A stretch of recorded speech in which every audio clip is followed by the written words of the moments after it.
Okay. Good morning, everyone. Thank you for joining us for the workshop on optimizing healthcare for people with multiple chronic conditions. We're so excited that you all are able to join us today, and we're really looking forward to an intense discussion over the next 2 days to really delve into some of the methodological perspectives about, what it entails to conduct research on healthcare models. Oh, sorry, I forgot to introduce myself. My name is Yewande Oladende, and I'm a program officer within the Clinical Health Services Research Division at the National Institute on Minority Health and Health Disparities, and I'm one of the co-chairs for this workshop. So with that being said, I will pass it on to my other co-chair, Sandania Wanum, and she will introduce herself and we'll go from there. Thank you all.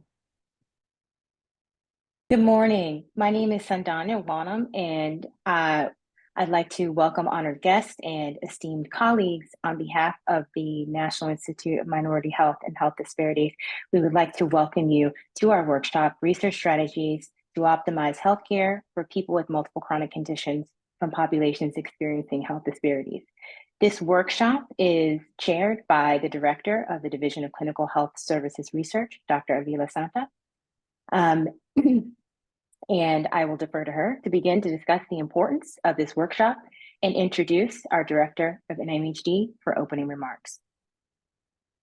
Thank you, Sandania. Good morning, everyone. I am Larissa Avila Santa. I am the Director of the Division of Clinical and Health Services Research at the NIMHD.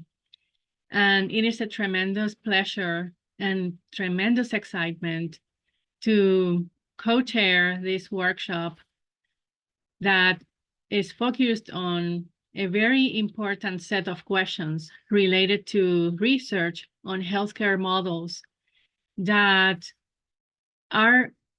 enhance, that create the best and the most optimal healthcare and healthcare outcomes for persons with multiple chronic conditions, that looks at how to do this research, how to move towards health equity, how to improve health outcomes to the optimal level, not just to improve them, but to get to the optimal level, with considering the challenges that include the synchrony of multiple guidelines of healthcare, guidelines that are based on evidence and sometimes are based on expert opinions, and the challenges that many of our patients from populations that experience health disparities have, and how to address them, how to see them, how to incorporate them in this formula and move the needle towards health equity. I am glad that you are here with us today. We have a very exciting agenda, many interesting presentations and questions to ask to the speakers, as well as the breakout sessions where we would like to gather as many thoughts and as much input as you want to share with us. Today we have several sessions, the breakout sessions. Tomorrow we have several presentations. Today we have a plenary session in addition to the keynote speech, and tomorrow we have a plenary session at the end of the workshop. I would like now to introduce our Institute Director, Dr. Eliseo Perez Table, for welcome remarks to the workshop. Eliseo.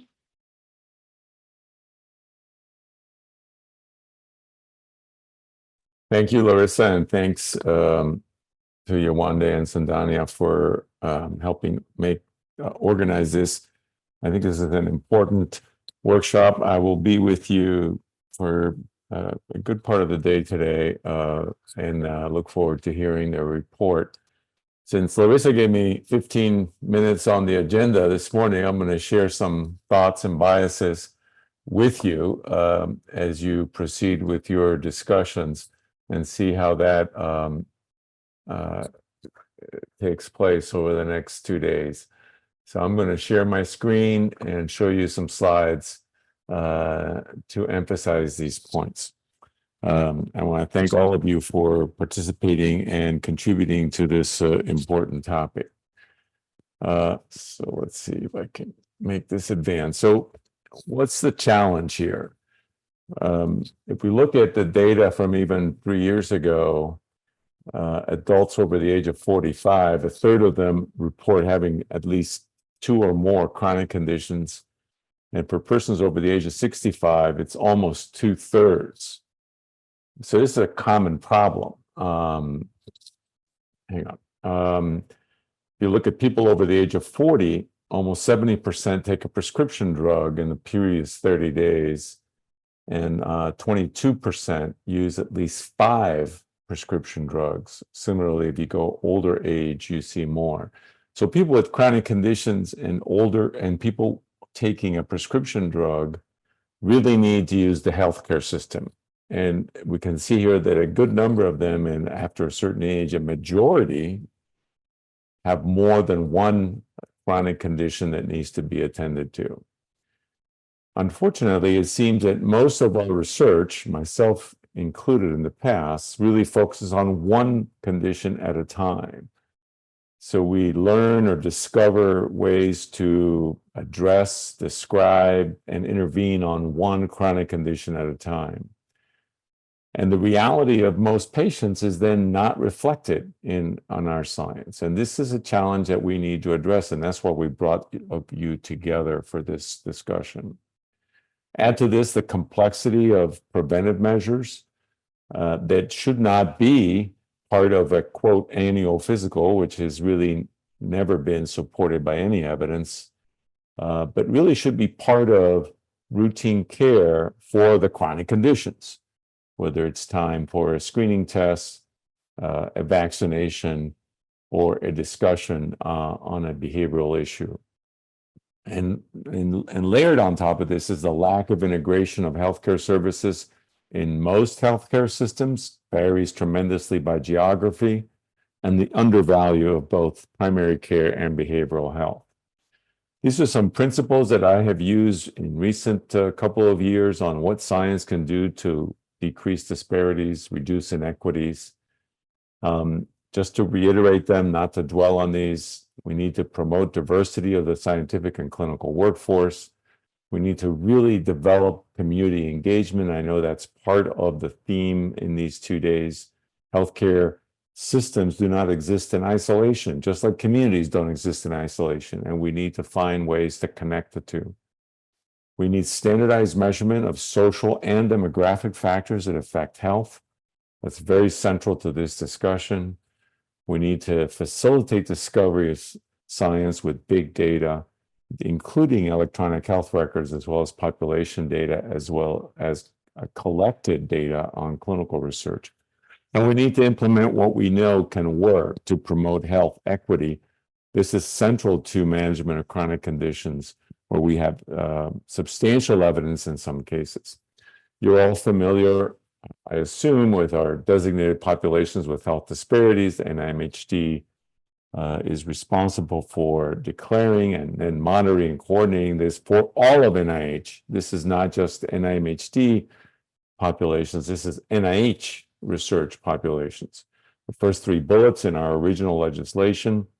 In 2016, we declare sexual and gender minorities, or LGBTQ+ populations, and in 2023, persons with disabilities. A unifying element in all of these designated populations is that social disadvantage exists in part, at least, because of discrimination or racism and from being underserved in healthcare. In our perspective, race and ethnicity as a social construct and socioeconomic status, as measured often through educational attainment, are the fundamental pillars of health disparity science. They drive disparities in the majority of situations. We also embrace the notion that intersectionality of race and ethnicity and socioeconomic status with all of the other populations that are designated, rural, SGM, and people with disabilities, are critical to research. And in fact, applying this intersectionality concept to other demographic factors and all clinical conditions is, in our view, essential. We also would like to move the field, at least I would like to move the field away from comparison to white Americans all the time. Aspirational goals for populations based on national metrics, such as developed for Healthy People 2030, is one example of how to approach this. But I believe that given that white Americans will no longer be the majority of the US population within the next 10 to 15 years, and that they do not always, in fact, not infrequently, do not have the best healthcare or health outcomes, makes this a priority for us. Since I know payment models is part of the agenda for this workshop, just a reminder of what the economic burden of these inequities are. In an analysis published last year through an NIMHD contract, we see that racial and ethnic minority populations have an annual burden of at least $450 billion. That's 10 times the NIH budget, by the way. And if we look at educational levels, so including all of white Americans and stratify by college compared to all other groups, we see the economic burden to reach almost $1 trillion. So we think that addressing inequities is not only the right thing to do, it's a social justice issue, but it's also an economic issue. And we hope that analyses like this will be persuasive to policymakers in our country. Now, we start with assessment of demographic factors and social determinants of health. We're all familiar with the OMB census categories for race and ethnicity. These are undergoing potential change this year, have been proposed, open for comment, and will be, and we'll see where that ends up. But I urge all of us to use these so we have a standardized way of asking. You can use these as the big umbrella categories and then do as much granular subpopulations as one would like or need to in your region to capture small populations or particular nuances in your area. Educational attainment is an easy question to ask and to ascertain years of formal education completed. Perhaps in the US, the high school graduate or GED is sort of the bar that most people reach, but clearly, based on population data, having a college degree differentiates health outcomes over time in all populations, particularly among white Americans, but in all populations. This is the most under-asked question in clinical research, or in clinical care, I should say, and in many clinical research. People use race and ethnicity as a proxy for socioeconomic status, and it should not be used. They are different, and they should be looked at as a stratified approach. Of course, sexual orientation and gender identity only has begun to be routinely added to questionnaires and surveys in the last 5 to 10 years. And it continues to have a certain amount of resistance to ask in certain projects. Disability status using at least a CDC format of question that relates to function. Having some sort of community measure. Where do patients live? Do we really know how to do this? Have we asked about this? We always talk about access to food and jobs and economic opportunity, but where people live is really what defines a lot of that and their ability to move around. We can always impute data from the census tracts using exact address. And in clinical care, in electronic health records, this is eminently doable. Now, through a process we've been, NIMHD has had ongoing for the last 6 years or so, the Phoenix Toolkit has a collection of social determinants of health measures. It also includes a standard set of demographic measures that were included already on Phoenix. Phoenix does go through a rigorous review of vetting the measures. Some of you have probably participated in our expert committees. Protocols or surveys are reviewed. measures are reviewed. Much of the work of the 2 cycles that we have completed relate to structural social determinants of health. And there has to be evidence based on national data that these measures do capture what is intended, as opposed to either a small study or a proposed measure. We are on the website, the symbol of the 3 houses, and we will continue this work. You're also familiar with our research framework, which is far from comprehensive or causal in direction or perfect for that matter, but the healthcare system has been here all along, and how we deal with the different levels of influence related to healthcare for that 25, 30, even 50% of the population that really needs to use the healthcare system in order to maintain optimal health. I need to mention the challenge of racism or discrimination. We see in this report from the Kaiser Family Foundation survey, updated since 2015, this was a preliminary report in December of 2023, that in a healthcare visit over the previous 3 years, asking the respondent, have you ever felt a doctor, healthcare provider, or other staff treated you unfairly or disrespect because of your race or ethnic background? 18% of African Americans said yes. About 10 to 12% of the other racial and ethnic minority groups included said yes, compared to only 3% of whites. This is the first time Kaiser survey actually included Asians or American Indian or Alaska Native. In the past, their sampling only included Blacks, whites, and Latinos. Let me finish with just emphasis on some directions of the field. The patient-clinician communication is a powerful therapeutic intervention that we have completely undermined through our healthcare system, or have forgotten about, or because of the way we run healthcare gets relegated to a 3rd level of importance. There's good evidence that it's linked to high patient satisfaction, better adherence, and improved health outcomes. We have reasonable evidence about racial concordance for African American patients. We also have good evidence about language concordance. Language concordance when the clinician is fluent, not someone who just is able to speak a language to communicate at a basic level. And we do need to place greater value on communication skills in clinical training, not just knowledge of facts, and sustaining a trusting relationship.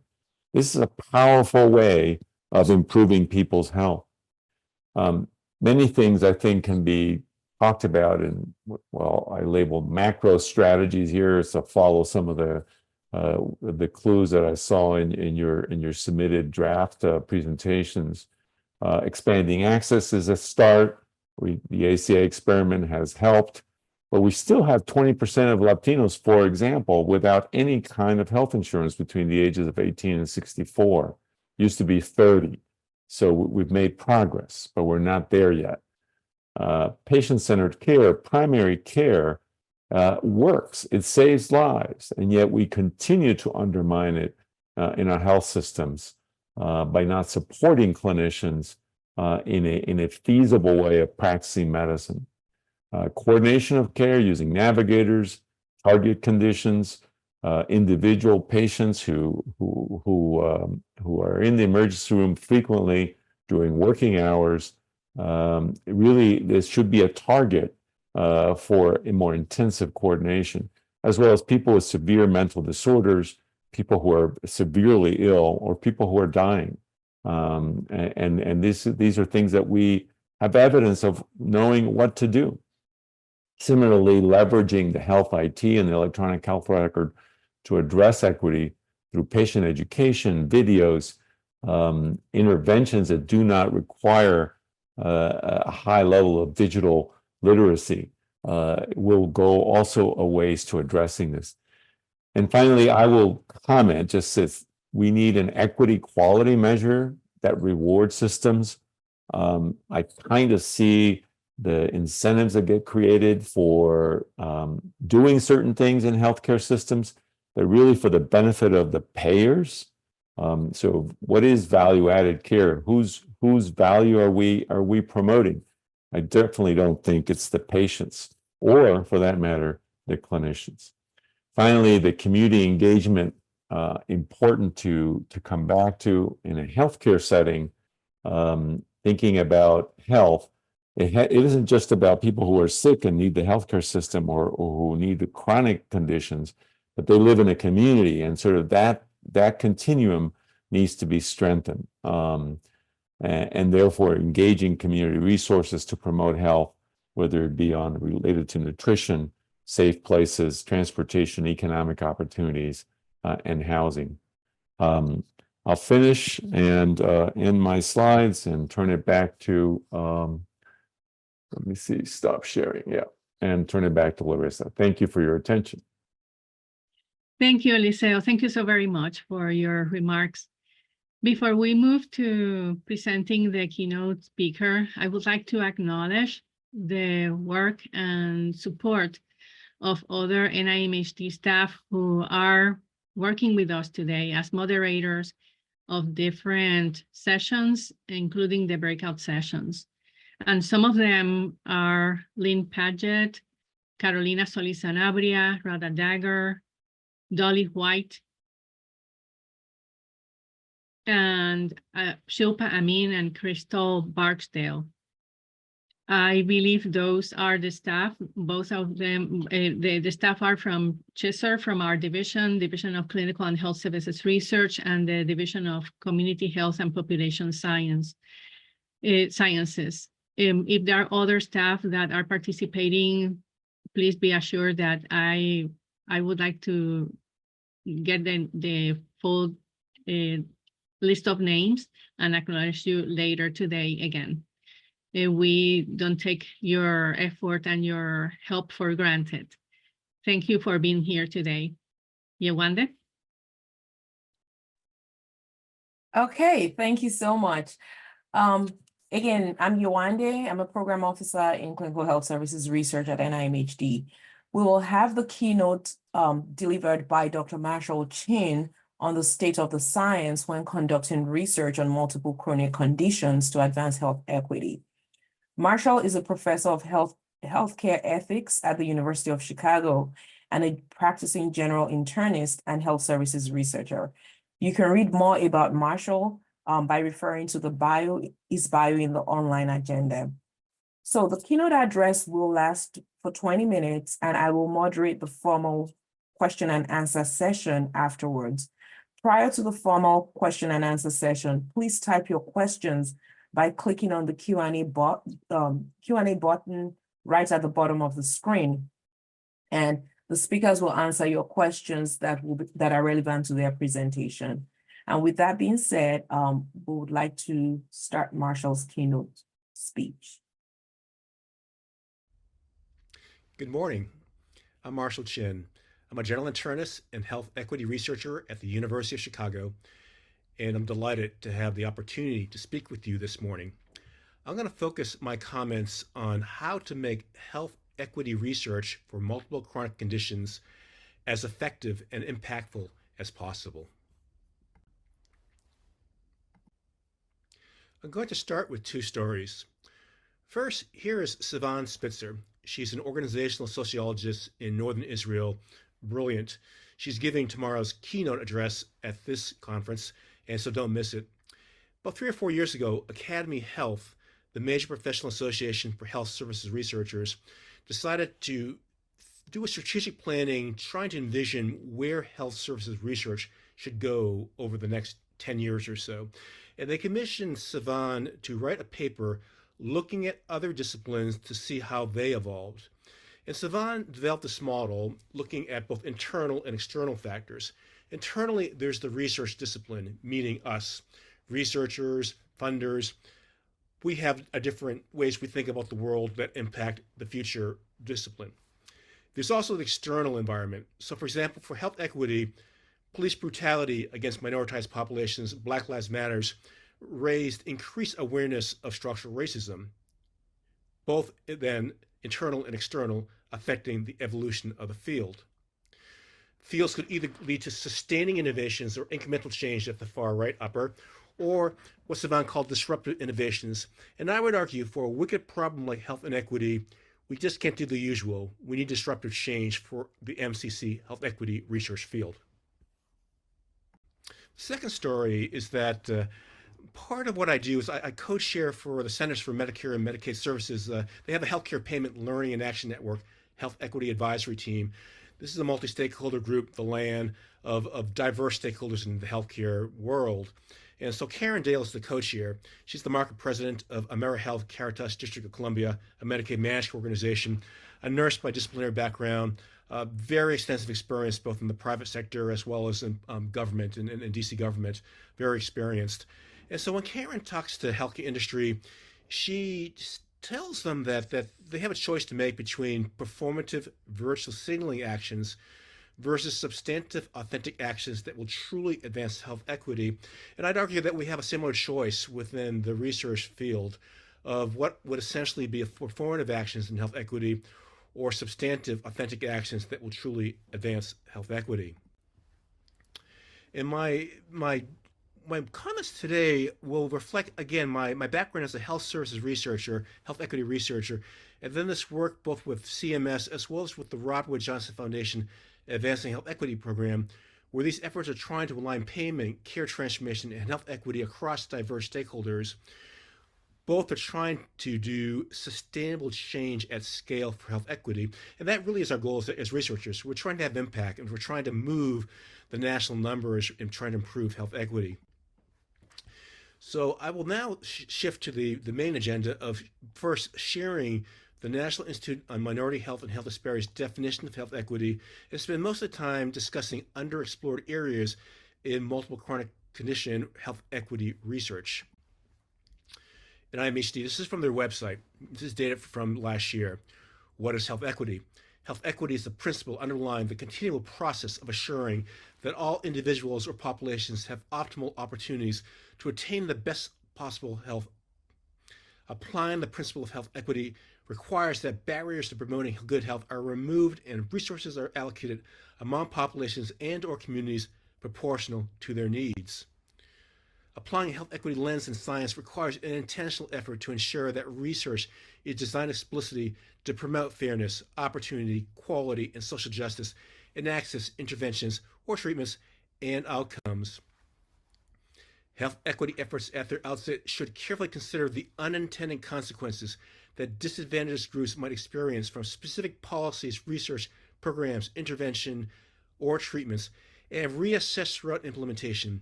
Assuring sustainable health equity often involves changes in laws, policies, processes, norms, values, resource allocation, and power structures, both intentional and unintentional, that affect access to healthcare, employment, education, wealth, public safety, housing, safe green spaces, and other social determinants of health.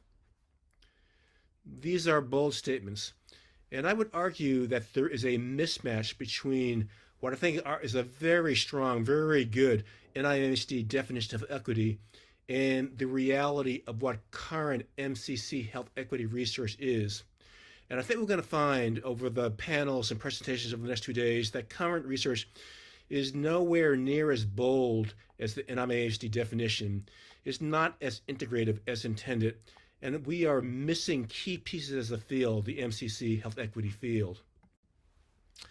I'm going to spend the remaining time talking about key underexplored areas in MCC health equity research. First, the lack of an integrated causal model with pathways. This is the NIMHD Health Disparities Research Framework that many of us know and will know better by the end of the 2 days. I like the framework. It has on these different cells, in some ways, a nice outlining of the puzzle pieces that we need to think about for health equity, looking at domains of influence and levels of influence. However, the significant major weakness of this model is it doesn't show how these different pieces relate to one another. It's not a causal model showing a model of change then for thinking about how do we improve health equity. in the wider field, I think overall we don't do a particularly good job of connecting the dots on the pathway to health equity. In this diagram, you see that we start at the left where we are now. We're trying to go to the far right of health equity. And too often we rely upon imaginary magic carpet, this imaginary thinking that if we have an intervention like telehealth or community health workers or team-based care or something like a value-based payment intervention, that it will magically take us to where people are actually going to implement these interventions and then at least to health equity. Whereas in practice, in reality, we have to connect the dots of causation here. So with our Robert Wood Johnson Foundation, using one example, we like to use the sentence at the bottom that it's not payment reform's sake, but it's payment reform that specifically supports and incentivizes care transformation. Not just any care transformation, but it's care transformation that specifically addresses medical and social needs to advance health equity. So here's our Robert Wood Johnson Foundation model. This is one model of causation, and you'll see that many of the different elements in the NIMHD model are put together into this overall model here of change. So at the very top, you have here that ultimately we have to be committed to the mission of improving health equity, and we have to be intentional about advancing health equity. In the middle, you see this implementing the roadmap to advance health equity, where it's a process by which different organizations look to identify disparities with their own data. They do a root cause analysis to find the causes of the disparities with their patients and communities. And together they design and implement care interventions to address those root causes and advance health equity. On the left, you see creating a culture of equity. Part of it involves understanding our own personal biases. And then very importantly, in a newer area, is trying to identify the system structures that bias against and oppress marginalized populations, all leading to improved individual population health, improved health, and healthcare equity. The far right, you see this important context, payment reform, as we've talked about, and then cross-sectoral partnerships to address medical and social drivers of health, both at individual levels for individual patients and the systemic structural drivers in the community. I know we're going to hear a lot about structural drivers of health, systems and social drivers of health over the next couple of days. So when you look at like the effective interventions, a lot of it actually comes down to this National Academy's definition of high quality primary care, the provision of whole person, integrated, accessible, and equitable health care by interprofessional teams who are accountable for addressing the majority of an individual's health and well-being needs across settings and through sustained relationships with patients, families, and communities. Kind of common sense. And we've done like over a dozen systematic reviews of health equity intervention literature. Our conclusion is very similar, that bullet statement at the first bullet, close relationships with patients, holistically address medical and social needs, close follow-up monitor patients. When I talk to clinicians, frontline people about it, it resonates with them. Again, it's not rocket science. Other factors, multifactorial interventions, culturally tailored interventions, team-based care, often with strong nurse leadership, community health workers, families, communities. I think we're going to find that a lot of what we talk about over the next couple of years, over this conference will hit on these different themes. Second is that right now we tend to overemphasize addressing individual health-related social needs compared with structural social drivers of health. And in particular, we under-address structural racism and systems of oppression. So there's a recent great review led by Crystal Sine, JAMA Network Gobin, over looking at social needs interventions. And the bottom line here is that they basically point out that most interventions really are conceptually thoughtful for understanding the root causes of racial health inequities. And they strongly emphasize that we need to, in future work, use a theoretically sound conceptualization of how race as a proxy for racism affects social drivers of health. So most of the people here are familiar with Kamara Jones's work on the different levels of racism, internalized, personally mediated. And again, I would argue that we tend to underlook at institutionalized racism, structural racism. Kimberly Crenshaw's definition of intersectionality, a combination of intersecting systems of oppression that perpetuate discrimination and disadvantage based on factors such as race, class, sex, and gender identity. So here's a sort of a personal example. So for that Robert Wood Johnson Foundation program, for many years, we had what I would call a general equity lens, which is what I think the overall field of equity is currently doing, the general equity lens. We might frame a question as in the far left, why do Black children with asthma have higher rates of hospitalization than white children with asthma? And what what happens when you take this approach is that you tend to have very individual specific interventions. And there are certain advantages to having a very patient-centered individual approach. The danger, though, is that we tend to have what at least was almost a blame the victim approach, or what are these deficits and problems with the individual and families that lead to health inequities, as opposed to right now in our Robert Definition program, we're taking more of an anti-racist perspective, a systems perspective, where we would frame a question a little bit differently. Like on the right, why is our health system less successful helping Black children with asthma avoid hospitalization than white children with asthma? And can you see how it can take you down towards a different pathway that will emphasize some of the system structures, the way we've organized systems, organizations, and policies that basically put Black children and their families in a no-win situation regarding asthma inequities. We found critical theory to be very effective for thinking about these particular problems. Critical theory emphasizes power analysis as an approach to understanding and transforming structures by targeting the root causes of social injustice. Structure referring to political, social, cultural, historical, and economic forces that influence individual behavior and thus create predictable patterns based on social location. So I'll give you an example of anti-racist care transformation. I think one of the fields that has done it best is obstetric racism. So we know from the literature that racism drives much of the Black-white inequities in pregnancy-related mortality rates, preterm births, and low birth weight births. And then there were a variety of interventions that have been done showing that the presence of a community support person like a doula during childbirth can reduce patient-reported experiences of obstetric racism, and community-informed models that incorporate principles of reproductive justice, such as midwifery-led and doula-supported care, can improve Black perinatal outcomes.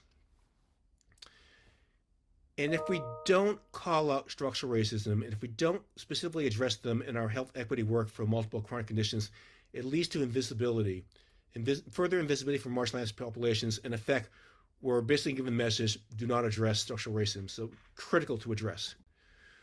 Payment and care transformation. So some of this work with the CMS land heat, when you talk to any healthcare organization, at the end of the day, they say that ultimately, for us to do sustainable work in health equities, we need a business case from their perspective to basically to work on health equity. And a lot of our work this year for the CMS group is to think about how can we get funding to flow to individuals, units, and organizations that advance health equity and provide a social return on investment that includes value to patients and communities rather than being diverted to non-equity purposes.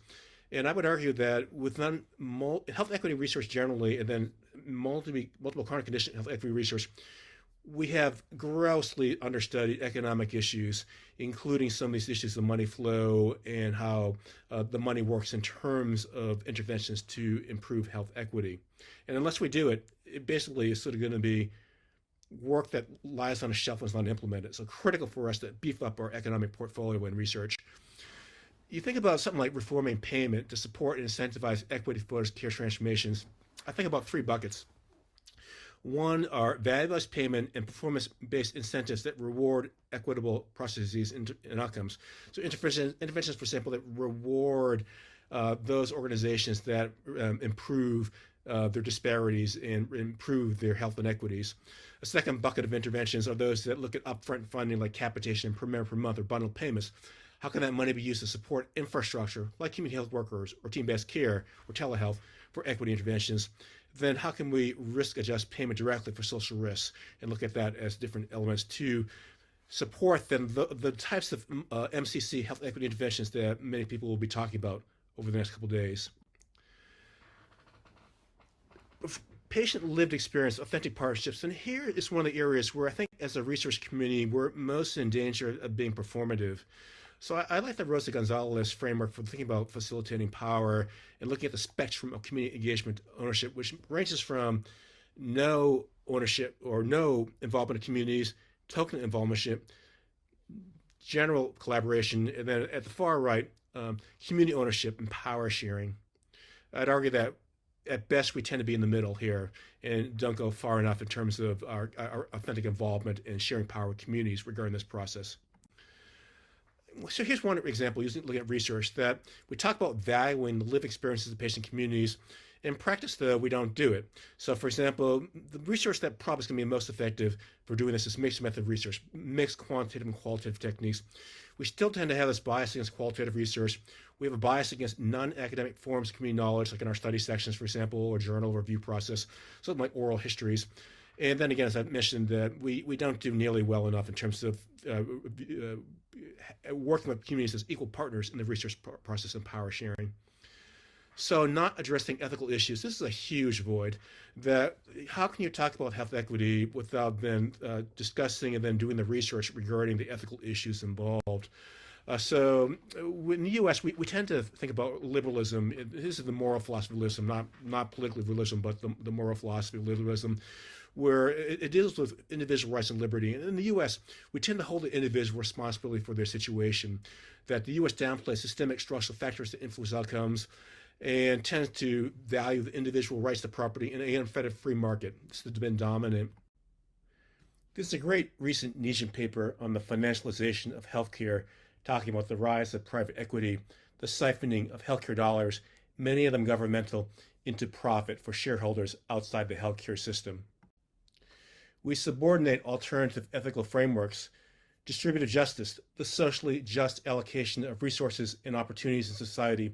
We tolerate gross inequities, targeted universalism, maximizing the health for all, more resources to those with more needs, utilitarianism, maximizing utilities. In the U.S., there's a pushback or even policy prohibitions against societal cost-effectiveness analysis to allocate resources. I'll end with communications about equity, a grossly understudied research area. The public supports fair and just opportunity for health. 2/3 of the public agree or strongly agree that our society should do whatever is necessary to make sure that everyone has an equal opportunity to be healthy. Yet all too often, these values are not reflected in programs and policies. Communications experts talked about the importance of message, story, and the deep narratives that impact our actions and behaviors. There's a great need for communication research and implementation science research to help advance the health equity research agenda. I refer you to this review article in Milbank Quarterly about messaging that advances racial equity. One example is that the Robert Wood Johnson Foundation has done focus groups across diverse populations, and this graphic describing structural racism was effective across the diverse groups. On the left there, you see barriers such as toxic dumps in neighborhoods. On the right, facilitators such as anti-air pollution laws. This type of value statement also, too, reflects the values of the population and was effective across different populations, starting with shared values, a positive vision, then going to the problem statement, ending with a call to action and a unity statement. I'll end by referring you to this NIDDK report, which is the most recent and I think the most up-to-date NIH health equity report. Had the leadership support of NIDDK and a special call out to shout out to the co-chairs of the group, Pamela Thornton and Gregory Germino. And you see here their research recommendations, and then a lot of the language that we've talked about over the past 20 minutes are reflected in these research recommendations. So you see under number 1, for example, talking about power sharing with the community, or number 3, research that specifically studies and addresses racism. 4, looking at innovative methods then, as we discussed, that will truly get at health equity and community voice. And number 5, internally looking within NIDDK at their structures and programs, looking at how to improve regarding the health equity research program.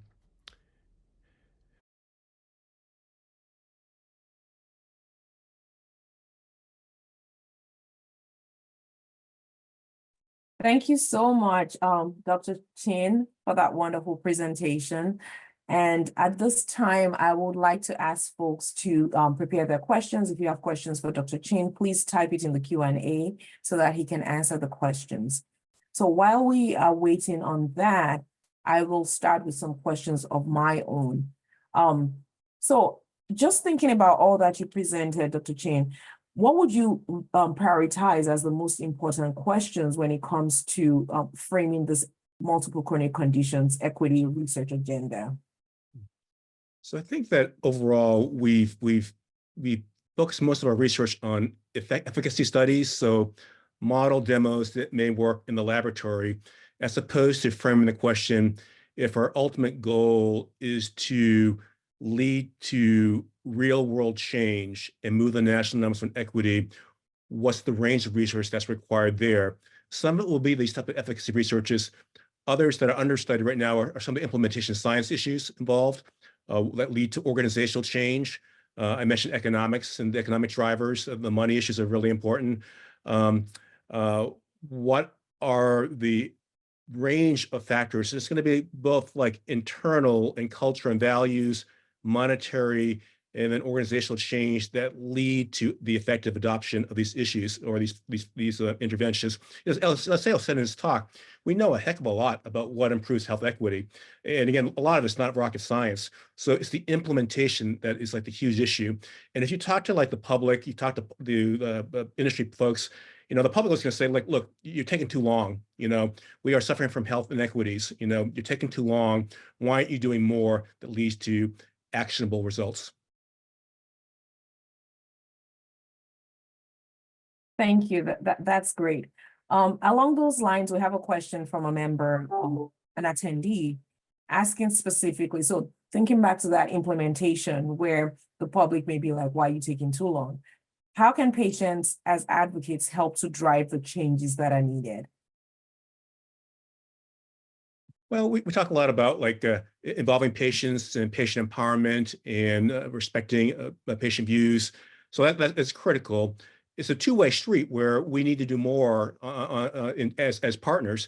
So again, a lot of times like community involvement has meant like doing a focus group, right? Or you have a community advisory board with minimal input versus are we really involving the community in all different parts of the process, including like the research design to thinking about then the effector arm, the action arm of what is done with the research. So as one example, or I gave the example of like, we talk about again being patient-centered, but in practice, especially the study sections and the journals, we don't value a variety of ways of capturing the lived experience. So it's going to require some paradigm shifts. I mentioned like, that first slide, Sivan Spitzer, that is disruptive change the field needs, that the same mode or incremental approaches aren't going to be enough. Okay. Are there any questions from? All right. Well, while we're waiting on some questions to come in, so very quickly, thinking about when it comes to the different healthcare models that are out there, and we know that there are some limitations when it comes to including people with multiple chronic conditions, using those healthcare models for advancing care for people with multiple chronic conditions. So can you just briefly talk about how we can, just making sure I'm reading this question correctly. How can some of the healthcare models that are out there, how can we align those with this roadmap to advance health equity that you talk about? Maybe you can just touch on one or two. Well, I'll refer back to some of LCS comments, which I really enjoyed. I think he's right on. One of the points Elsa made was that a lot of the principles do align with them. Comprehensive coordinated care. He mentioned primary care, integrated primary care, and behavioral health a number of different times. So it's sort of a holistic perspective, and I agree 100% with that. A fair amount of the framing for this conference, to me, has been too reductionist. So, for example, you'll get 2 or 3 different chronic diseases. There may be 2 or 3 different guidelines. How do we sort of match all of these like individual guidelines for diabetes and coronary disease and asthma? That's part of it. But it really is a more holistic view that we need to think about. So I like the geriatricians, for example, regarding a lot of times they think about like really sort of a coordinated, holistic view, looking at factors such as quality of life or independence and all. I think it's going to be a losing game. And again, I think like Elsa referred a little bit to this, that if you look at all the different conditions, you look at all the preventive measures, you know these studies where there's just too much that needs to be done in individual clinicians, 20-minute visit. The solution, though, is thinking more holistically. And so I think that's a principle that needs to be further explored. And again, this is sort of a patient-centered view that patients as a whole don't tend to think about, You know, a lot of these, very sort of like narrow clinical metrics. They think more in terms of overall functioning, quality of life, well-being, and whatnot. We strayed from that, and this again, this sort of like we strayed from what we sort of knew as clinicians or as people and patients and communities and ourselves. So we need to do a better job of combining the holistic with the individualistic approaches. All right, thank you so much, Dr. Chain. And there's some comments in here about just appreciating you for the talk and that it's great to include or incorporate the health services perspective and plans as we think about this. One quick question. So, Dr. Chain, can you talk about, you talked a lot about team-based care and health equity. Could you talk a little bit more about that? And then additionally, we don't currently pay providers in a team-based way. So how can we incorporate this?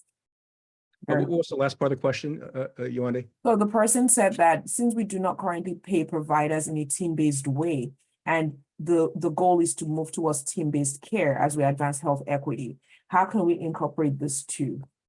Yeah, great question. Well, when you do like the root cause analysis of why inequities exist, it's going to be a combination of more healthcare-centric medical issues and social issues, both individual and then structural. And no one person in the healthcare system can do it, nor can a healthcare team itself alone do it. When you have a team, it allows then personnel that can have the more holistic viewpoint, addressing in the combination of the more clinically healthcare, technical-oriented things, and this was the social needs. I'd argue too that these healthcare teams need to partner with a variety of social service sectors and community partners to then think about that tie-in to addressing the more structural social drivers also. Right now, our system is not set up to do this either structurally or payment-wise. And so again, in some ways you can't blame the healthcare delivery organization too much in the sense that, I mean, they're just playing by the rules of the game, and the payment is not structured in a way that either incentivizes or provides the flexibility to do something like fund team-based care. So it gets back to a fundamental need to define as a society what are our goals, and then being intentional both with our public policy and our private sector policy. They talk about industrial policy, that combination, to make it in everyone's interest to maximize community health and patient health as the goal of the healthcare system, as opposed to, for example, I had that private equity slide where we just see so much money now being sort of siphoned off for shareholder profit as opposed to health. All right, thank you so much, Dr. Chain. You have one more question in the chat, so if you could please respond to that in the chat, that would be great. So with that, I'll pass it on to Dr. Dolly White, and she'll be the moderator for session 1. Good morning, everyone. I am Dolly Penn White, Physician Research Program Official in the Division of Clinical and Health Services Research at NIMHD. The title of session 1 is Conducting Multiple Chronic Condition Research, Challenges Within Healthcare and Community Settings. The presenters are Dr. David Meltzer from the University of Chicago, Dr. Michelle Allen from the University of Minnesota, Dr. Elbert Huang from the University of Chicago, Dr. Dina O'Malley from Rutgers University, and Dr. Bruce Finke from the Indian Health Service. We invite you to review the online agenda to learn more about the speaker. Attendees should submit questions throughout the session by using the Q&A button at the bottom of the screen. Speakers will respond to as many questions as possible in the chat during the presentations. And there's also time allotted for a formal question and answer session after all presentations are concluded. So we'll start with a presentation from Dr. Meltzer. Good morning. Today I am going to talk about our research on comprehensive care for patients with multiple chronic conditions, with a focus on barriers to translating research into practice. In discussing this topic, it's useful to think about health disparities in the U.S. in the broader context of U.S. health policy. Health disparities in the U.S. are particularly disappointing because we have such high levels of overall spending on healthcare, but fail to produce good outcomes, especially for disadvantaged populations. At least part of these poor health outcomes stem from the fact that despite high levels of income inequality in the U.S., we have lower spending on social services than other countries with our degree of affluence. Major elements of U.S. health policy play key roles in these patterns of high spending and persistent disparities. One is that we have historically had a system based on fee-for-service reimbursement with high prices for medical services driven by powerful provider and patient groups. We have done this with an emphasis on the value of competition between providers and patient choice. But these payment incentives have also encouraged excess specialization and fragmentation of care, which may be especially damaging to vulnerable groups. We are now in the midst of a decades-long movement from volume to value-based reimbursement. In this transition, we sacrifice competition in favor of incentives to control costs and integrate care.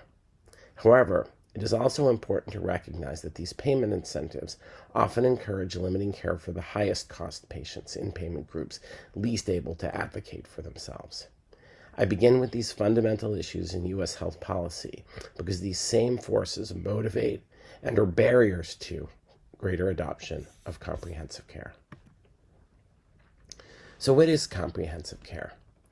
Comprehensive care can be defined as care that is integrated across professional silos to meet the needs of persons with multiple chronic conditions and other needs. Comprehensive care has its effects by reducing care fragmentation and leveraging patient-provider relationships. I'm going to focus in particular on what we call the comprehensive care physician, or CCP model. This model focuses on patients at increased risk of hospitalization, whose care has increasingly been fragmented by separation of inpatient care by hospitalists from ambulatory care by primary care physicians, as primary care physicians have had decreasing inpatient volumes. CCP physicians focus their practice on patients at increased risk of hospitalization to make it feasible for them to care for these patients both in and out of the hospital. We've been studying this model through a 2,000-person Center for Medicare and Medicaid Innovation funded randomized trial at the University of Chicago Medicine. Patients included in our studies include Medicare patients at increased risk of hospitalization, which we define primarily by hospitalization in the past year.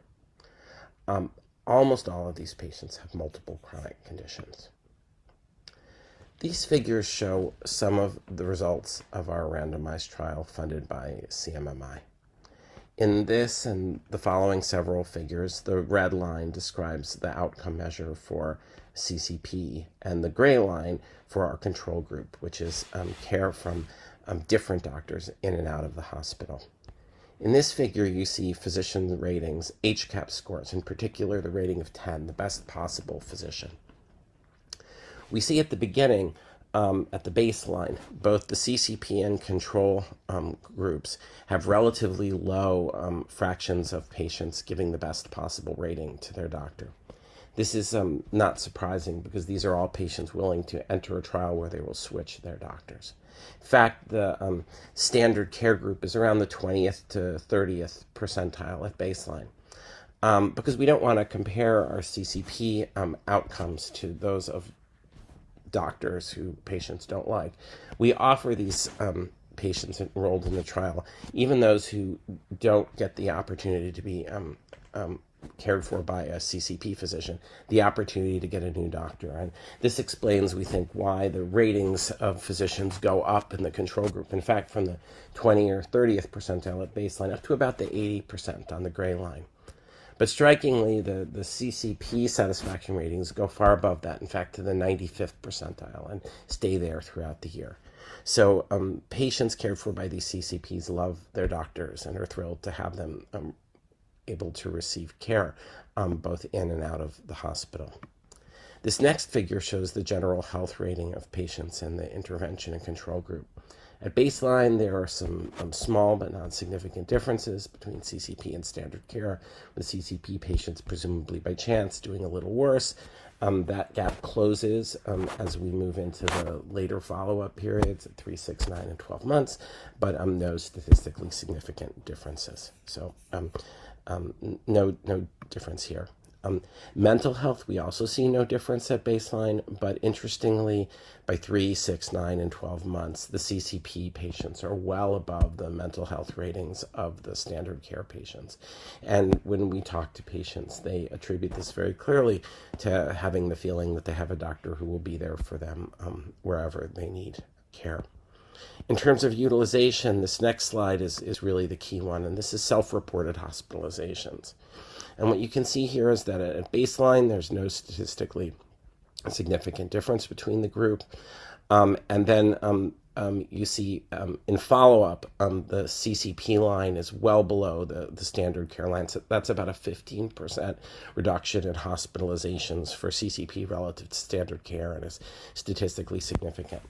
I'll note also that standard care declines as well, and this is a good reminder of why it's so important to do randomized trials, because if you don't have a valid control group, you could falsely conclude that these temporal trends are the difference, but in fact it's the difference in temporal trend between CCP and standard care that's the true treatment effect here. Now these outcomes are based on patient self-report, but we also have Medicare claims, and this next slide looks at Medicare claims. And again, what you see here is about a 15% reduction in hospitalization rates over the first year in CCP relative to standard care. That's the IRR of 0.86, again, statistically significant.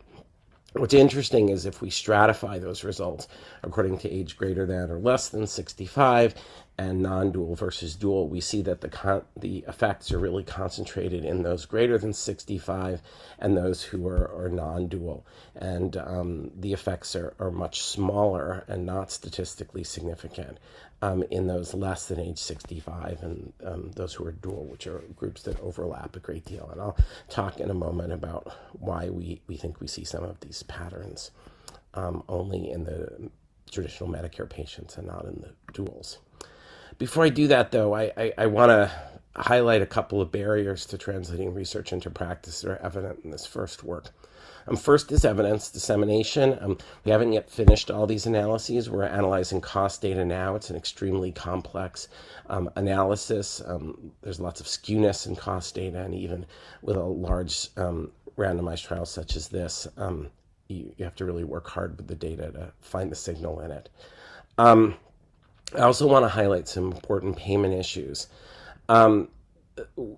One possibility is to implement this model in fee-for-service. And in fact, we developed what we call a CCP payment model, which is essentially a per member per month fee that would be paid to doctors who agree to care for their patients both in and out of the hospital.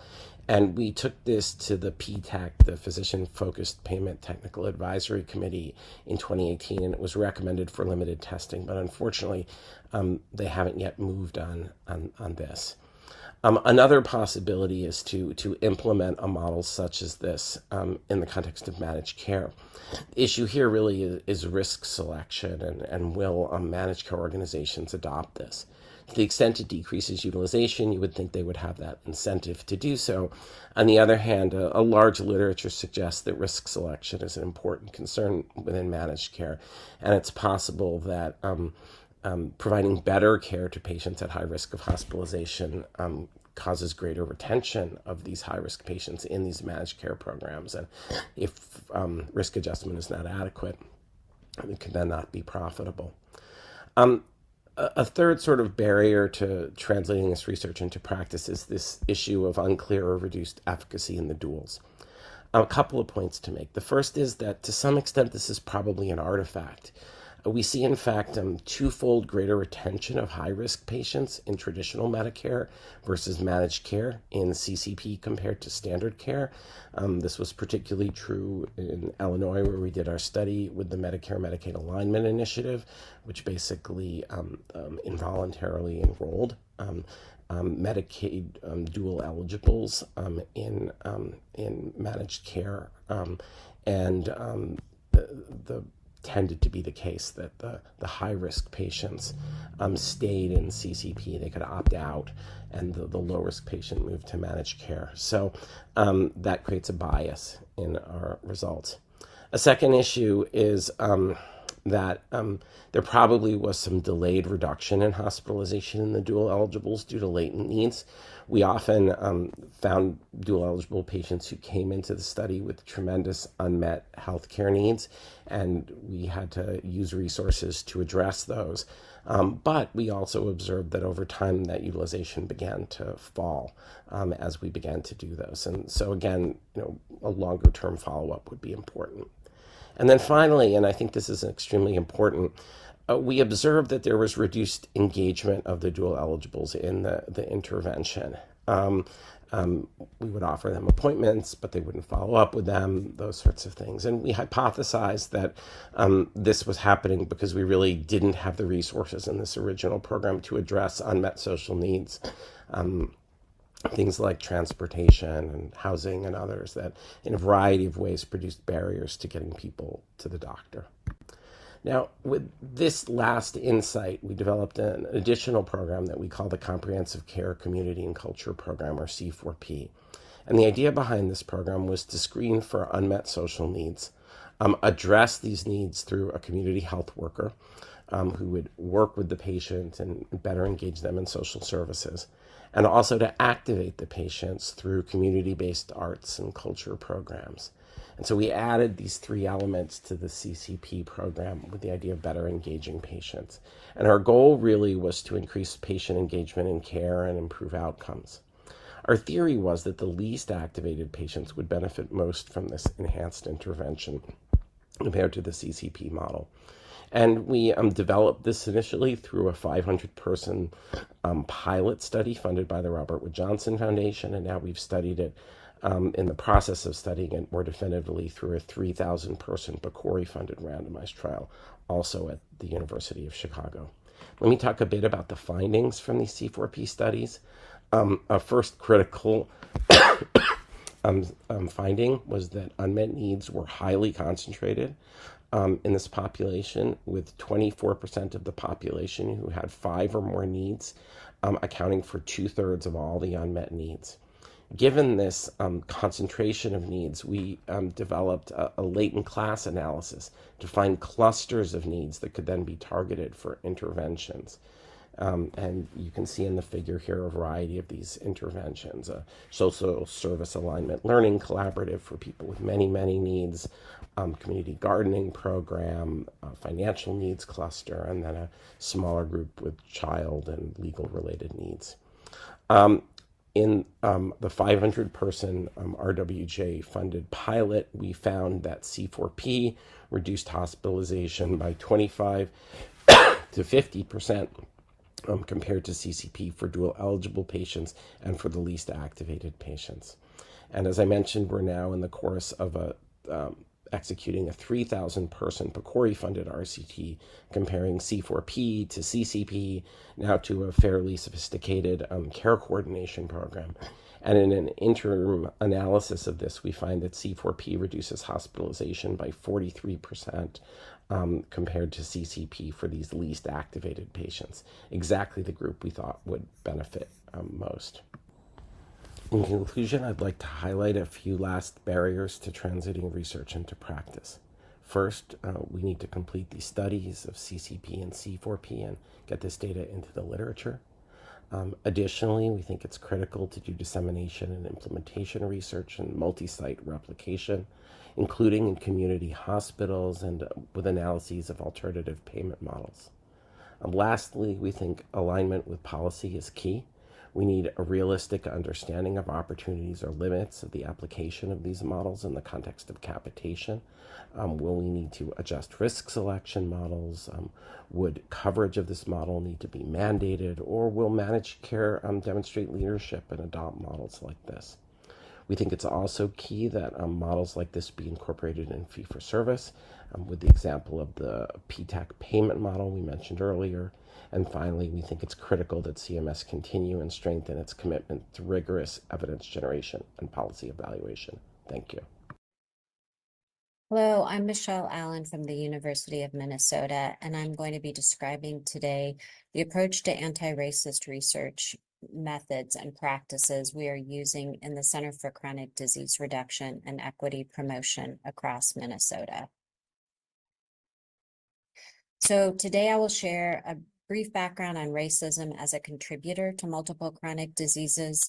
I'll spend a bit of time on our models and theory regarding racism at multiple levels, and then describe our integration of community engaged and anti-racist perspectives, methods, and approaches into the work of C2 Dream, and then talk a bit about how some of our projects are putting it all together. So recognizing the importance of positionality, I'd like to briefly share that as a white woman doing community engaged health equity research for over 20 years, I am constantly learning from my colleagues and collaborators, particularly those who are Indigenous and people of color. Today, I'm presenting on behalf of my MPI colleagues, Rachel Hardiman and Christy Patton, and our team of faculty, students, and community partners. C2 Dream is one of 11 NIMHD funded P50 centers focusing on inequities in multiple chronic diseases. And our anti-racist methods and measurements in particular build on the work of Dr. Hardiman, who leads the Center for Anti-Racism Research for Health Equity. So our overarching aim in C2 Dream is to generate knowledge as well as solutions to address racism as a common determinant of chronic disease inequities in Minnesota and beyond. And as we know, cardiovascular disease is one of the leading causes of death in the United States, and the impact of the disease as well as contributors to the disease are inequitably distributed across populations. And we know for those minoritized as Black and Indigenous in particular, that structural racism is a fundamental driver of cardiovascular disease inequities, and that we're being called as researchers to more clearly think about and address structural and other levels of racism in our work. So racism is multidimensional, dynamic, persistent, manifesting across sectors. As a system, racism awards those racialized as white and serves, as is clear in the case of George Floyd, who was murdered in my backyard here in Minnesota. It disenfranchises those who are racialized as and minoritized. It has many forms in research. We've largely focused on interpersonal racism, but increasingly are recognizing institutional and structural racism as key contributors to health inequities. So to dismantle racism and to understand it in research, we need to kind of get behind and into how it works. So in C2 Dream, we have found public health critical race praxis as defined by Drs. Ford and Erhenbua as important to help us understand the ways that racism shows up in our work. So racism consciousness requires researchers and practitioners to consider the differential racialization process and how it presents in individuals' lives, but also in our research. In our work, we also consider the socioecological model and the NIMHD research framework to understand how health inequities show up across levels of influence and across the life course. So C2 Dream borrows these domains to think about a conceptual model, a conceptual framework that we have developed that looks at domains of influence and a pathway to show how these different levels of racism are not independent, but influenced at multiple levels. And then collectively how these contribute to health inequities. So I'll return to this momentarily. So if racism is multidimensional and pervasive, then we need to consider how it interacts with our research methods, approaches, measurement, and interventions across sort of the life course of a study and a range of study types. So from community and patient engagement in the framing of a research question through intervention development, measurement, and implementation assessment. We need to think about how racism shows up in these spaces. So we're going to start quickly with community engagement, and we really built from the work of Stephen Thomas to think about, in this fourth generation of health disparities research that we're in, the ways that we need to consider race praxis, social determinants, and community engagement and voice to define our research. So within C2 Dream, our community engagement core has formed a coalition to center community voice in our work, has developed communities of practice to explicitly think about racism and colonialism and how that shows up even in our community engaged research practices, and developed and helped to implement community health authentic talk or chat sessions that really facilitate conversations that elevate community-centered learning for research teams that might not be doing community-based participatory research. So within intervention development, there's a range of areas where we need to think about racism, everywhere from our team composition to the rationale for who we're involving in the research, who we're comparing outcomes across, and our intervention strategies, as well as in measurement and contextualizing our outcomes.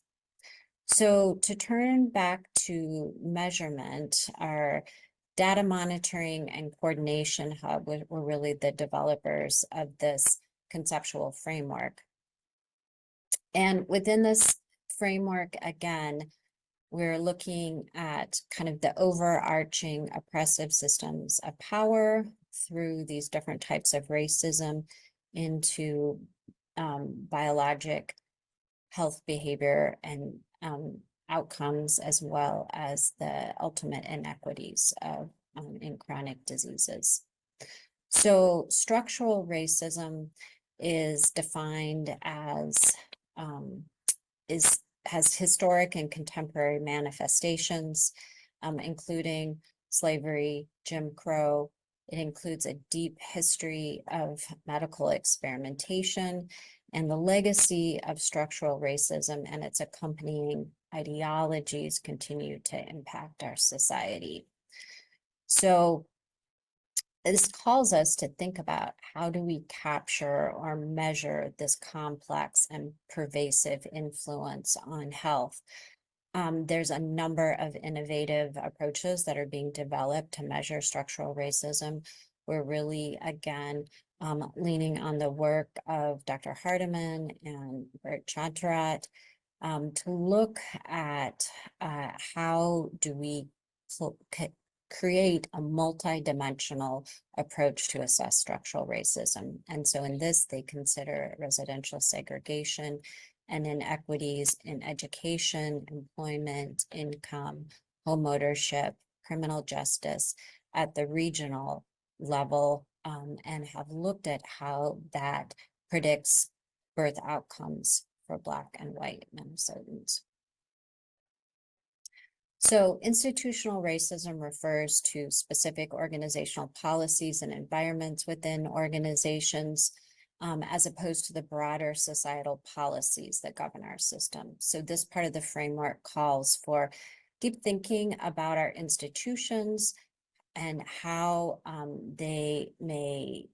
that individuals may enter and exit over a life course and how they impact health. So this can include in healthcare institutions, school institutions, and religious institutions.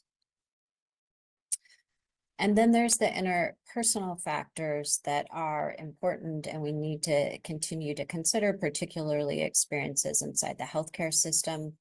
And so that is what we typically call discrimination and bias, the conscious and unconscious or implicit bias.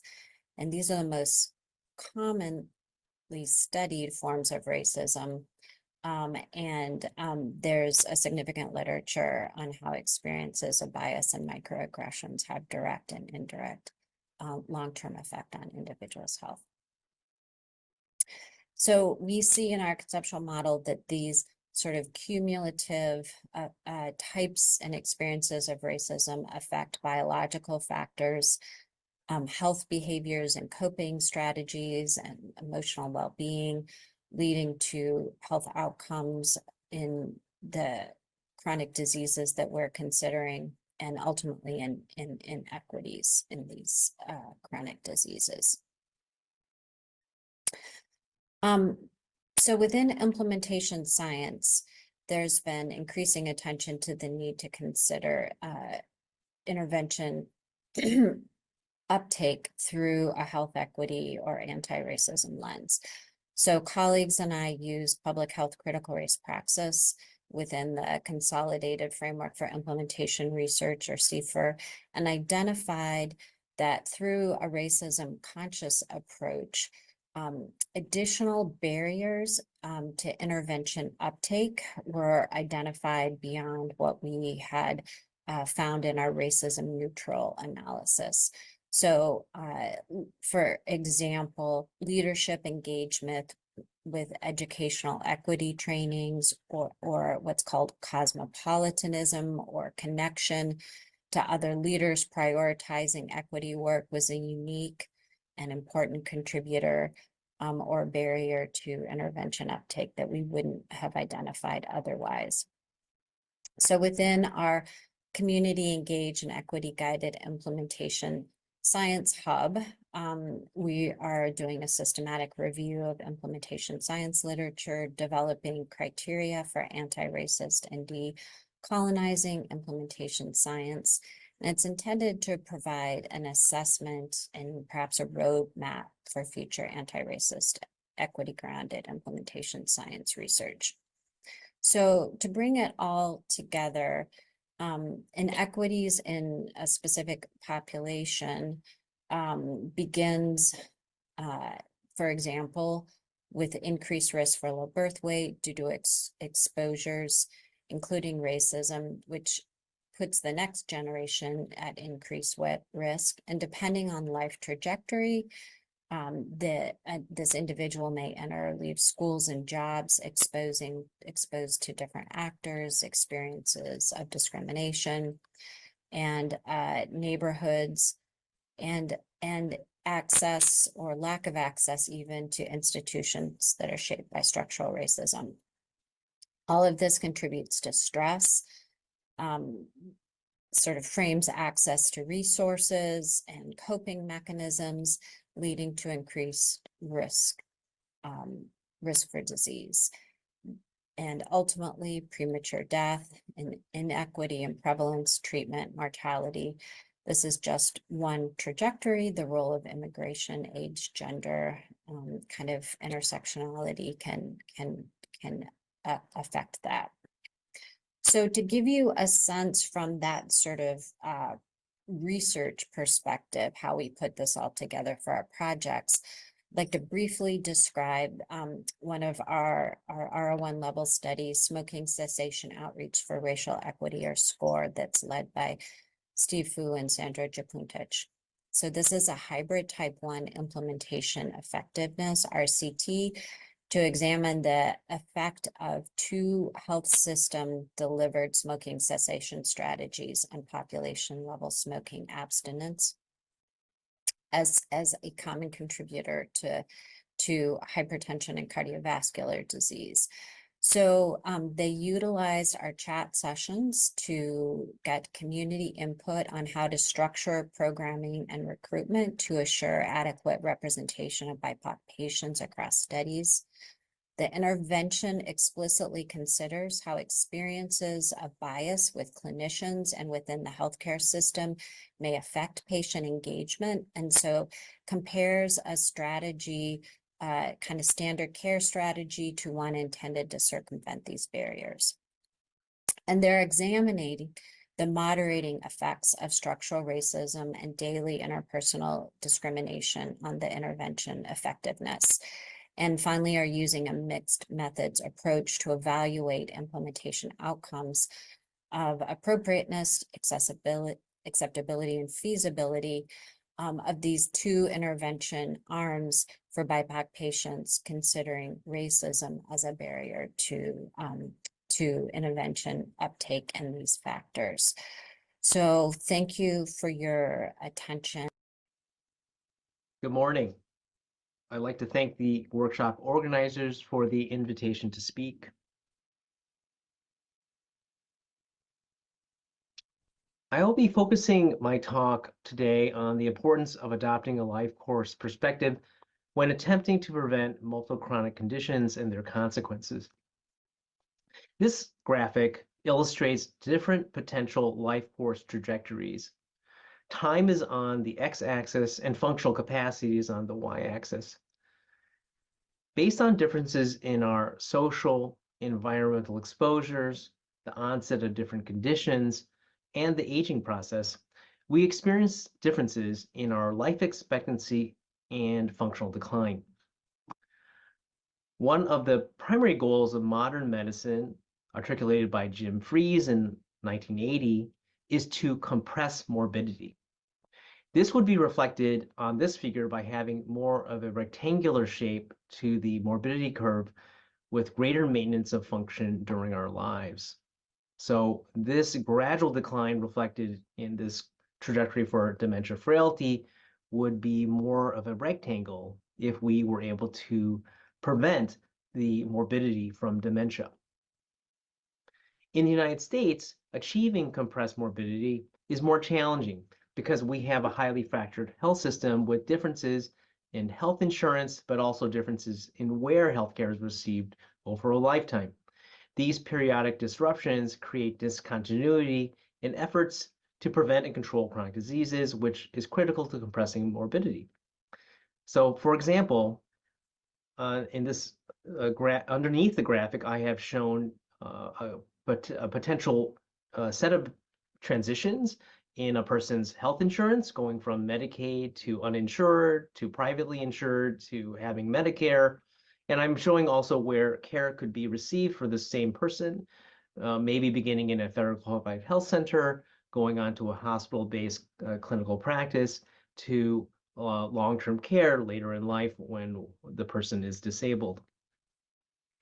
And this shows how powerful these disruptions can be. For example, if one is uninsured during their 30s and 40s, this may lead to missed preventive services or the early identification of a chronic disease. Compressing morbidity can be equated to preventing three related phenomena of aging. These are disability, which is the loss of function, frailty, which is a clinical syndrome of unintentional weight loss, exhaustion, weakness, slow walking, and low physical activity, and comorbidity, also known as multiple chronic conditions. These phenomena, as this graphic shows in this Venn diagram, are highly correlated but distinct phenomena. We can now utilize digital classification tools for frailty, comorbidity, disability as an approach to stratifying populations and individualizing programs of care to different strata. I want to highlight some advances in the study of multiple chronic conditions that comes from the field of diabetes in older adults.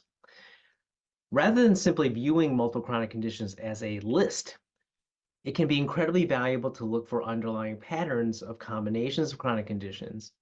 In the case of older adults with diabetes, we have found across two different data sets with the same three-class system of comorbidity. So I'll highlight the findings from the data from Kaiser here on the left. Approximately 50% of the diabetes population is relatively healthy, with low prevalence of chronic conditions. Here, these numbers indicate the prevalence of different conditions like arthritis, obesity, hypertension. So this about half of the population of older adults is in class 1. In class 2, which is about a quarter of the population, they have the highest prevalence of arthritis, depression, urinary incontinence, and obesity. This class we call the geriatric class or sarcopenic obesity class. Class 3, which is the remaining 21% of the Kaiser population, has the highest prevalence of cardiovascular complications. Here you can see that they have a prevalence of 59% for coronary heart disease, 59% for congestive heart failure, and a high prevalence of stroke at 15%. And they have the highest rates of these cardiovascular complications conditions across the 3 classes. If you look across the patterns of green and yellow from the Kaiser data to the data from these 2 other these 2 other analyses, you'll see that the general patterns of yellow and green are very similar, which shows you that we have been repeatedly finding the same classes across different data sets and studies. This figure shows how future complication rates are very different for the 3 classes. Again, this data comes from the Kaiser Diabetes Registry. Class 3 complication rates are in purple, class 2 are in orange, and class 1 complication rates are in the turquoise. And you can see for different complications such as mortality, hypoglycemia, cardiovascular complications, microvascular complications, that the purple lines are the highest, indicating that class 3 has not only the highest risk of mortality, but also cardiovascular complications, as well as hypoglycemia, which is a side effect of treatments. This concentration of risk was not previously known. These differences in future events have direct implications for the appropriate management of medications for diabetes, but also for the design of healthcare programs. Whether the 3 classes reflect one common trajectory or multiple pathways is still unknown. So how do we apply a life course perspective and these digital tools and new insights regarding comorbidity to address health disparities? On this slide, we have a map showing the areas of Chicago region with the highest levels of a combination of obesity, diabetes, hypertension, arthritis, and low physical activity. The red areas of the map indicate the geographic areas with the highest prevalence of these cardiometabolic conditions. Pockets of high cardiometabolic risk are unevenly distributed across the region and tend to occur in areas with high concentrations of African Americans and Hispanic residents. When we were developing the initial projects of our Chicago Regional Center, we purposely selected projects to address multimorbidity with an awareness of the life course, clinical versus community versus home settings, and social cultural environments. So VITA, which I'll tell you about, which is a study of diabetes in multiple chronic and its associated cardiovascular complications, is taking place in 2 distinct settings, in community health centers as well as a private healthcare system. Keep It Moving is taking place among older and middle-aged African Americans with difficulties with physical functioning, with at least 2 chronic conditions. And this trial is taking place in churches.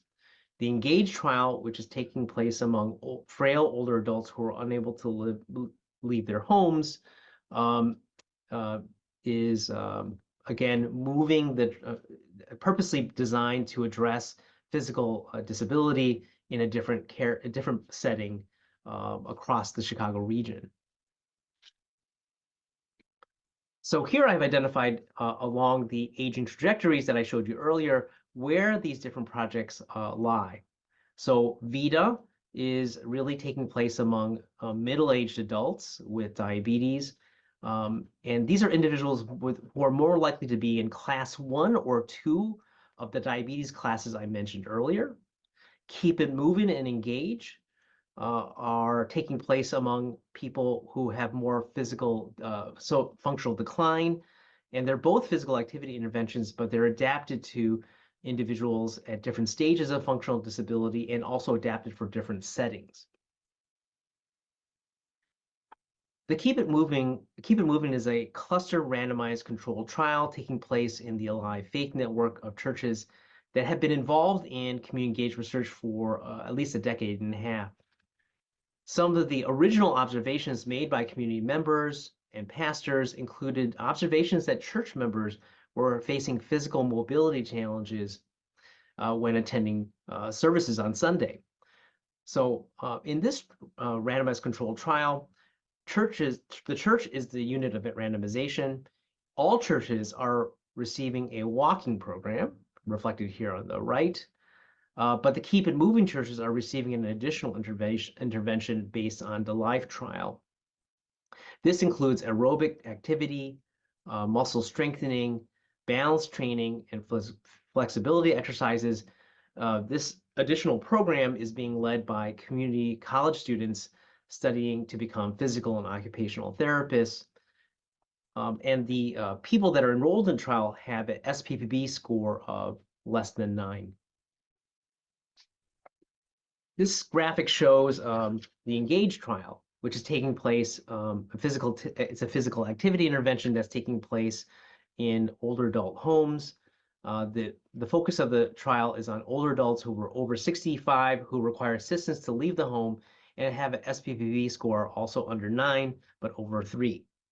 The intervention is delivered through an Amazon Alexa Echo Show that has voice-activated exercise recommendations tailored to the individual. You can see here this graphic shows the different kinds of exercises adapted to the physical performance of the older adult. The same program and device also communicates with the caregiver of the older adult to inform them of progress and participation in the program as well. So here are some recommendations for researchers who are attempting to address multiple chronic conditions. So we need to intentionally design multiple chronic condition interventions with an awareness of the life course trajectory. So we should be utilizing digital tools for patient classification to determine who are the participants in our studies, where are they in the health system, and where are they in community. We need to begin going beyond asking simply what works. We need to know which interventions have benefits across multiple chronic condition groups, and we need to know when interventions need to be tailored to the specific chronic condition group. We should be evaluating outcomes that matter across the life course, such as functional independence and things such as quality of life. Many of us are beginning to design interventions that are structural in nature with the involvement of multiple payers and different areas of government that provide social services. Across these structural interventions, we need much more coordination and collaboration. So for example, in our health system, we have multiple alternative payment model contracts, but each of the contracts has a slightly different set of quality measures for diabetes.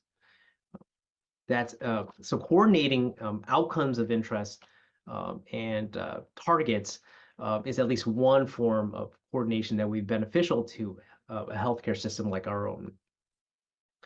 In addition,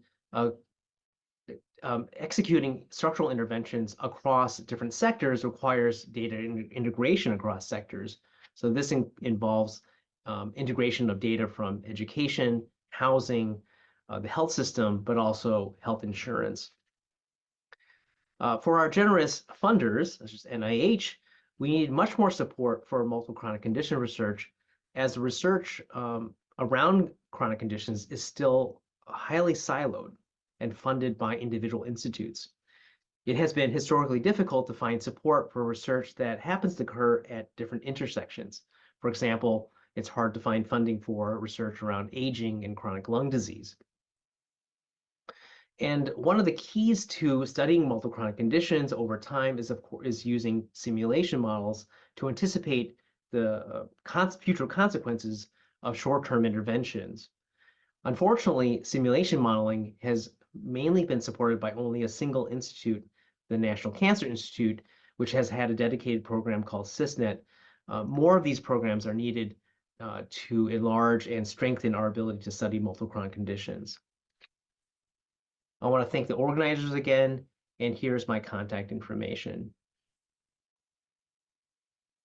Hello, my name is Dina O'Malley, and I'm an assistant professor in the Department of Family Medicine and Community Health at Rutgers Robert Wood Johnson Medical School. I'm going to be talking today about using implementation science to promote cancer health equity, integrating multiple chronic condition care into cancer survivorship. As a roadmap for today, I'm first going to introduce myself and a little bit of my research portfolio, provide a brief background on cancer survivorship and multiple chronic conditions as it relates to a health system intervention to improve primary care connection between newly diagnosed cancer survivors with CVD risk factors we call Access PC. So a little about me. I am an oncology social worker and implementation science researcher. I arrived at my research career with a background in primary care continuous quality improvement, oncology social work clinical practice experience, and experience developing a program of cancer survivorship care in an NCI designated cancer center. My program of research focuses on 3 overlapping areas: cancer care delivery. This is my broadest area of work, investigating patient needs, primary care delivery models, the care delivery context capacity, and the use of evidence in care delivery. And most of my research focuses on disparities on medically and socially complex patients, so disparities in cancer prevalence and chronic illness, and whether or not our health system is really designed to meet the needs of the cumulatively complex patients who are cared for in different contexts, who may have different capacities to address social needs specifically. And I do this using an implementation science approach, thinking about how we can tailor strategies to promote health equity, how we can optimize that evidence-based fit for practice context, using the mixed methods multi-level design. So there's some overlap. So briefly, I'm going to provide just specific background information related to cancer survivorship and multiple chronic conditions. So cancer in the US is ubiquitous. It affects everyone. There's a 1 in 3 lifetime probability for women and 1 in 2 lifetime probability for men of being diagnosed with cancer. So being affected by cancer, the likelihood is quite high.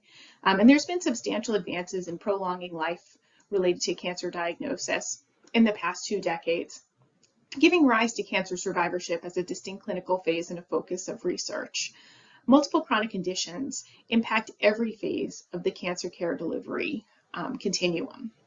And as we know, 1 in 6 women and 1 in 5 men die of cancer in the United States, but that burden is not shared equally.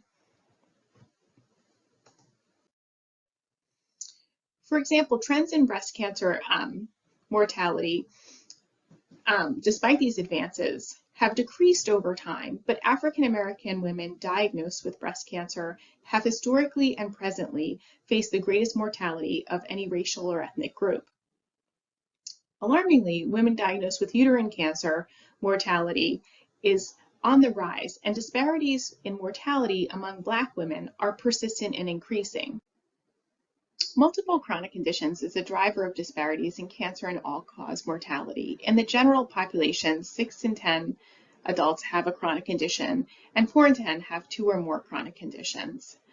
A longitudinal study, which included 28 years of follow-up, found that breast cancer survivors with a higher multiple chronic condition burden were associated with a greater risk of all-cause mortality.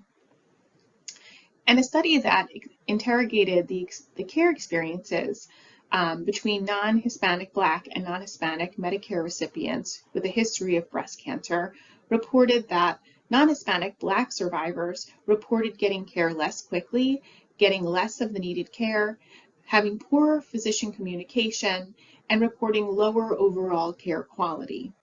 Another population-based study investigated multiple chronic condition clusters and their impact on mortality, using latent class analysis to develop clinically meaningful subgroups of multiple chronic conditions. This study included participants who were 50 years and older and had a potential of 13 chronic conditions and various combinations. They identified 5 meaningful classes of multiple chronic conditions, and the complex cardiometabolic cluster was the one associated with the greatest mortality of the clusters. This cluster also had the greatest CVD risk and cancer present. Only 3.2% of the multimorbidity population were assigned to this class. Members of this class also had the greatest percentage of obesity and being former smokers. They were older on average and less educated than members of other clusters. It's important to note that the population of breast cancer survivors with 6 or more multiple chronic conditions represents the largest group of breast cancer survivors in both non-Hispanic white and non-Hispanic populations in the US.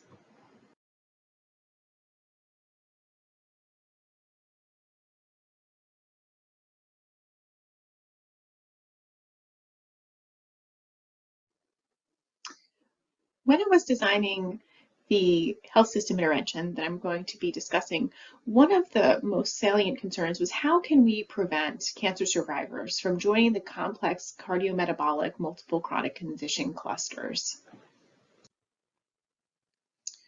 My team has a proposal pending for UO1 that was submitted last year in response to the RFA to address primary care needs of cancer survivors. It's called Access PC, Advancing Care Coordination to Enhance Shared Care for Complex Cancer Survivors in Primary Care.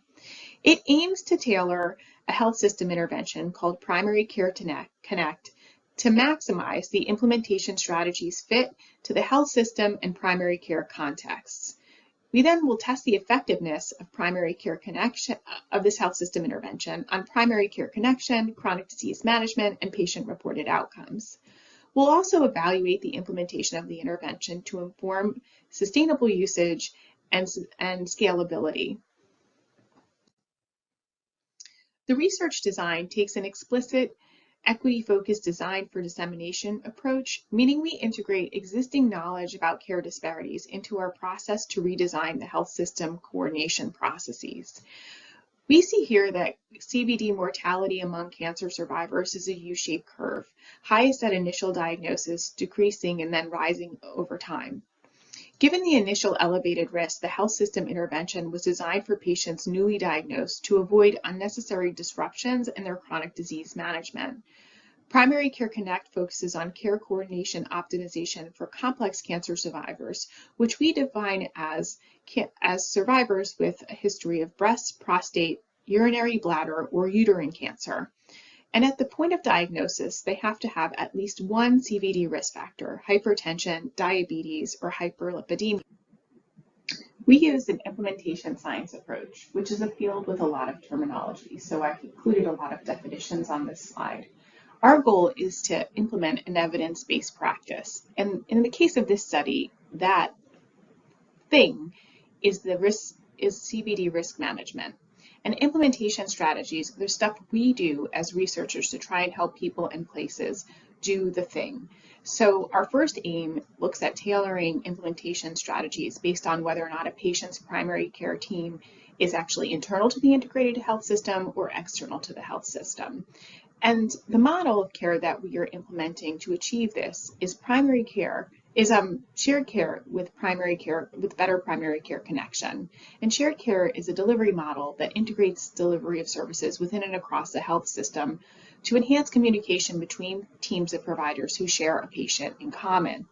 And that typically includes cancer, primary care, and other medical subspecialties. The cancer multi-team system is the conceptual framework guiding this inquiry. Cancer multi-team systems are networks of interdependent teams working toward an overarching goal. For example, the receipt of high-quality comprehensive care, with composite teams owning specific tasks and processes. So the cancer care team would be in charge of cancer treatment, and the primary care team would be in charge of CVD risk management. A care coordination orientation in a cancer multi-team system focuses on the context, the inputs, and processes for two or more interdependent teams. They're interdependent but separate, and they're organizing patient care delivery to achieve that overarching goal. I'm going to provide two examples of constructs from the cancer multi-team system that we're investigating in the study. The first is care team composition and complexity. Among newly diagnosed cancer survivors with cardiopulmonary disease and diabetes, the most common care team composition was primary care and cancer. Care team complexity involves how many clinicians from how many specialties are involved in an individual patient's care. High care team complexity is defined as having 4 or more clinicians from 2 or more specialties involved in an individual patient care. So this speaks to access to specialty care. And we know that high care team complexity is lower for non-Hispanic Black and Hispanic survivors compared to non-Hispanic white survivors. And it's 10 percentage point lower for dual recipients of Medicaid and Medicare compared to survivors with Medicare only. The other construct that we are looking at is boundary status. Boundary status is whether or not a patient's primary care team is internal or external to the healthcare system, to the integrated healthcare system. And when a patient's care team crosses health systems, these teams are less likely to have in-person or virtual interactions or asynchronously communicate using interoperable electronic medical records. In our healthcare system, we have a robust navigation program to facilitate timely access to cancer treatment. But for shared care to be responsive to the needs of our primary care safety net, it's critical that we overcome the fragmentation that's baked in based on many sites being non-affiliated with the integrated healthcare delivery system. Our research plan develops distinct primary implementation plans for patients whose care is all internal to the healthcare system and for those patients whose primary care team is outside the integrated care. A seminal article in Implementation Science documented that it takes 17 years for research to make its way into standard clinical practice. We call this translational lag. Khan and colleagues revisited translational lag for 5 cancer control interventions with a very strong evidence base, including mammography, smoking cessation counseling, HPV vaccination, and colorectal cancer screening. On average, they found that it was taking 15 years to get evidence into clinical practice. And they measured uptake as 50% of the population receiving the evidence-based practice as it was recommended. If we think about that in the context of our FQHC benchmarks for, say, colorectal cancer screening, in most primary care safety net settings, we've yet to achieve that 50% uptake benchmark. And I use colorectal cancer screening purposefully because it's the most studied cancer screening intervention in the NCI implementation science portfolio. And responsive care delivery models for complex cardiometabolic survivors is inherently more complex. So the grand challenge in implementation science is to identify methods to accelerate implementation to promote equitable care and really interrogate who in the population is benefiting from the evidence. There's a lot of evidence from the fundamental causes research that's been done for decades that it takes much longer to get these evidence-based practices delivered to the health disparities populations who need them the most. Thank you for your time and attention, and I just want to acknowledge and thank my funders. Okay, we are transitioning to our final presentation, and I also just want to remind everyone to place your questions in the Q&A area, and we'll do a formal question and answer immediately after this final presentation. Thank you, and thank you, Mark, for sharing the slides for me, and I'll be sort of signaling when we want to advance. I'm Bruce Fink. I'm a family physician geriatrician with Indian Health Service over 30 years. And in my comments today, I'll share a perspective from Indian Health. It's a system comprised of both tribally owned and operated healthcare, as well as urban Indian organizations providing healthcare for Native populations in urban settings, and then Indian Health Service federal direct services for tribes that elect that option. I am coming from the federal side of the system, supported in this work by lots of conversations, and especially I want to call out Captain Jana Town from the Division of Diabetes Prevention and Control, and I rely heavily on some of her work leading leading us in thinking about social determinants, social drivers of health in this work. Next slide. I think you'll hear in the comments today, in this perspective, a lot of resonance with Marshall Chen's keynote presentation and the really excellent presentations we've heard from other panelists today.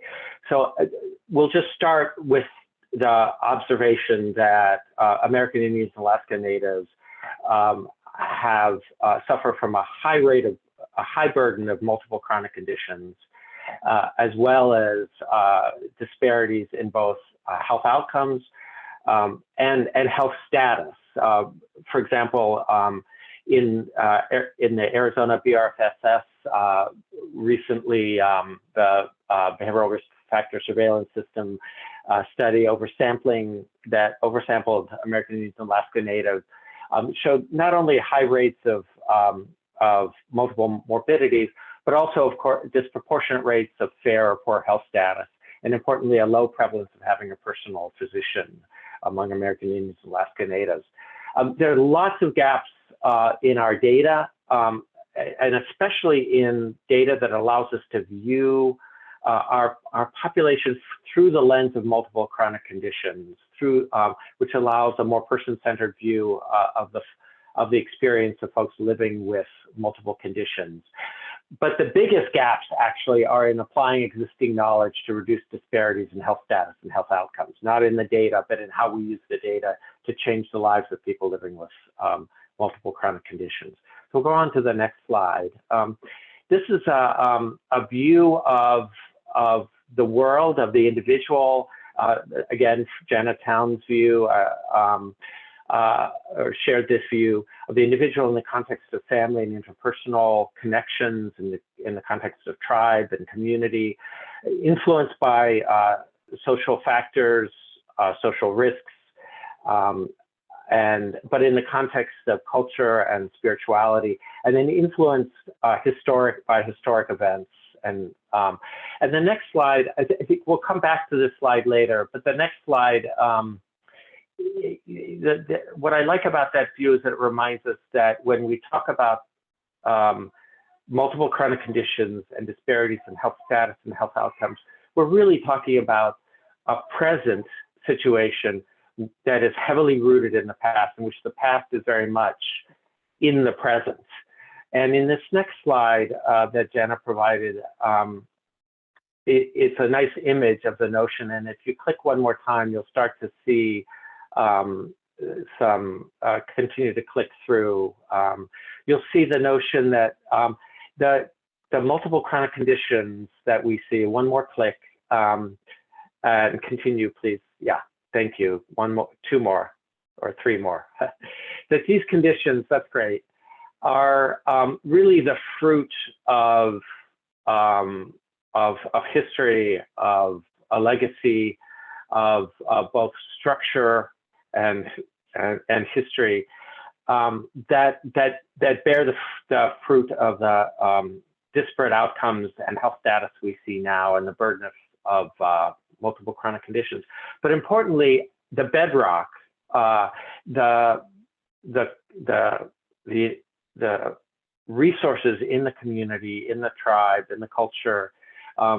If we can access that bedrock, we begin to influence in positive ways these outcomes. We still have to address those factors in the topsoil, subsoil, parent material that sort of influence these outcomes. And now I want to, after this really brief, and I'm sorry, almost telegraphic sort of statement of current status, I want to move on to an example, I think, in the next slide of multiple. Oh, I'm sorry, before we do that, we'll just say there's two more slides to talk about social determinants. And again, thank you to Jana for these, sort of describing the three different ways of thinking about the impact of social influences on health in terms of social determinants or drivers of health, social risk factors, and then health-related social needs. And the next slide really points out that these really are related concepts and points of intervention in the system. So in the health system, we often focus on the health-related social needs. But these really are the manifestations of social risk and the social drivers of health. And as we move upstream into public health, community health, and some of the structures that we've discussed earlier today, we start to be able to address some of the social drivers of health. And we'll talk at the end of my brief comments about the health-related social needs, but I wanted to sort of, in the next conversation, we'll talk about the possibility of intervening at all levels. And in the next slide, we're gonna move from kind of current state to an example, a case study, if you will, of interventions that have actually made a meaningful difference in multiple chronic conditions, in health, in disparities in outcomes and health status. And that's in the condition of diabetes. And I think, as Albert Wang pointed out, one best thinks about diabetes really through the lens of multiple chronic conditions. Because of its influence across multiple elements of health, both, with manifestations, cardiovascular, renal, neurologic, vision, with its contributions to disability and poor self-related quality of health. And I want to point out in this slide, coming from an in this set of slides, coming from the report of the Special Diabetes Program for Indians in 2020, and an article in the references at the end of the presentation from the MMWR. We'll start in figure 4 with a reduction in new cases of kidney failure in adults, American Indian Alaska adults with diabetes between 1996 and 2013. As we move to the right, in the bottom right hand, you see over a similar time period from 2000 to 2016, a reduction in hospitalizations for uncontrolled diabetes by 84%. And above that in figure 3, diabetes-related mortality decreasing by 37% over a similar time period. And finally, between 2013 and 2017, we begin to see a decrease in diabetes prevalence actually in this population. In the next slide, what you see is a striking reduction in disparity in end-stage renal disease in adults with diabetes. So the previous slide showed end-stage renal disease, a reduction of 54% in end-stage renal disease in all adults. This slide is looking at end-stage renal disease in adults with diabetes between 1996 and 2013. Essentially, in this particular outcome, eliminating the disparity between American Indians and Alaska Natives and the white population in this condition. So how did we get here? How did we get to this, this impact? And I think the important thing to understand is that this is coincident with the authorization of the Special Program for Diabetes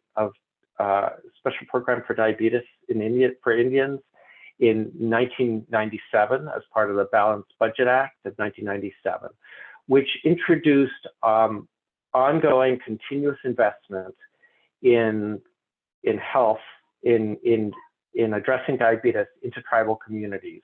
And there's some important features of this investment in tribal communities. One is that it's guided at a macro level by a set of representatives of elected tribal leaderships who make recommendations and guide the allocation of these resources to all tribes, essentially all federally recognized tribes and urban Indian organizations that have a relationship with Indian health, not specifically to individual based on sort of competitive application. The second is that that the use of these resources occur at the tribal level or the community level are dictated by folks within those communities, taking the evidence, including evidence from the diabetes prevention program and clinical evidence, and using these resources to apply that evidence in their communities. in ways that meet the needs of the members in those communities. And I think in that you start to, and they apply those in a comprehensive way, addressing diabetes from a prevention standpoint through wellness programs, in secondary prevention, through targeted interventions for folks at risk for diabetes and in fact with diabetes, and then with clinical services. And that those clinical services begin to integrate our team-based and interprofessional and integrate health-related social needs in the care of folks with diabetes in many of these communities, as defined by the models developed in those communities. So I think you begin to see in the diabetes program a condition of multiple morbidities with a strong and visible influence of social drivers of health, and a comprehensive approach funded through the Special Diabetes Program for Indians that has really worked to reduce disparities in this condition. I want to move on to the next slide now to touch on another issue I think that Marshall Chen raised, which is the role of primary care, and reference again the NASM primary care report from 2021 that suggests that primary care that's able to impact equity in meaningful ways has certain elements, structures, that it is interprofessional care team with the integration of professionals that can extend the reach of extend the care team, engaging, integrating behavioral health, importantly with community health integration through community health workers, community health representatives in Indian health, and that also extends into the community to take advantage to link to community-based services in the community itself. And that this is the kind of primary care and primary health care that's been shown to reduce disparities. So we'll move on now to we'll close now with coming back to the next slide, which is again, Janatown's view of the individual in the context in which they live and in the context in which we have to work to address multiple chronic conditions and the disparate outcomes we see in American Indian Alaska Native communities. And I'll summarize sort of 4 ideas with research implications.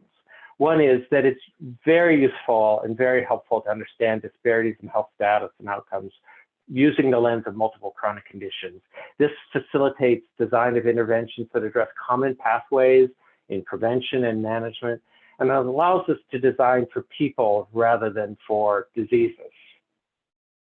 That we need to better understand how to systematically build capability to address social drivers of health and to integrate these health-related social needs into care pathways, and in particular models that allow us to address, to more effectively care for folks with comorbidities, including mental health and substance abuse, and to leverage the resources of our community health representatives, community health outreach, to link clinical services and the tribally based and community-based resources that are so important in the communities we serve.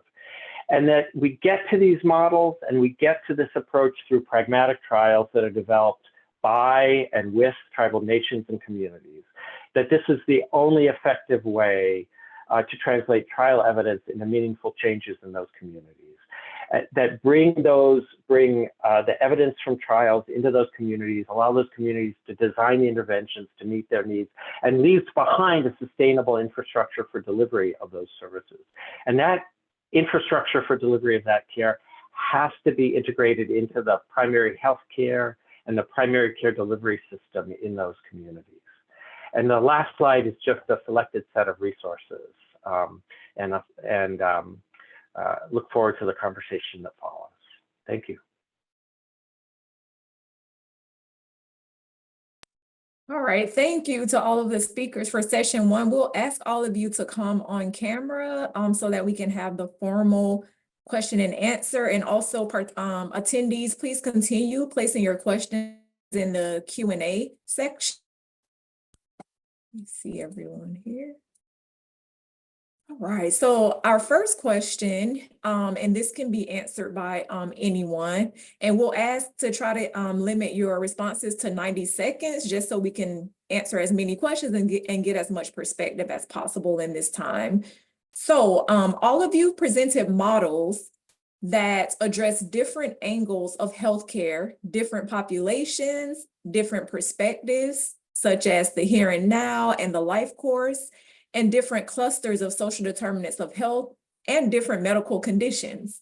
So considering all that you've presented, this is a two-part question. Part one is, what would be the best synthesis of characteristics for an ideal healthcare model or models for persons with multiple chronic conditions from populations that experience health disparities? And part two, how could the characteristics that you identify be effectively incorporated into that model? So it looks like Dr. Meltzer came off of mute. I think many of us may have. I was just doing it to join the discussion, but I'm happy to comment. I think, as our program highlighted, people with multiple chronic condition, by definition, have multiple chronic conditions. And I think the reality is that although you can design programs that target individual conditions, the reality is that you're going to end up running a program for multiple chronic conditions.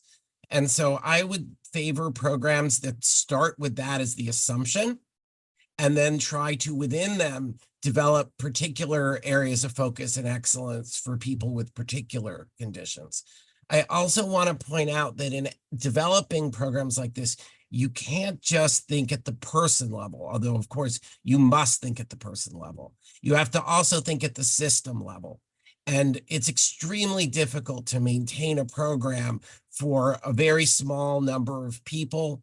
And it's much easier to develop programs that are broader at scale. And so I think practically thinking about developing programs that cross multiple conditions, but then develop within them foci related to the needs of particular populations may be a valuable approach to think about. Wonderful, thank you. Are there any other panelists who would like to respond to that? I'll take make a few comments that largely reiterate comments I've made, but I think there isn't a single model. There aren't models that we can't take models and put them into communities. We can take models and adapt them in communities when they make sense for that community. And so the models have to be built to be adapted. That means they have to be designed in ways that can be taken apart and put back together in ways that meet the needs of the communities. So the diabetes prevention program is an excellent example of sort of a test. It was, first of all, tested in a variety of communities. So that lent sort of an understanding of how to apply what we learned from diabetes prevention program in a variety of communities. And it can be sort of, the key features of that can be implemented in many different ways in those communities.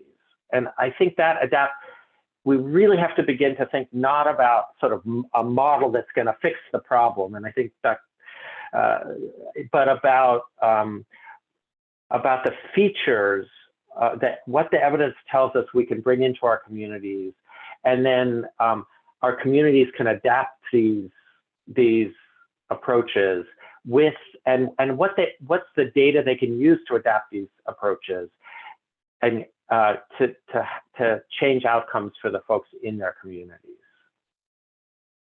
Thank you. Dr. Wong. Hi, Dolly. I'll try. So it's a hard set of questions because I think we don't really know. We don't really have an ideal model. There might be, but I don't think we widely know it. It's obvious that outcomes are still far behind. But I mean, I think there's at least 3 features I can think of what the ideal model would include. Some of it's actually been discussed, as Dr. Meltzer talked about. One is continuity.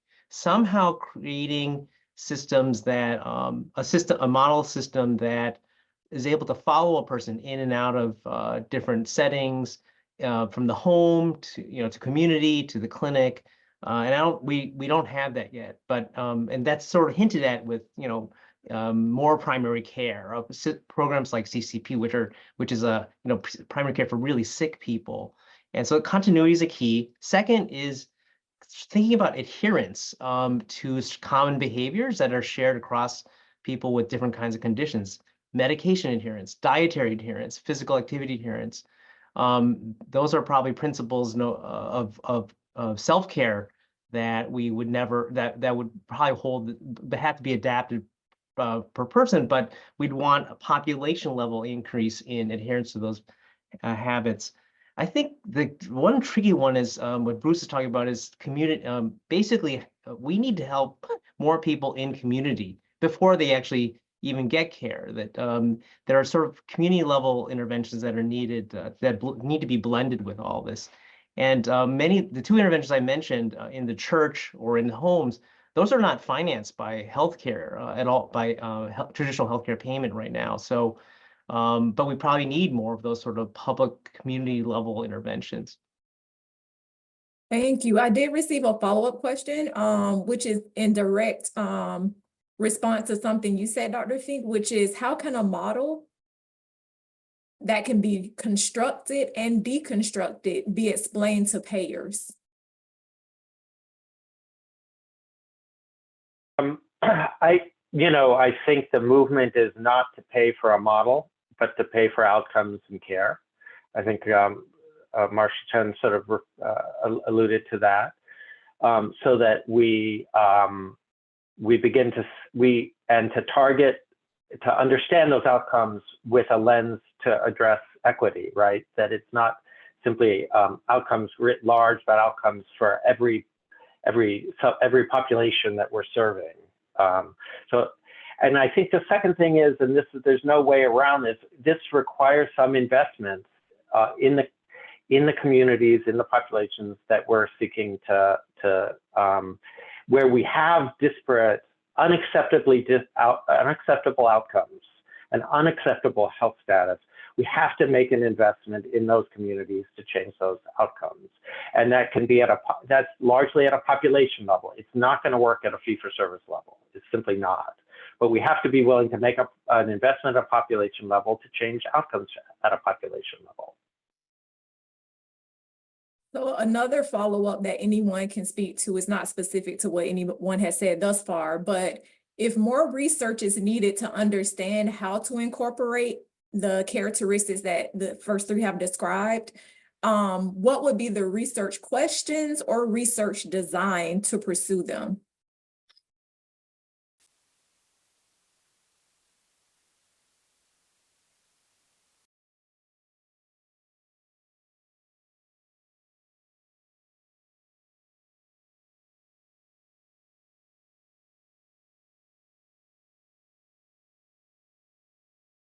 Is the silence because the question isn't understood, or because, oh, you're speaking up, Dr. Allen. Oh, you're trying.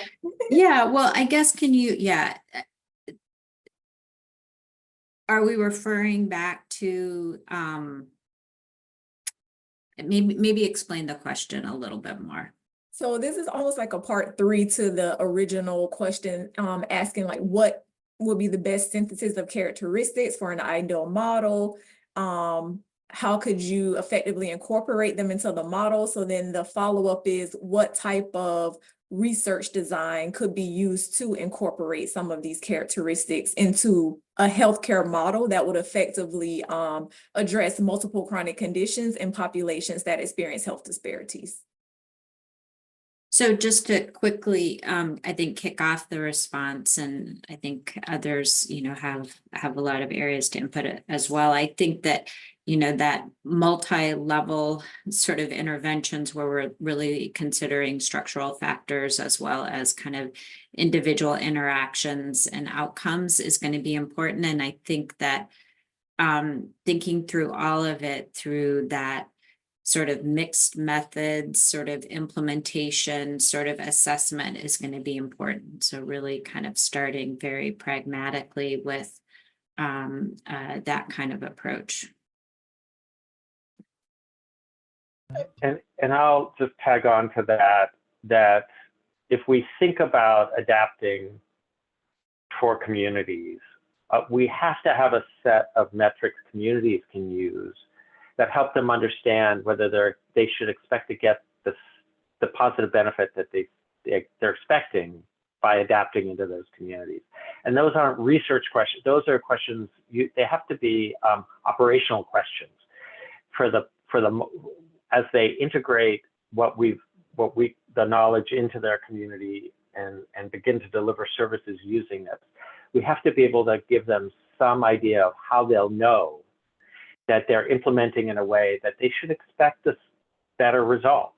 And we can talk specifics. That sounds quite general, but I'll stop there just in the interest of time. We need to that's an important tool for communities as they integrate. Yeah. These models. David, I'll just add that, I think implementation science research and mixed methods research are really important.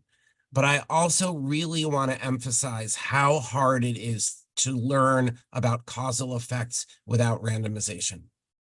If you look at our data, you can see that patients get better in the control group.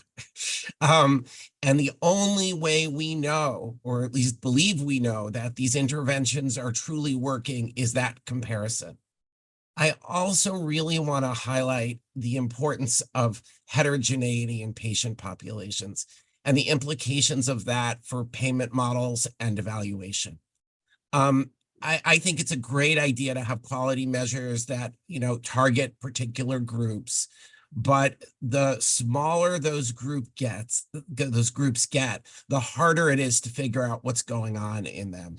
And in the 4-hour version of the talk that I gave, I can show you data that particular subgroups of the most vulnerable patients are clearly experiencing transitions in care models that to me show all the signs of selection based on the incentives implicit in capitation and prospective payment. So, I understand that, the horse may have left the barn when it comes to moving to capitation, but I'm really worried about the injuries that are coming with that. I think it's a very, very serious problem. And I think that our evaluations have not always been able to capture it, although we have lots of evidence in a variety of forms it's happening. I would, those are really good, important cautionary notes from David. I would just add that, obviously many of us, a lot of us are thinking about implementation science methods, which in some ways sort of sacrifices, a little bit, the causal inference that we sort of require in that we're looking for in a clinical trial. For basically exposing as many people as possible or different segments of a system to some sort of programming over time.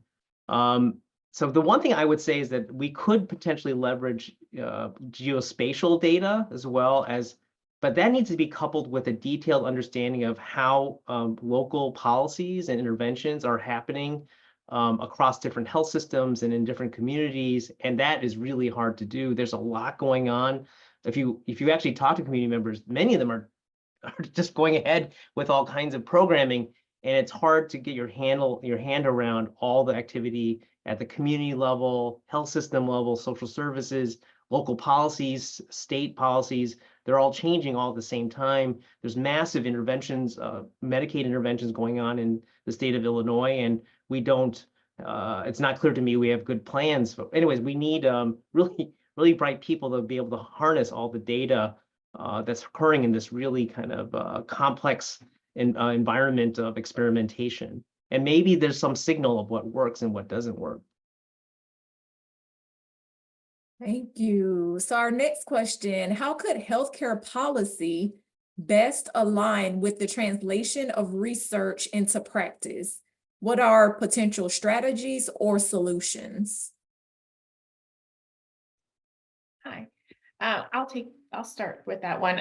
One of the things that was a theme across multiple presenters was a investment in primary care. I think that when it comes to multiple chronic condition prevention and management, focusing on primary care and for the cancer group, the reason why we called it Primary Care Connect is that cancer is a disruptive illness, and we know that the mortality increases in the first year. But depending upon what population you're talking about, when they arrive at the cancer experience, they may have multiple chronic conditions, but they may be managed or not based on their care experience prior to arriving at the cancer care delivery system. We do know that patients who have chronic diseases actually get better chronic disease management after they're diagnosed, but that's also because there's a stronger infrastructure to meet the social needs in that system based on how we allocate resources. So I think that thinking about our primary care investment and our historic not funding primary care adequately is part of the picture of the roots of our policy legacy and how we can possibly change that.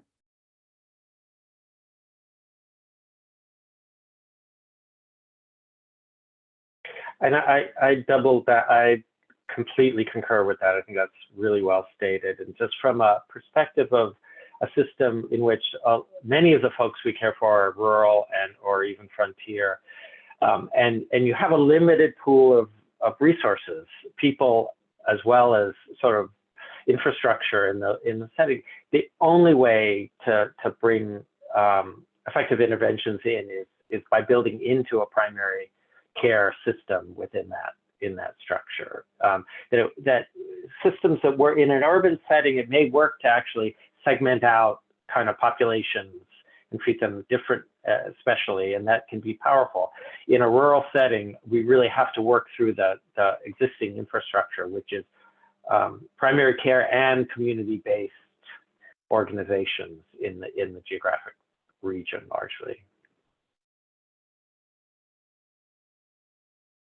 We have a few questions that were submitted for specific panelists, but if others want to comment, feel free to do so as well. So the first is for Dr. Huang. Identify or can you share some digital tools for classifying patients by multiple chronic conditions?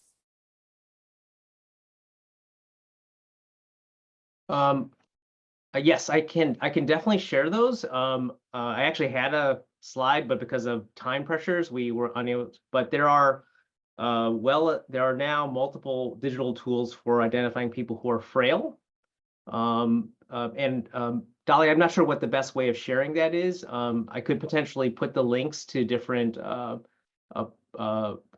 digital tools in the chat. So there's definitely tools for frailty. We have actually a app we've developed for the comorbidities of diabetes clustering. So you can enter all the conditions a person has, click some buttons, and it'll tell you what condition the person's in. And there are actually multiple tools for predicting life expectancy as well that are also publicly available. They're not all in one nice place, but I have a slide deck. I have a slide with all of them in one place.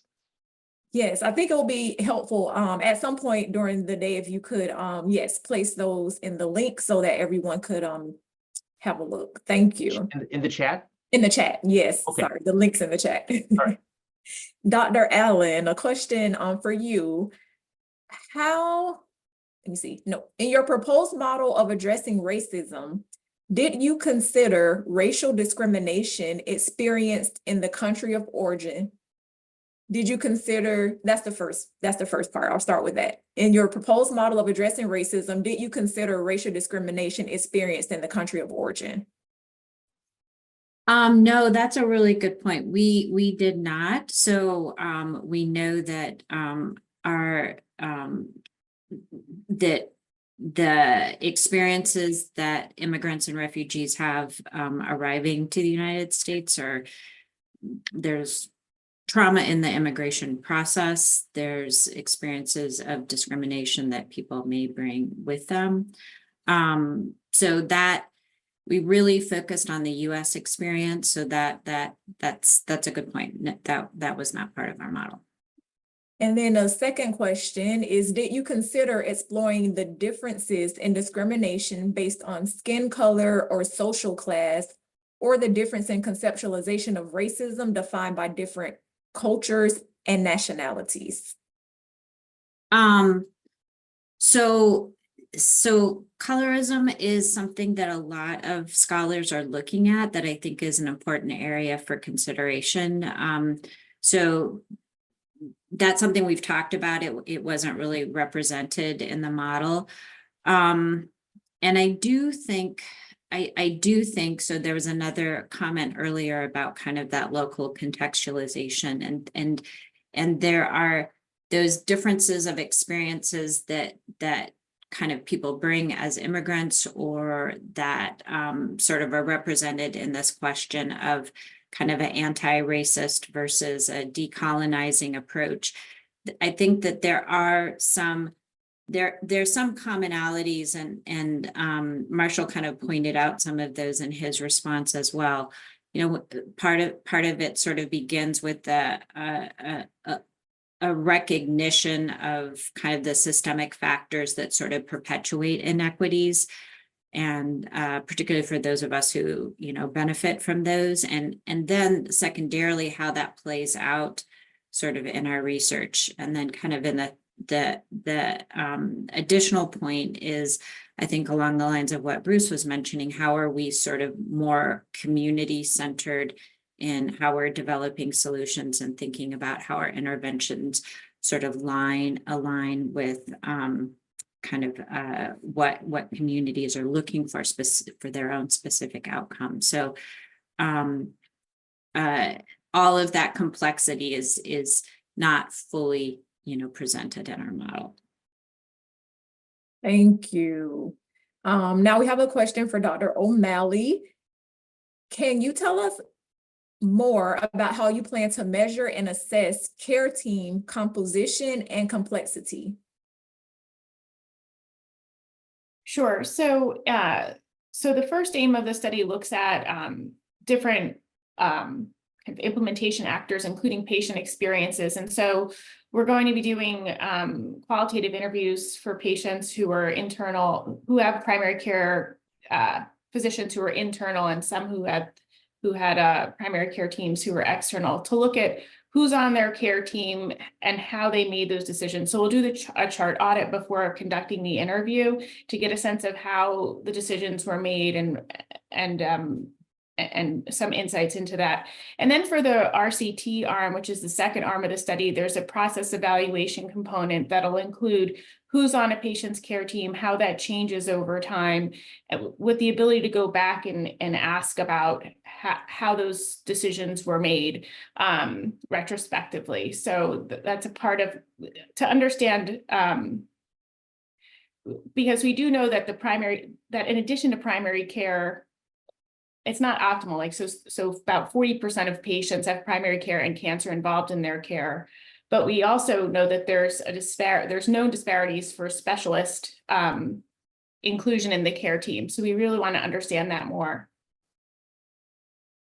Thank you. And one final question, and I think this is for Dr. Meltzer. Are cost and sustainability barriers to implementation of comprehensive care of persons with MCC, multiple chronic conditions? And if so, how to overcome these barriers by healthcare models or payment models?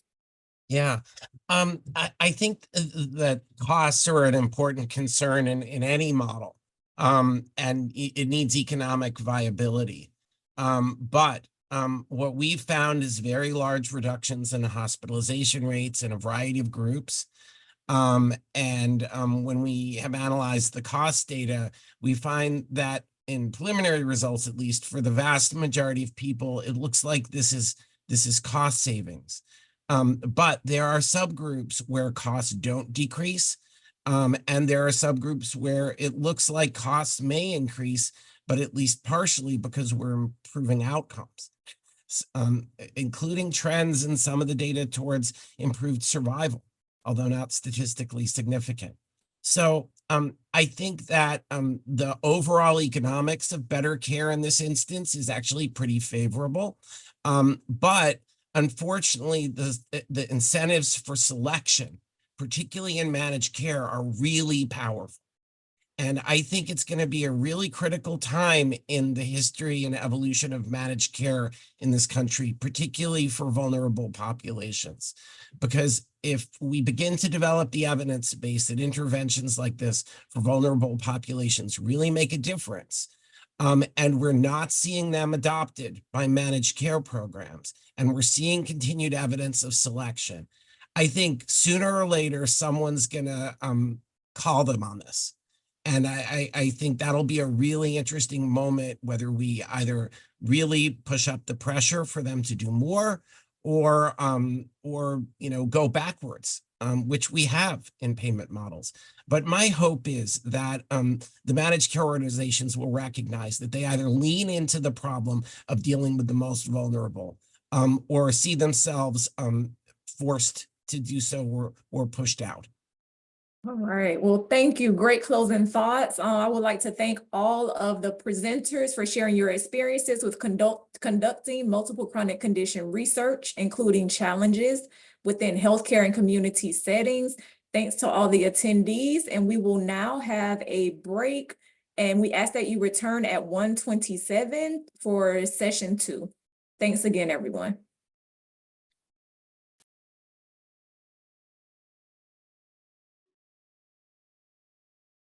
Great. Hi, everyone. I want to welcome you back from lunch. My name is Lynn Paget. I'm the Program Officer in NIMHD in the Division of Clinical and Health Sciences Research. Just a couple of updates before we begin our exciting presentation. Just like the last session, any questions and answers you have, feel free to put those in the Q&A during the talk. These are recorded, so the authors will be able to answer some of your questions during it if you need clarification. And then we will have, of course, Q&A at the end. So welcome back, and I want to welcome to session 2, Doctors Carol Mangione, Stephanie Fitzpatrick, Mukosa Azaya, Crystal Wiley-Sine, and Joseph Scalia. Thanks to you all, and we look forward to hearing your presentation.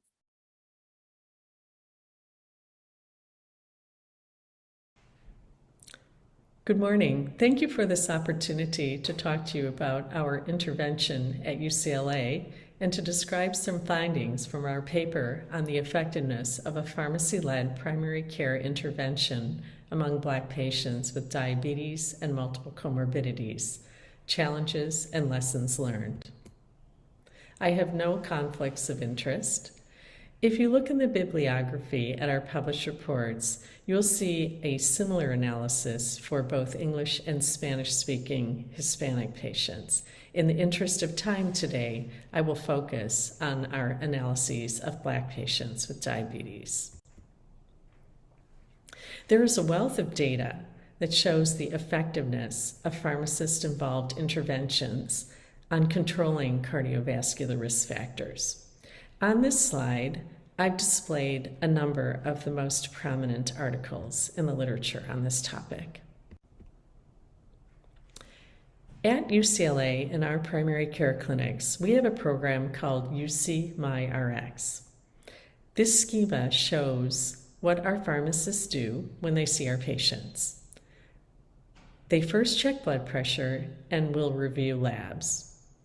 They also will perform medication reconciliation if it's needed. And then they pivot to a comprehensive assessment of medication adherence with a validated survey.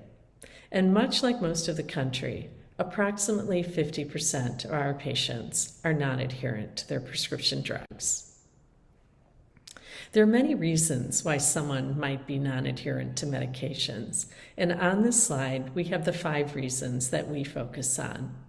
The most prevalent reason is cost-related non-adherence, driven by too high of out-of-pocket costs for prescription medications.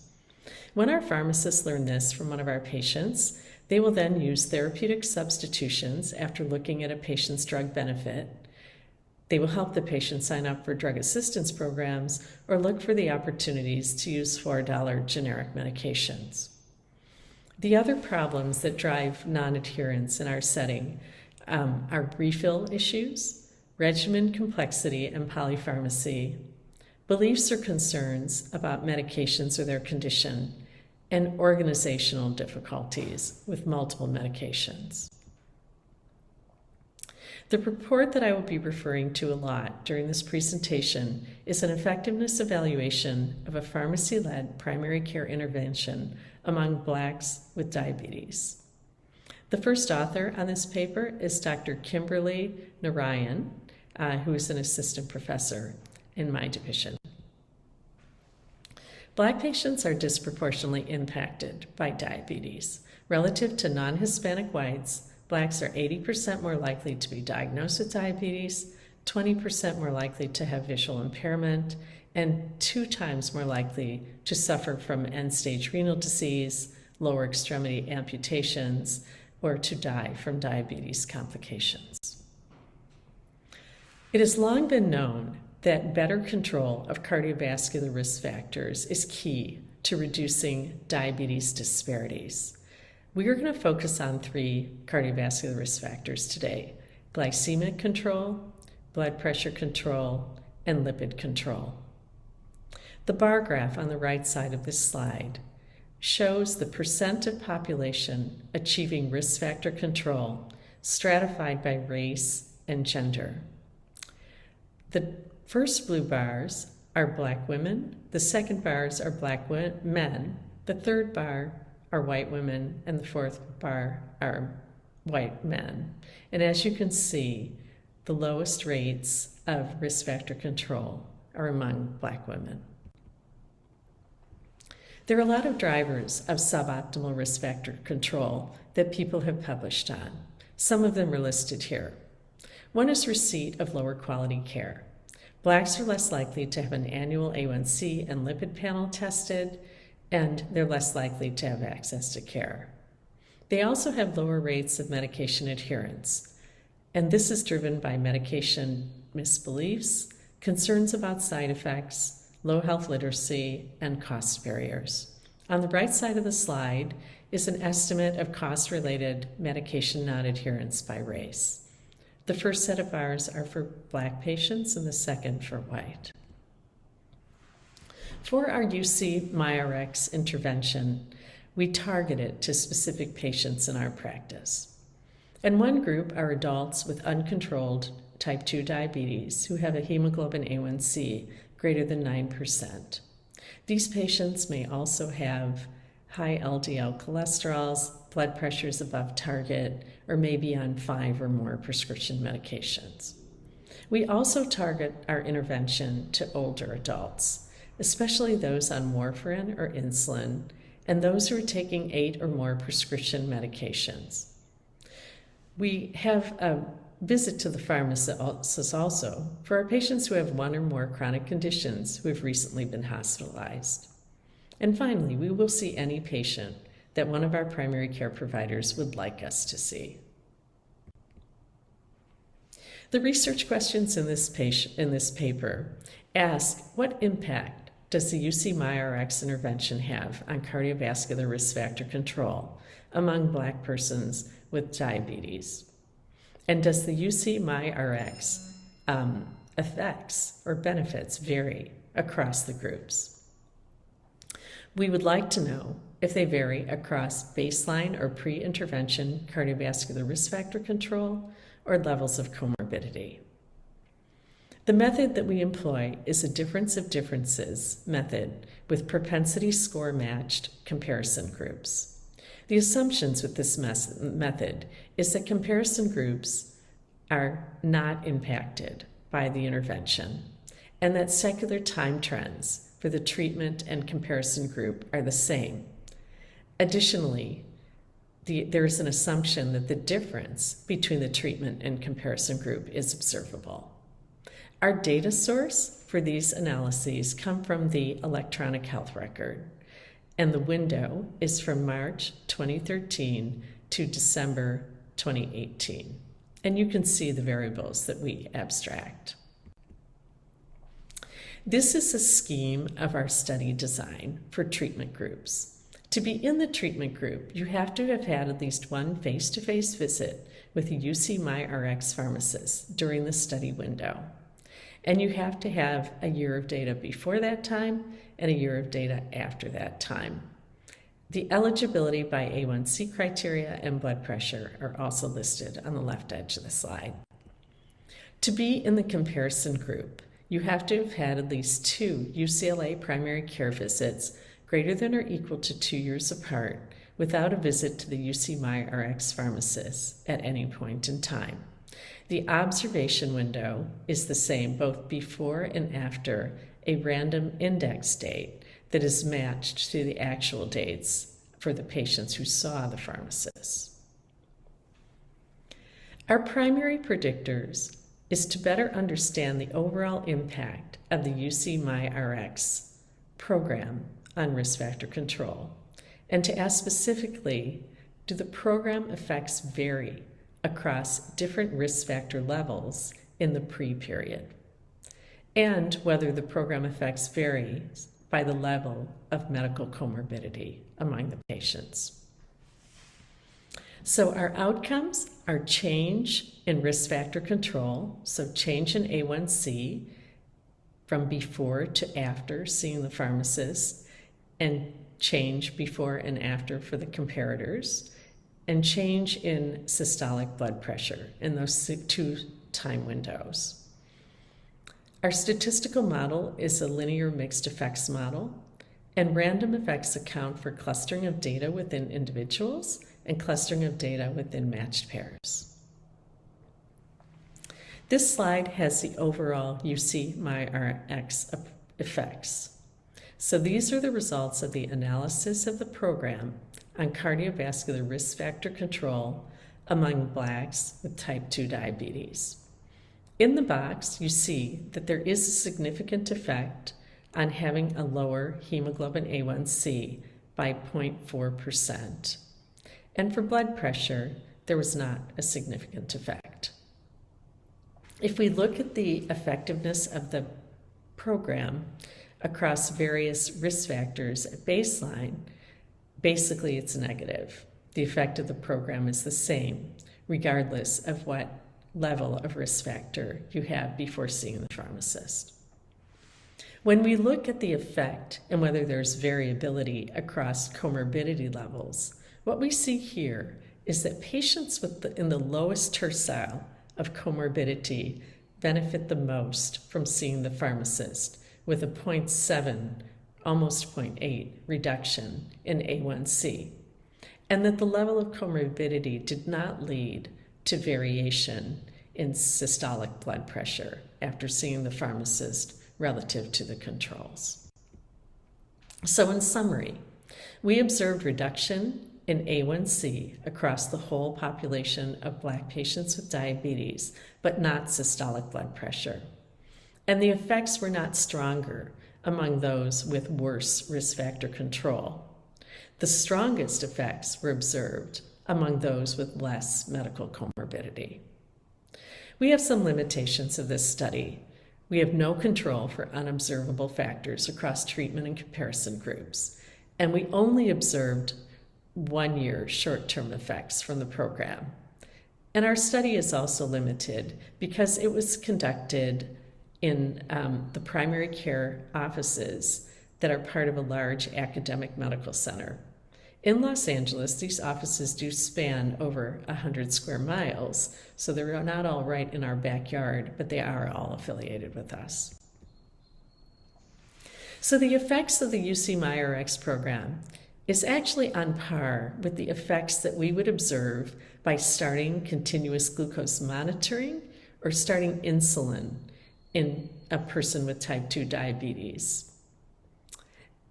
Simulation models find that a 0.4% reduction in hemoglobin A1C leads to a significant reduction in micro and macrovascular complications if it can be sustained over 25 years.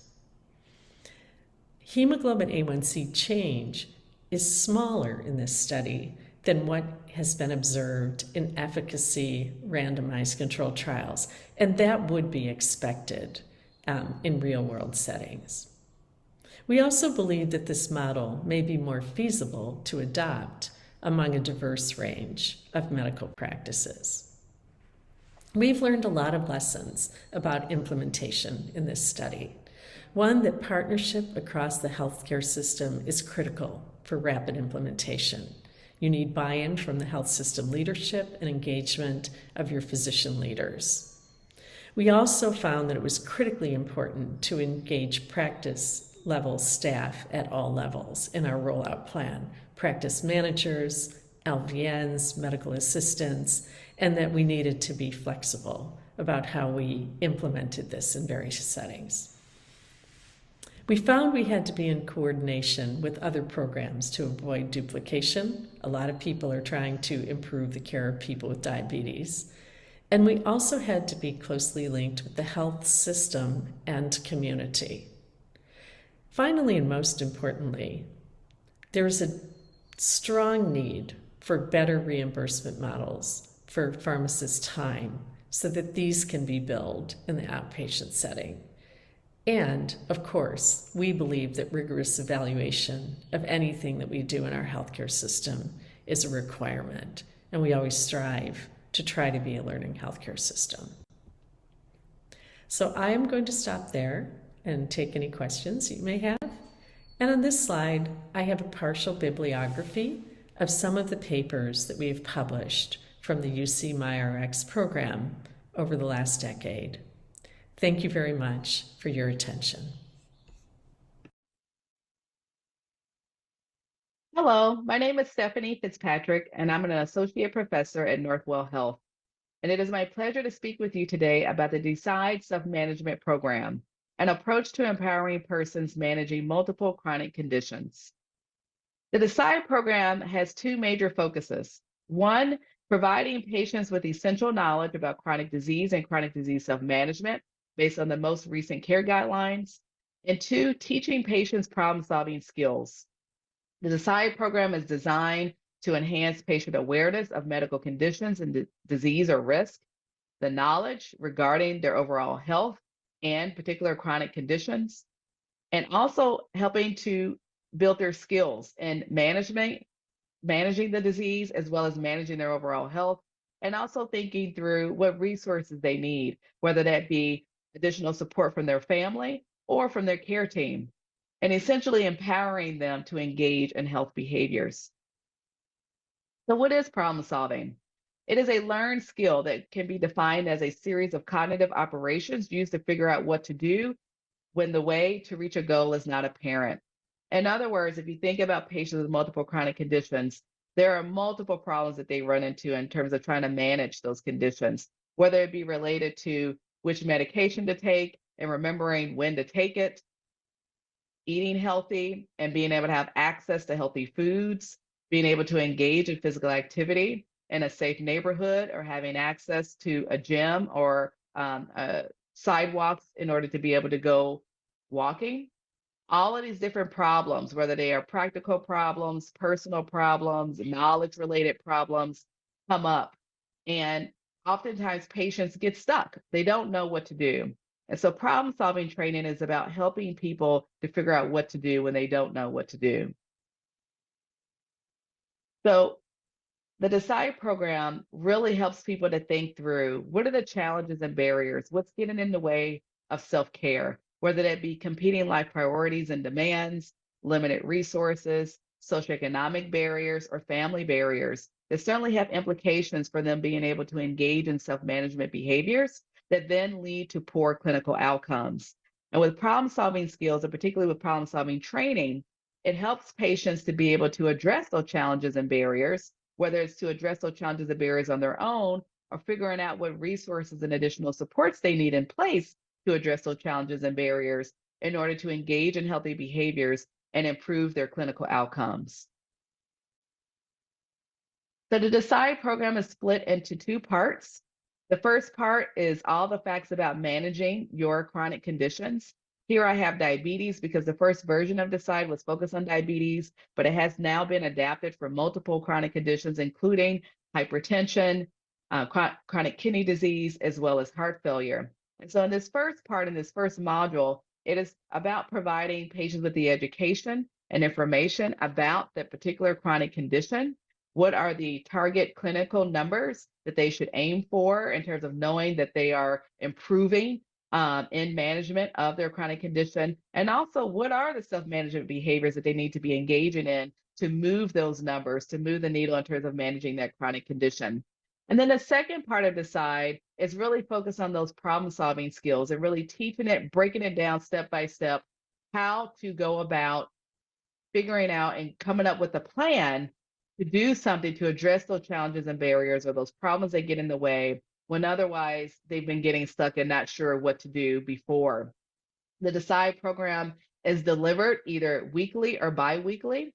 It also can be delivered in person or virtually, and it can be delivered one-on-one with a patient or in a group format.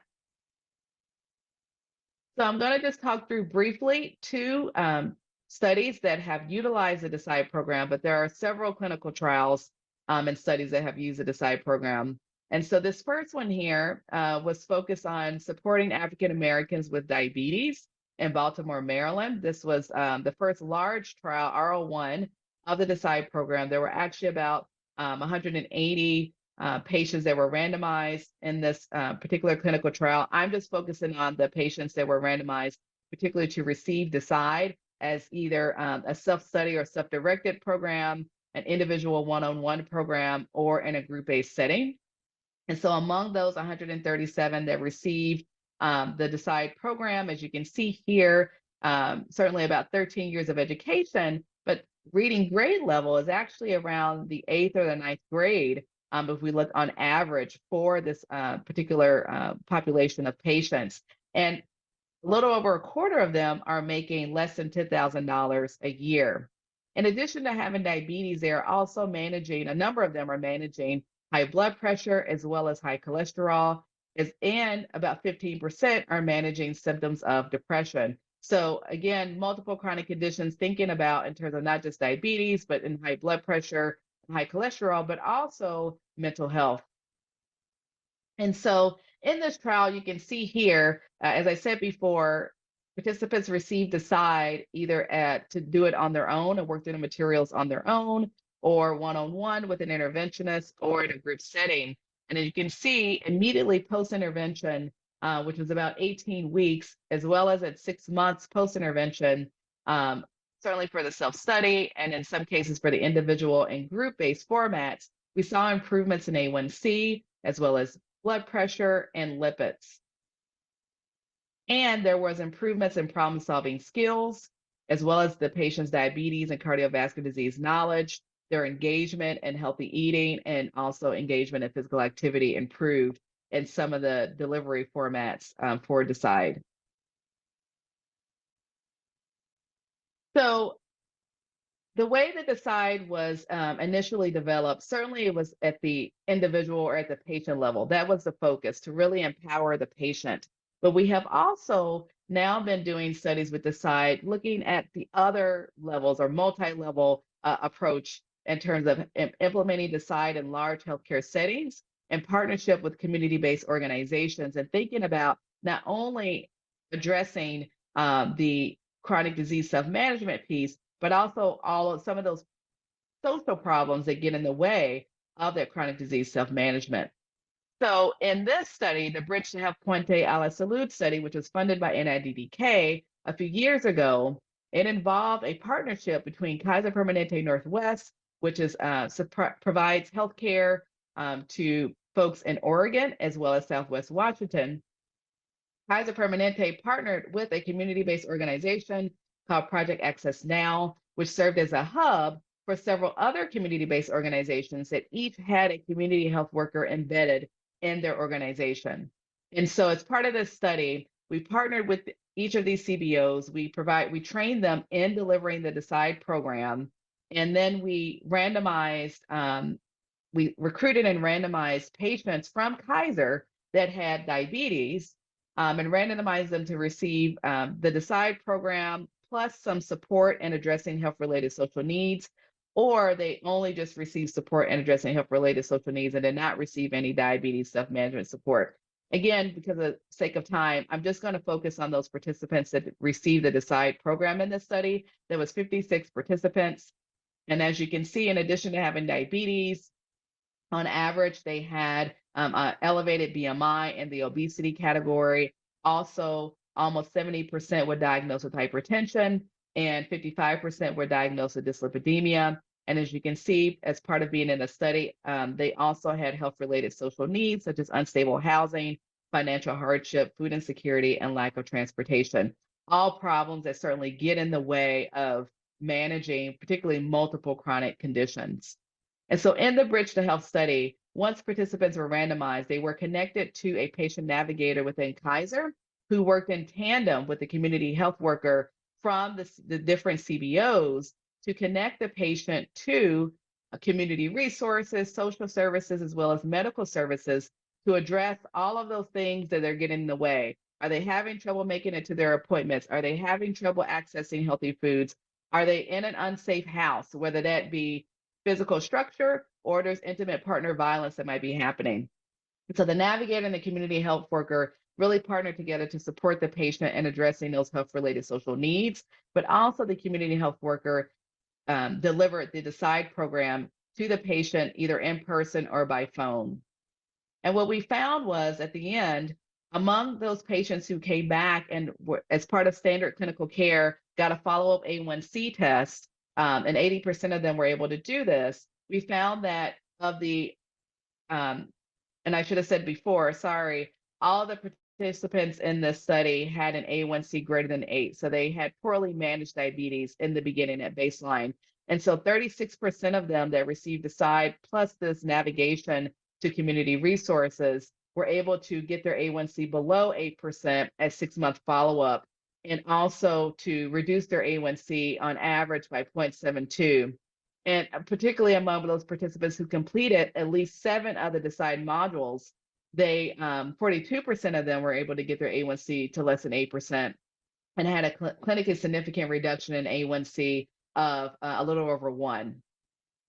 And 3/4 of the participants had at least one social need addressed during that 6-month study period by working with the CHW.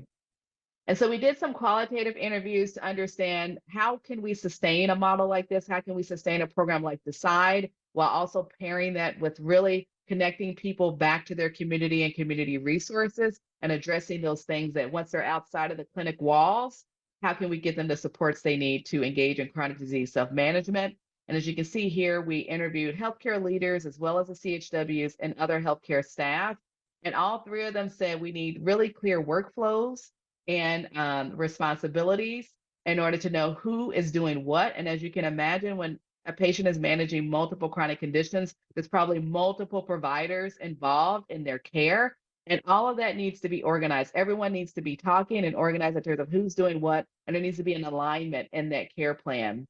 Also, in terms of just thinking through resources, one, CHWs, or if there's a patient navigator or anyone outside of the traditional clinical care team, that they continue to receive training and supervision, and that there's a shared platform in which, as people are coming up with care plans and making decisions about care plans, that is documented in one place where everyone can see it and collaborate appropriately. And then last, in terms of being able to think through what are the patient clinical outcomes that matter, certainly, and also utilization. What are the utilization goals in terms of care utilization in order to then understand return on investment? And so the lessons that we have learned in terms of implementing DECIDE, and particularly implementing DECIDE with patients that have multiple chronic conditions, is that community partnerships are key. There's only so much that can happen inside of the healthcare or the clinic walls. And so really partnering with communities to be able to disseminate and expand the reach of some of these clinical programs is really important. And also to be able to do community partnerships and community engagement well, it needs to be bi-directional. It can't just be what can the community partners do for us as researchers or as healthcare entities, but also what can we give back? How can we reinvest back in the community?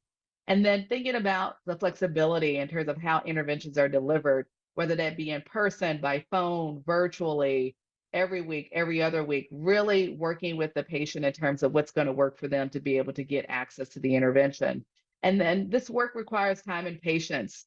Meeting patients where they are has never been more important, especially as we're thinking about that as a foundation for health equity. And then when it comes to clinical trials, certainly having that rigor when we're working with patients with multiple chronic conditions, but also remembering to respect them. Again, thinking about where they are, thinking about the social context in which they are trying to manage multiple chronic conditions, and taking that into account when thinking about how interventions are delivered and how data is collected. I want to acknowledge all of our partners who have worked with us in creating different adaptable versions of Decide. As I mentioned, it's been adapted for multiple chronic conditions, also delivered to various different populations so far across the country. And then I also want to acknowledge the Decide team, particularly Dr. Felicia Hillbriggs, who is the developer and founder of the Decide program, who unfortunately passed away last June, as well as I want to acknowledge Patty Ephraim, who is a Decide program manager, and Dr. Liz Brainey, who is a Decide director of training. We look forward to the panel discussion. Please feel free to reach out to me with any questions, and thank you. Hello. The title of my presentation is Optimizing Healthcare for African American Adults with Chronic Kidney Disease and Type 2 Diabetes Experiencing Multidimensional Adversity. This will be the content of this presentation, and we will start with a brief background. Approximately 40% of the 36 million adults with type 2 diabetes have chronic kidney disease, also known as diabetic kidney disease, DKD for short. DKD is the leading cause of end-stage kidney disease, and end-stage kidney disease is one of the most expensive complications of diabetes. Compared with non-Hispanic white adults, African American adults are almost twice as likely to have DKD and are 3 times more likely to progress from DKD to end-stage kidney disease. The reasons for the excess burden of DKD in African American adults have been attributed to genetic factors, behavioral factors, clinical factors, as well as social risk factors. So switching gears to a few terminologies relevant to some of the studies that I have ongoing. So we'll be starting with social determinants of health versus social risk. Social determinants of health, according to the WHO, are defined as the conditions in which people are born, live, work, and age, while social risk factors are adverse conditions that are associated with poor health. So essentially, social determinants of health are shaped by the distribution of money, power, resources, and they shape health for better or for worse, while social risk factors are specific adverse conditions which are associated with poor. It is important to differentiate social risk from social needs. So social needs emphasizes the patient's role in identifying and prioritizing social interventions. So for instance, the CMS social needs screening tool includes 5 core domains, including housing instability, food insecurity, transportation problems, utility help needs, and interpersonal safety. So if we were to administer this tool to a patient, they may identify 5 or 3 risks, social risks, like housing, food, and transportation, but they may not all be needs for the patient. They may just identify only housing as being a social need. So switching gears to the concept of multi-dimensional adversity, MDA for short. MDA is defined as having 3 or more adversities such as loss of employment, housing instability, food insecurity, transportation needs, essentially any of the core social risk domains according to the CMS. And MDA negatively impacts access to health utilization, and health outcomes, including DKD outcomes. It is important that I highlight that in addition to unmet social needs, intersectional identities pertinent to MDA include low SCS, disability status, multi-comorbid chronic conditions. So we identified a few gaps in knowledge in general and specific to individuals with diabetic kidney disease that led to 2 ongoing studies. First is that there is a limitation of studies that account for the unique challenges of African American adults living in the inner city. Also, there are limited studies that incorporate the challenges of living with multidimensional adversity. And we don't know whether addressing multidimensional adversity may improve clinical and patient-centered outcomes. So in the next few slides, I'll be describing the research strategies and methods for the 2 studies that we currently have ongoing. The first one is a mixed method study of multidimensional adversity in inner city African American adults with chronic kidney disease and type 2 diabetes. So there are 3 aims to this study. The first aim is to identify facilitators and barriers to care in African American adults with DKD experiencing multidimensional adversity using in-depth patient stakeholder interviews. And the second aim is to examine the effect of increasing burden of multidimensional adversity on clinical outcomes, quality of life, self-care behaviors in African Americans with DKD experiencing MDA. And the third aim is to integrate the first 2 aims and develop a culturally tailored intervention that addresses MDA. And it's important that I mention that the clinical outcomes for this study include A1C, blood pressure control, and lipids. And the study design is a convergent parallel mixed methods. And these are the sample sizes for each of the aim, and it's a cross-sectional study, which means it's just a one-time visit. So to expound more on the convergent parallel mixed method, it's really the intention of this methodology is to bring together results of the qualitative and the quantitative data so they can be compared or combined.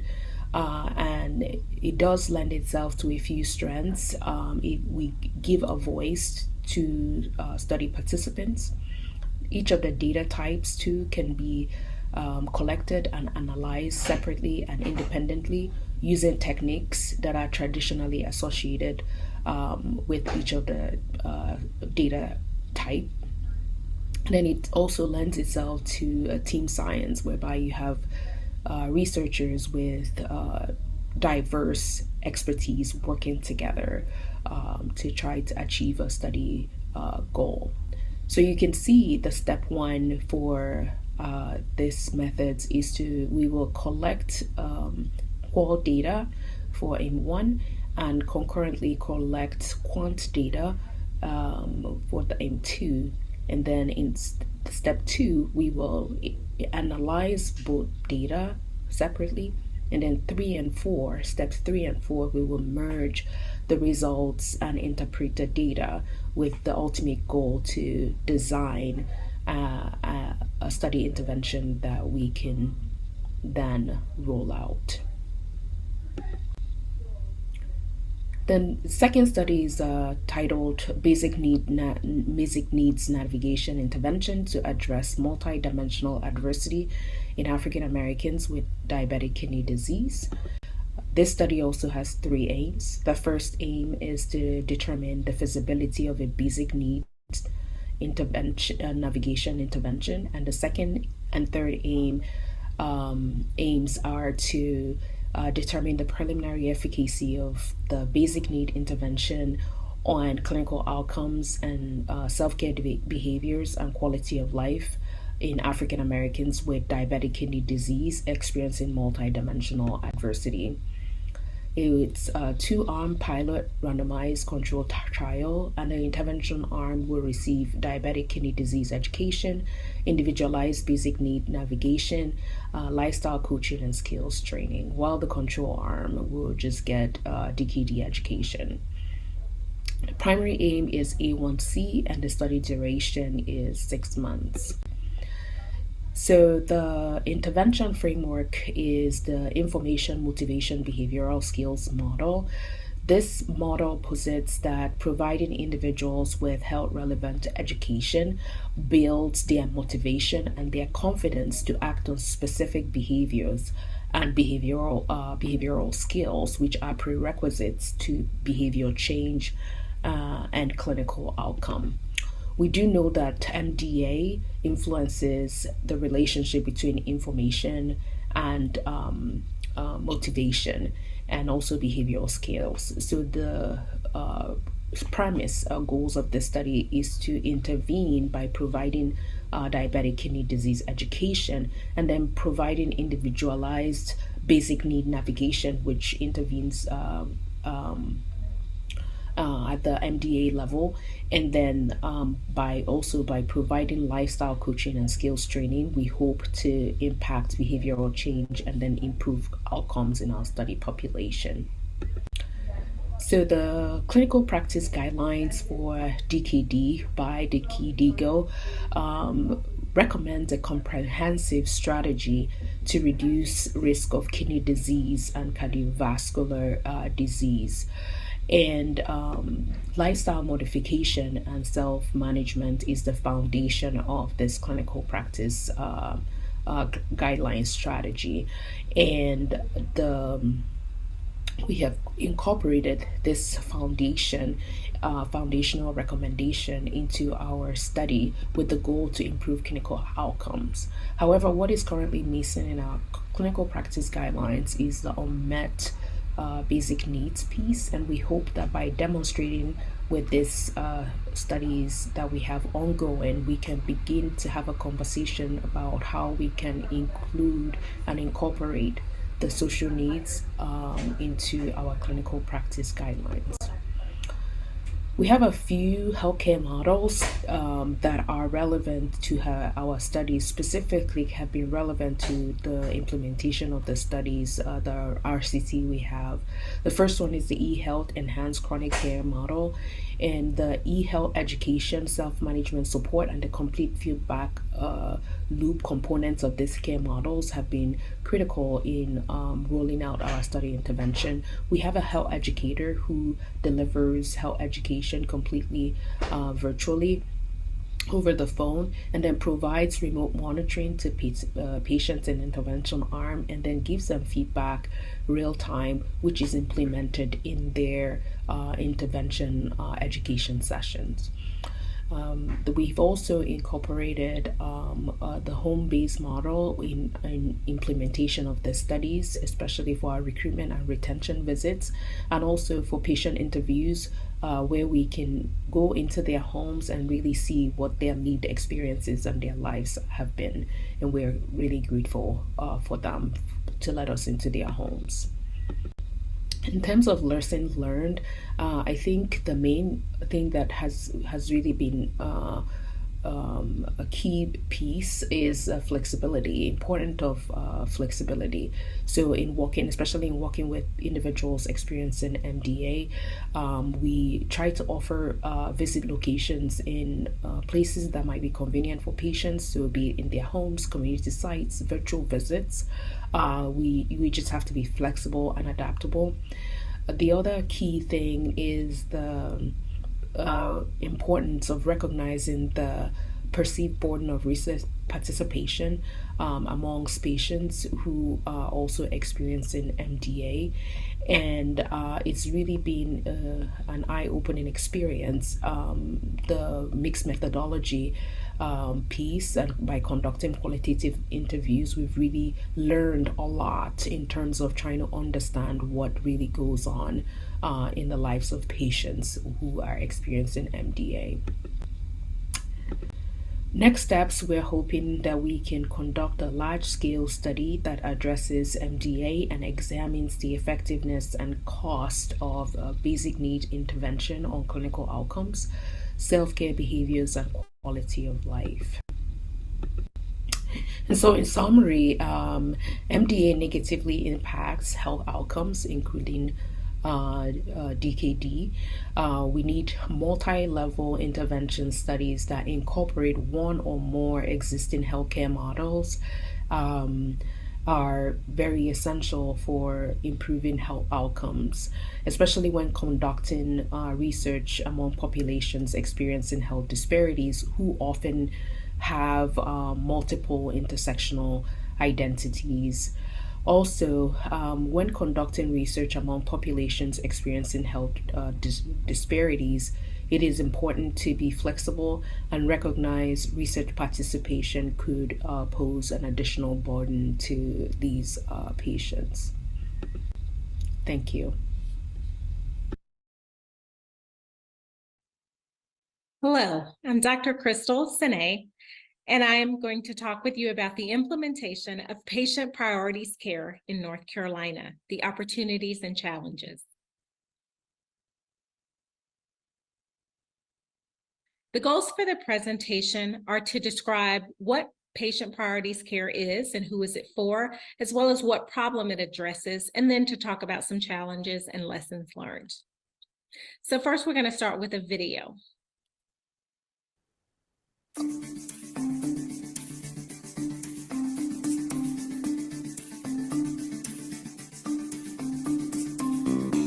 Dr. D strives to deliver great care. But the way we approach medicine these days often gets in our way, especially when it comes to her older patients. Patients like Mrs. B, a widow who at the age of 77 presents with 21 active health problems, 11 different medications, 9 other treatments, 8 specialists, and 1 pooch with problems of her own, who has become the most important thing in Mrs. B's life. When it comes to Mrs. B, a lot of smart but often contradictory medical opinions get voiced. And sometimes the most important voice of all can get lost. That of the patient herself. Treating any one of these health problems has the potential to make another worse. Addressing them all is a heavy load, filled with potential harm and conflicting recommendations. And the best treatment for Mrs. B is uncertain, partly because people like Mrs. B are usually not included in clinical trials. And even when they are, the trials often don't address the outcomes that matter most to the patient. Mrs. B drags herself to clinician after clinician. Each of her problems seems to complicate another. Somehow, I end up feeling worse and worse. There has to be a better way. I think there is a better way. Dr. D knows that Mrs. B specialists are highly trained experts. But when it comes to what matters most to her, Mrs. B is the expert. So Dr. D's office has adopted a new approach that taps into that expertise. Patient Priorities Care, or PPC. Several of her staff, her nurse and medical assistant among others, have taken online training in PPC. The PPC process involves helping patients identify their health priorities, the health outcome goals they most want to achieve, and the care they are willing and able to do. And that helps clinicians align their care with these priorities. I want to go out with my dog and see my neighbors. I like talking to people. And I can't get out if I'm dizzy and tired all the time. Mrs. B's health priorities are recorded in her electronic health record, which puts everyone on the same page. Her clinicians are now able to negotiate collaboratively with a focus on Mrs. B's desired activities instead of simply her symptoms, and on her healthcare priorities rather than just managing her individual diseases. For example, Dr. D thinks several of her medications and conditions could be causing Mrs. B's dizziness. She considers stopping some medications or adjusting doses of others. Her cardiologist, however, is concerned about changing any of Mrs. B's cardiac medicines. They brainstorm knowing there isn't a perfect answer, and agree to a series of trial changes in her medications.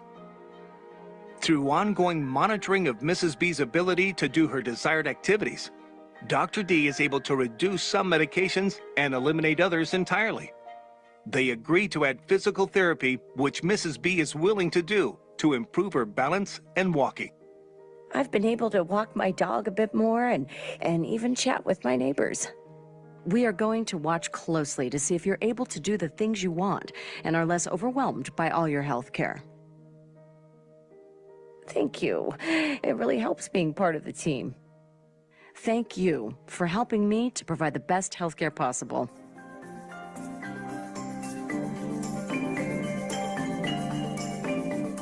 To learn more about the Patient Priorities Care approach and to access resources for your practice, visit patientprioritiescare.org.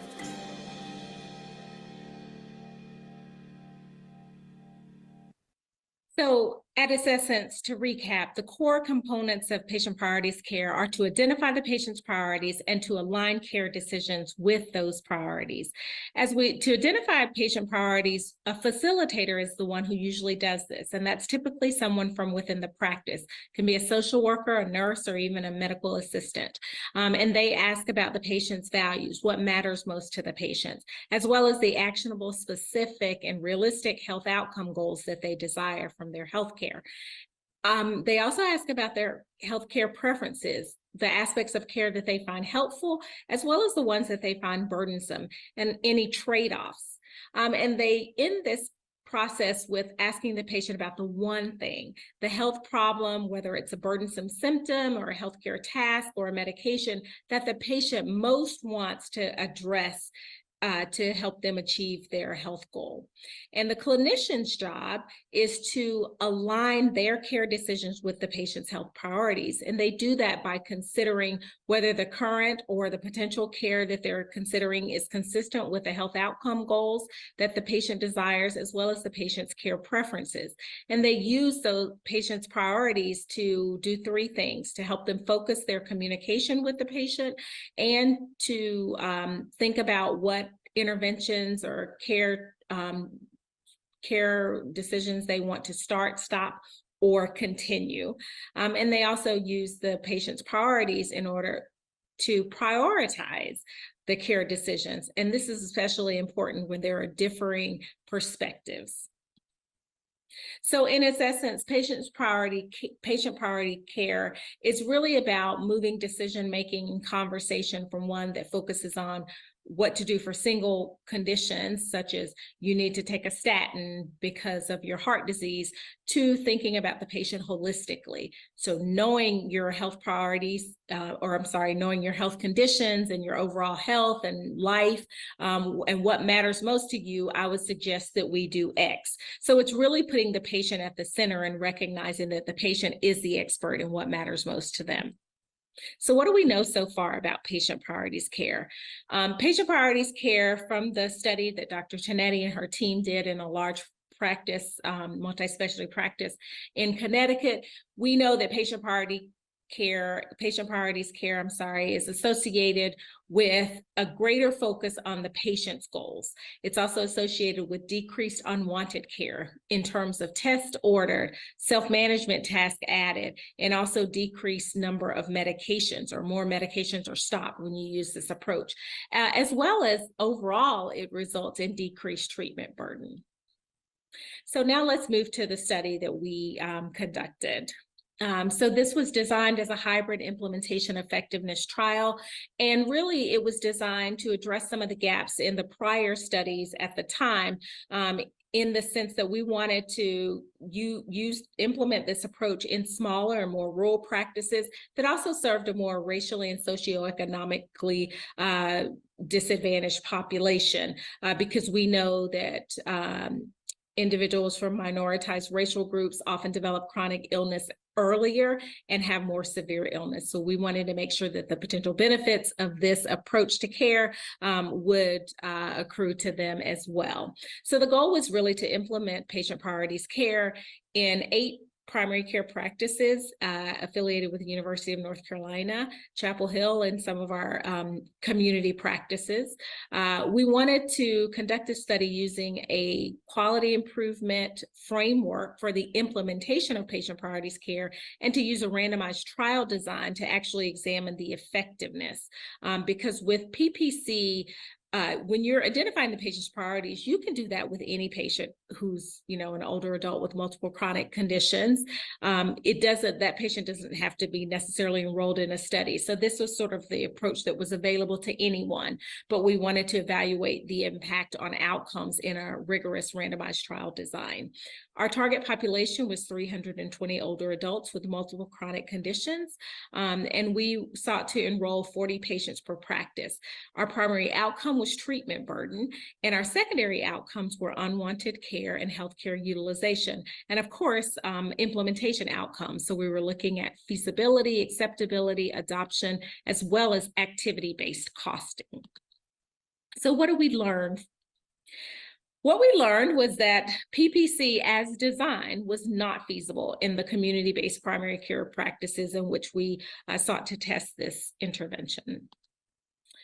We had major challenges with recruitment, as we know many people did during COVID, but with the staffing, decreased number of staff in the clinics as people were leaving practices, as well as increased burden and workload for those who remained. There were rapid shifts during COVID, the shift to telehealth and many other competing priorities that really pulled away clinicians' attention. In addition, there were a lot of concerns for clinicians about the impact of this approach to care on their ability to meet quality metrics.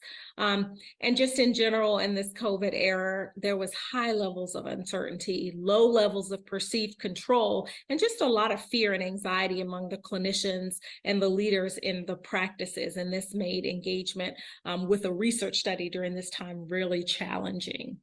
But like any good researcher, we made lots of modifications to the study to make this more feasible.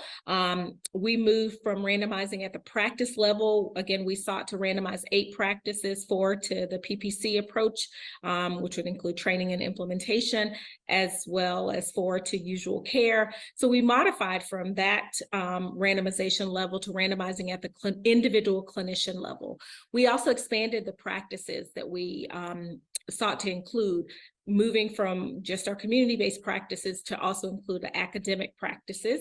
And we moved from an internal facilitator model where we were going to use a social worker because our clinics had embedded social workers, to using an external facilitator who was a member of the research team that we hired to function as the facilitator. So we learned some important lessons. Even though the study wasn't able to go on, we learned that, and we knew that PPC is a really high touch intervention, and maybe it's too high. I think that's yet to be determined, but certainly it seemed to be the case from our study. It requires a team-based approach and full clinician engagement. You really need a clinician in those practices who's going to help facilitate engagement of the other clinicians, answer questions, be the liaison to our study team, and just really make sure that people are doing this approach and maintaining sort of fidelity, if you will, to the approach. We also realized that the hybrid implementation effectiveness design posed a lot of challenges for our IRB.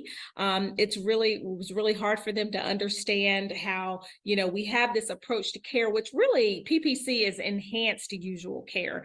It's what many clinicians feel that they already do, but we're really enhancing that through the training that we provide and the ongoing support.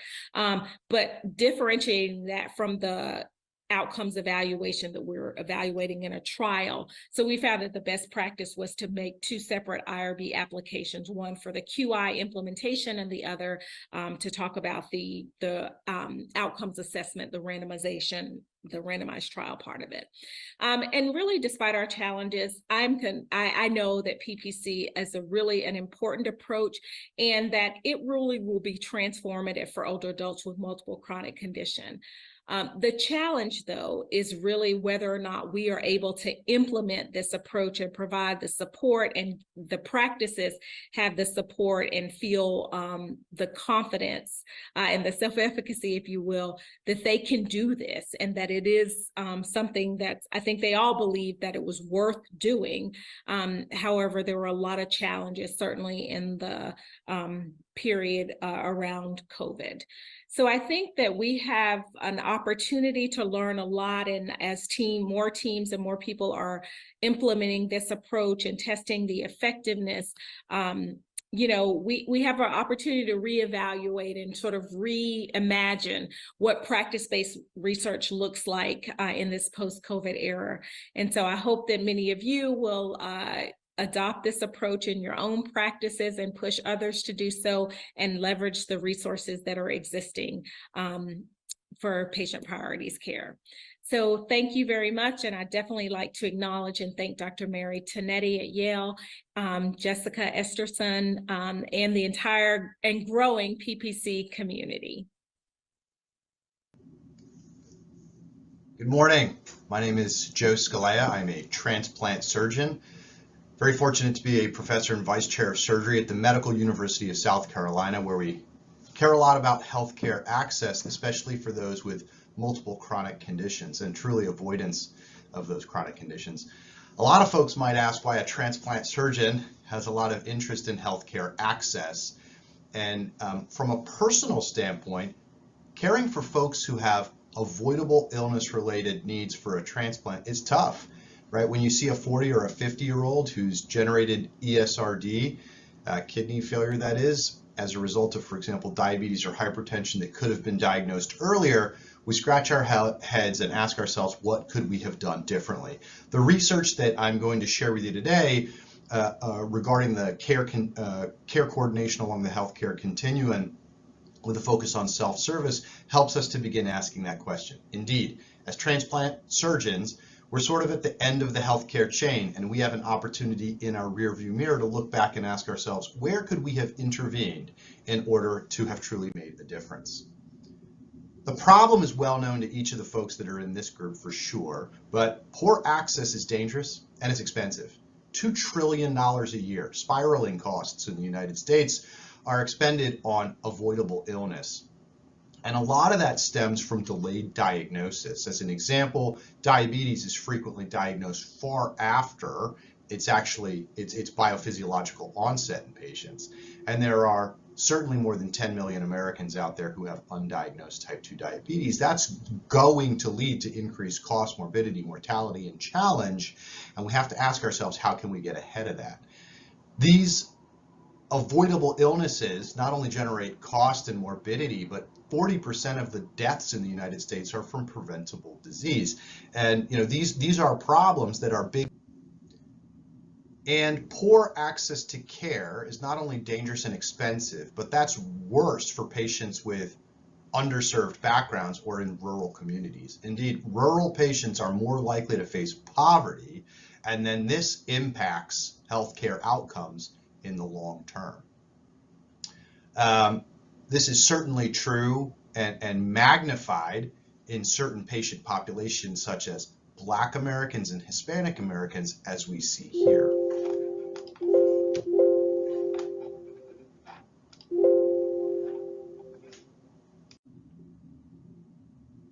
So let's think about the larger need. There are 250 million American adults, and right now, if you think about how long it takes almost anyone to get a physician's appointment, you're looking at 8 months in some cases, or even 10 months or 12 months for a new doctor's visit. Those are folks who may be developing problems that need to get addressed.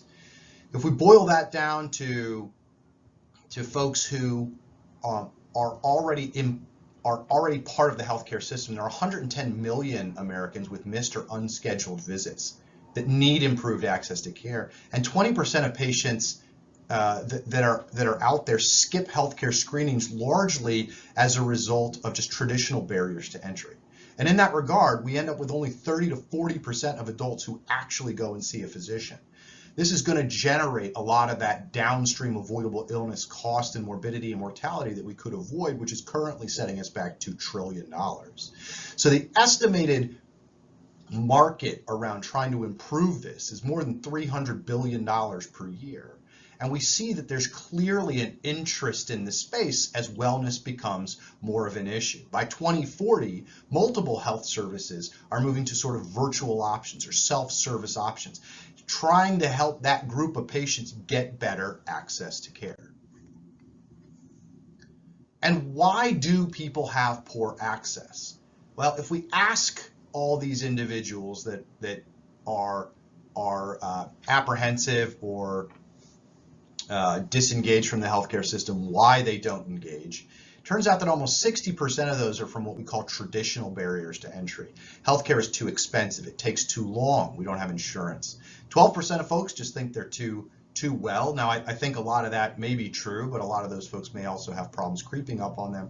And 35% of folks think that just the experience of attending a physician's visit is not something that they want to do. And when we take all of this together, we ask ourselves, if we reduce those barriers to entry, perhaps in a way that's a little bit more modern or tech-enabled, consistent with that Gen Z population that wants to care for themselves, maybe we can make an impact here. And when we look at why these folks are unable to get over traditional barriers, we ask ourselves why don't they just simply go to the doctor? Well, we have a shortage, a pretty significant shortage of physicians driving those long wait times. We have a shortage of 130,000 doctors today, which impacts not only the folks who are already plugged in, but those folks who would like to get into the healthcare system. Again, particularly making it hard for those folks who are coming from a distance in rural communities where there are fewer doctors or who come from a disadvantaged background. And beyond the 130,000 doctor shortage that we have, 47% of the workforce is planning to quit at some point in the next several years. That's not only due to changes in the economy, but of certainly aging physicians and the like. And so we need new models to help us understand what can we do to extend the reach of these folks. Well, in order to try to sort of, in quotes, innovate, right, you first have to really understand the problem. And if we look at our sort of 5 whys, or why is it that it's difficult to access healthcare generating avoidable disease, and we walk that back, we can begin to see why this might be the case.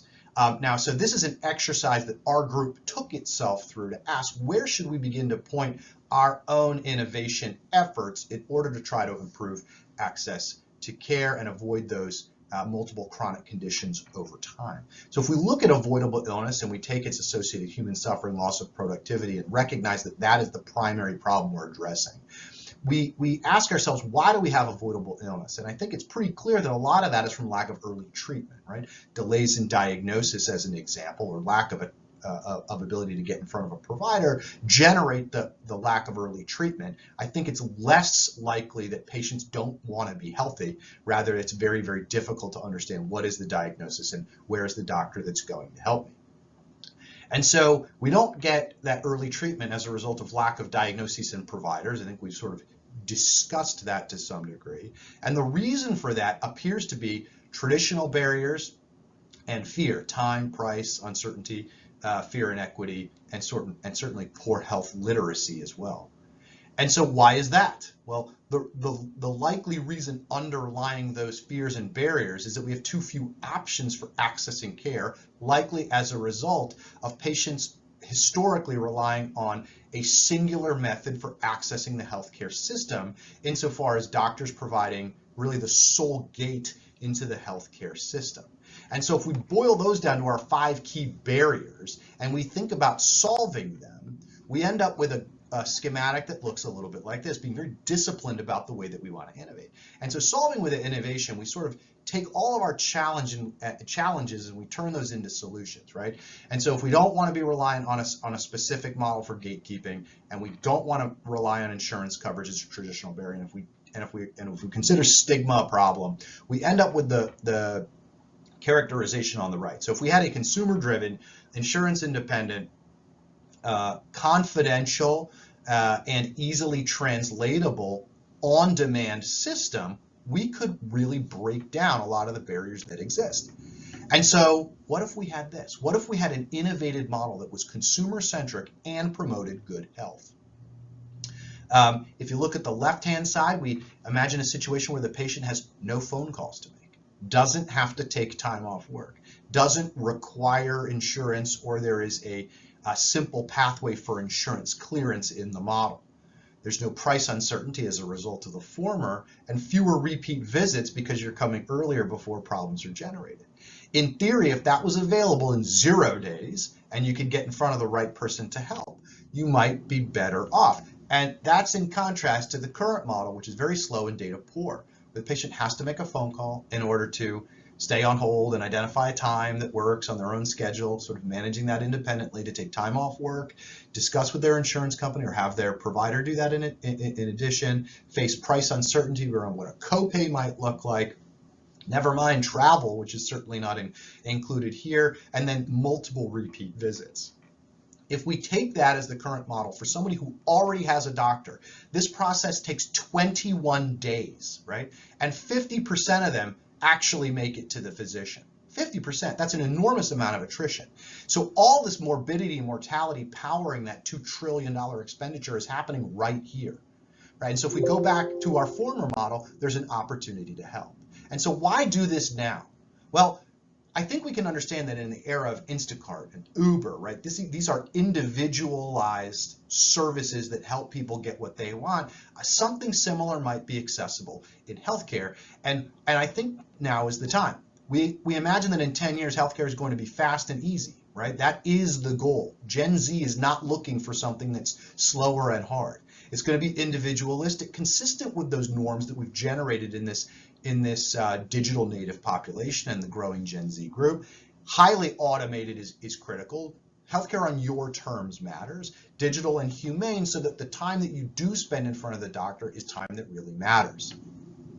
At the Medical University of South Carolina, we've done a ton of research into health equity, and it turns out that if you spend time trying to understand and remove biases, you can actually improve the equity in a system. And so we have a lot of experience in that. And based on that experience and based on the trends in the market that suggests there is a big interest in folks taking care of themselves, and thus we can convert that into improved health equity, we began to ask ourselves, could we build a system? Could we offer patients an option for self-care or almost a tech-enabled service that allowed patients better access to results, to physicians when needed, and to answers in order to better take care of themselves? And so working through an NIH grant that was administered through the SCTR process here at the Medical University of South Carolina, we've spent a lot of time integrating a number of diagnostics that patients can really walk through on their own. And in order to understand how patients will interact with that, we're proposing a larger grant that's currently under review with the NIHMD.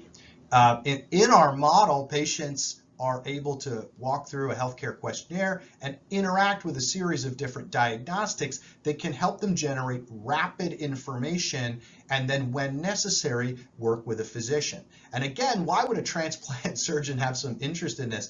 Because, at the end of the healthcare continuum, can sort of look back and say, had we just intervened here, here, here, or here, we could have avoided this problem of a $500,000 transplant that's going to have some lifespan associated with it, in order to have avoided this altogether and keep that patient home on sort of 50 cents of metoprolol. We've proposed a study with the NIH. This is ongoing in its earliest phase right now. We're currently looking at how patients interact with a combination of AI, technologies, and self-driven diagnostics to learn what are the barriers for folks that are in a rural community insofar as doing self-driven diagnostics. And we are working with a large nephrology group, specifically with a focus on kidney disease and earlier diagnostics of ESRD. We're working with a not-for-profit state affiliate called Healthy Me, Healthy South Carolina in order to implement and implement the technology and identify some of the patients. And we're going to help them then get in front of a doctor when they need to. Now, some of these self-driven diagnostics are pretty sophisticated, and we can identify when patients may be at higher risk, for example, a myocardial infarction, or when they're developing signs of kidney failure, in order to get them in front of the right doctor faster, collapsing that 12 months down to just minutes which is pretty exciting. We imagine that a nationwide network of self-service stations would be helpful for patients, and that's been suggested in the past. We think that there's an opportunity certainly to help. We've built out some of our prototype models with a focus on ESRD. We think ESRD is obviously a big part of healthcare costs, but it's also very difficult for patients to understand and identify. Earlier diagnosis of ESRD and even cardiovascular risk could certainly be of significant advantage to the healthcare system. And so what does a vision for something like this look like? We imagine that there are opportunities to engage with self-service stations. We imagine that patients in rural communities will have access to tools that will help them care for themselves a little bit better. And we certainly hope to do that in conjunction with the NIH. We imagine that there are opportunities to help the military here as well, and we very much look forward to partnerships in that space. In that regard, I know we only have limited time, and we're very much excited about this. We do see opportunities to help every American in the United States with models that really improve self-care and without dislocating members of the ecosystem, rather augmenting current physician relationships. Thank you very much for the opportunity, and enjoy the rest of the conference. Great. Thank you to each of our speakers. First of all, for your timeliness of your presentations, and second of all, for your engaging research. I know several of you have answered questions in the Q&A, and I want to continue to encourage you to do that. There was a question that I think didn't get answered for Dr. Sine. How does the patient priority-centered care differ from the growing initiatives around age-friendly health systems care? Hi, I apologize. I did answer it, but it was actually in the Q&A, so maybe everyone didn't get a chance to see Totally that. my But fault. I'm happy to say it out loud. So thank you for the question. I think there are a lot of similarities between PPC and age-friendly health systems model. I think some of the biggest things are that the age-friendly health systems model is really around following a set of evidence-based practices. And we know for older adults with multiple chronic conditions, who is really the group of focus for patient priorities care, often the evidence does not apply to that group because they may not have been included in the clinical trials or are underrepresented for sure in clinical trials. And so PPC is really more about the partnership between the clinicians and patients. And so it's around aligning decision-making. So it's kind of at that interpersonal level. So I think that's one thing that is a little bit different. And in these cases where we're not sure the evidence applies or the outcomes may not be the ones that are most resonant with this population, the PPC approach is probably a better way to make clinical decisions. Thank you. And my apologies, I had not scrolled down far enough in the chat. Well, then what I'd like to do, since we've only got a couple minutes, is to give everyone the opportunity to sort of answer an overarching question. And that is, what additional research is needed to foster continuing innovation solutions and implementation that are directly aimed at health equity? And each of y'all have about, say, 30 seconds or so. That'd be great to hear. Dr. Mangione, would you like to start? Thank you for the opportunity. I think there is a lot of additional research, but you're hearing themes across these various talks. The importance of flexibility, prioritizing competing demands, being patient-centered, trying to be holistic.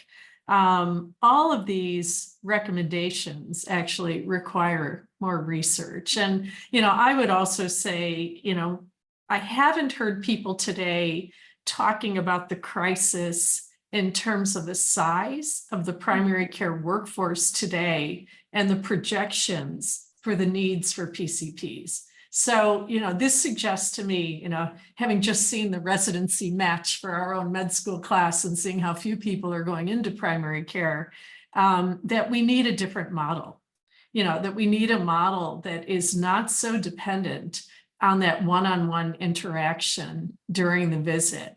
We have to figure out which elements of care can safely be delivered outside of that model, either using virtual tools, using allied health professionals like our embedded pharmacists working at the top of their license, to come up with a model that truly is going to deliver what people want when they want it and how they've prioritized it without depending so much on the minutes of the day of the primary care doctor. And so I guess I would say we need a lot more research testing those types of models. And then the other thing we really need research on is something that David Meltzer talked about and other people today, and that's really payment reform.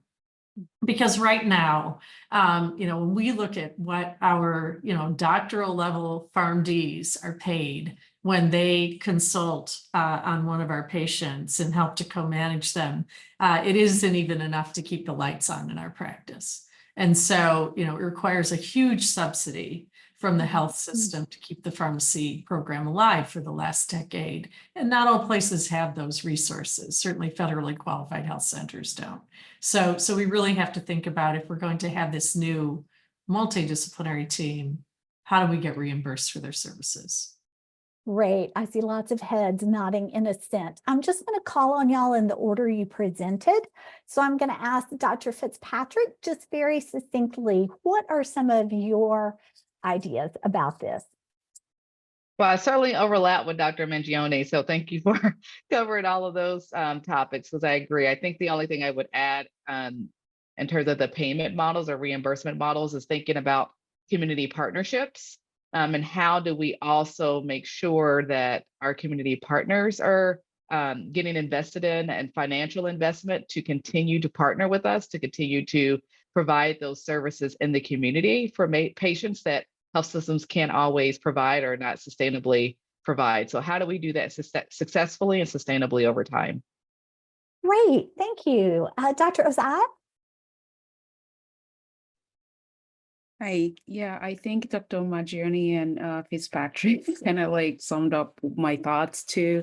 But I think, continuing to seek our patients' perspective and getting their voice heard as we design interventions to address individuals with multiple chronic conditions. I think it's very important. And also being flexible and also attending to the burden of participating in research, not just for our research participants, even us as researchers, the burden of, conducting research in this population is also something we should pay attention to keep it going. Thank you for that comment. Dr. Sina, I think you're next. Yes, Danae. So I will say I can't agree more with Dr. Mangione and everything that's already been said, but just to put a fine point on that, for example, here at my health system, we stopped all of our Medi-Cal contracts. So we don't take Medi-Cal patients in primary care. So I just say that just to illustrate, when we're talking about advancing equity, if we are not able to provide the preventative and primary care that's necessary, it's going to be really a heavy and hard lift for us to advance equity. But I'll say the other piece of that, I think I'll go more towards the conceptual end of things. Because in my executive role, I work a lot with health system leaders who are making a lot of these decisions. But I think we have to get really more, we have to get hearts and minds aligned around the idea to advance equity. We have to do things differently for different populations. We have to tailor it according to need. And there's a fundamental pushback against that approach because we want to be able to do the same things for everyone. And that's just really antithetical to what an equity-centered approach is. And I think we have to address the racism that's inherent in our institutions through our policies and practices. And so you have to get people willing to talk about that and to be able to do this work with that level of intentionality and transparency. And I think that that's really hard. And the last thing I'll say is just relevant to the work, to the PPC study that I talked about. a lot of what we need requires a lot of input and a team-centered approach. And we have to address some very real barriers in terms of workforce and capacity. And for these things like, patient priorities care, things where we really want to center patients, you have to slow down. One, health systems are inherently wanting to go fast. You're not going to be able to do patient community-centered work when you're trying to go fast, but you have to, we have to have a fundamental reshift in how we think about what's needed in health systems to be able to do this work. So I'll stop there. Thank you. All right, we're already a couple minutes over, but Dr. Scalea, do you have anything you'd like to add? Yeah, absolutely. Thank you for the opportunity. I'm so sorry to have trouble with my camera. It seems funny that the guy interested in technology can't get the camera to work. Picking up on what Dr. Sine said, which is absolutely brilliant, is this notion of we can't use the same model to do what we've tried to do in the past. I'm sorry, we can't use the same model from the past to try to do what we need to do for the future. We don't have enough providers. We don't have enough physicians. We do have knowledge that needs to be scaled, and scaling that knowledge through novel platforms and technologies that let us help more people ought to be something that we are committed to. Ending on a visionary note, it is ridiculous that this country, as well-heeled as it is, can't serve the 250 million Americans that it has, even though we sort of can. And I hope that some of the comments that were present in my talk help that resonate. I think partnering with communities as well as technology companies and health systems to get this done right is hopefully part of a bigger, broader future that helps every American get access to healthcare. Thank you so much. Okay, thank you. And now I get to apologize to everyone because I read the starting time for our Q&A as the ending time. So I thought we were at a time deficit this entire time, and I'm wrong. So this is exciting. I noticed that, so let me just announce, I've noticed some people have raised their hands. That indicates to me you might have a question. If you can put all the questions in the Q&A, the speakers can go ahead and address it, or if you'd like to discuss it, we can do that. Let me go ahead and ask another question. And Dr. Scalea, we'll start with you and we'll rotate backwards up the list just to kind of get an idea again of some of these larger overarching themes. So what would be the role of clinical phenotypes that integrate like social determinants of health and other assessments in designing interventions or models in healthcare? Dr. Scalea, why don't you go ahead and start? Yeah, that's a big question. I think they're absolutely critical. One of the goals that we seek to address, one of the questions that we seek to address in our larger study looking at rural South Carolina is how do we weight each of the different elements of health appropriately? So your cholesterol is important and your A1C is important and your weight is important, but so too is where you live, your zip code, your access to appropriate food, the safety of your home. All of those things are valuable. And we have a tendency to just dump all that, and let me see where I'm going with this, but we have a tendency to dump all those numbers onto patients and then hope they know what to do with it. And I think we can use technology and innovation to help us better speak to our patients around what risks they have on a personal level, getting back to my comments about Instacart and Uber, and using technology to be better describe conditions and the action items those patients need to take in order to stay healthy. And so I think they're critical. I think social determinants of health and many other currently sort of underappreciated elements of a person's healthcare journey inform their future. And hopefully we can take steps again through a series of smart partnerships to avoid those patients turning into transplant candidates that I then I like to take care of them, but it would probably be better if we didn't have to do transplants at all. And so I hope that suffices. All right, Dr. Sine. Lynn, I'm sorry, can you repeat the question? Let me just. Yeah, I certainly can. And I'm going to actually read it so that we do that. And then once we go through this panel, I see the hand that's raised. And if you're unable to type it in, we'll call on you after we finish with this question. So just want you to know that's coming. So here is the question. What would be the role of clinical phenotypes, such as those that integrate social determinants of health or other kinds of assessments, in designing interventions or models of healthcare?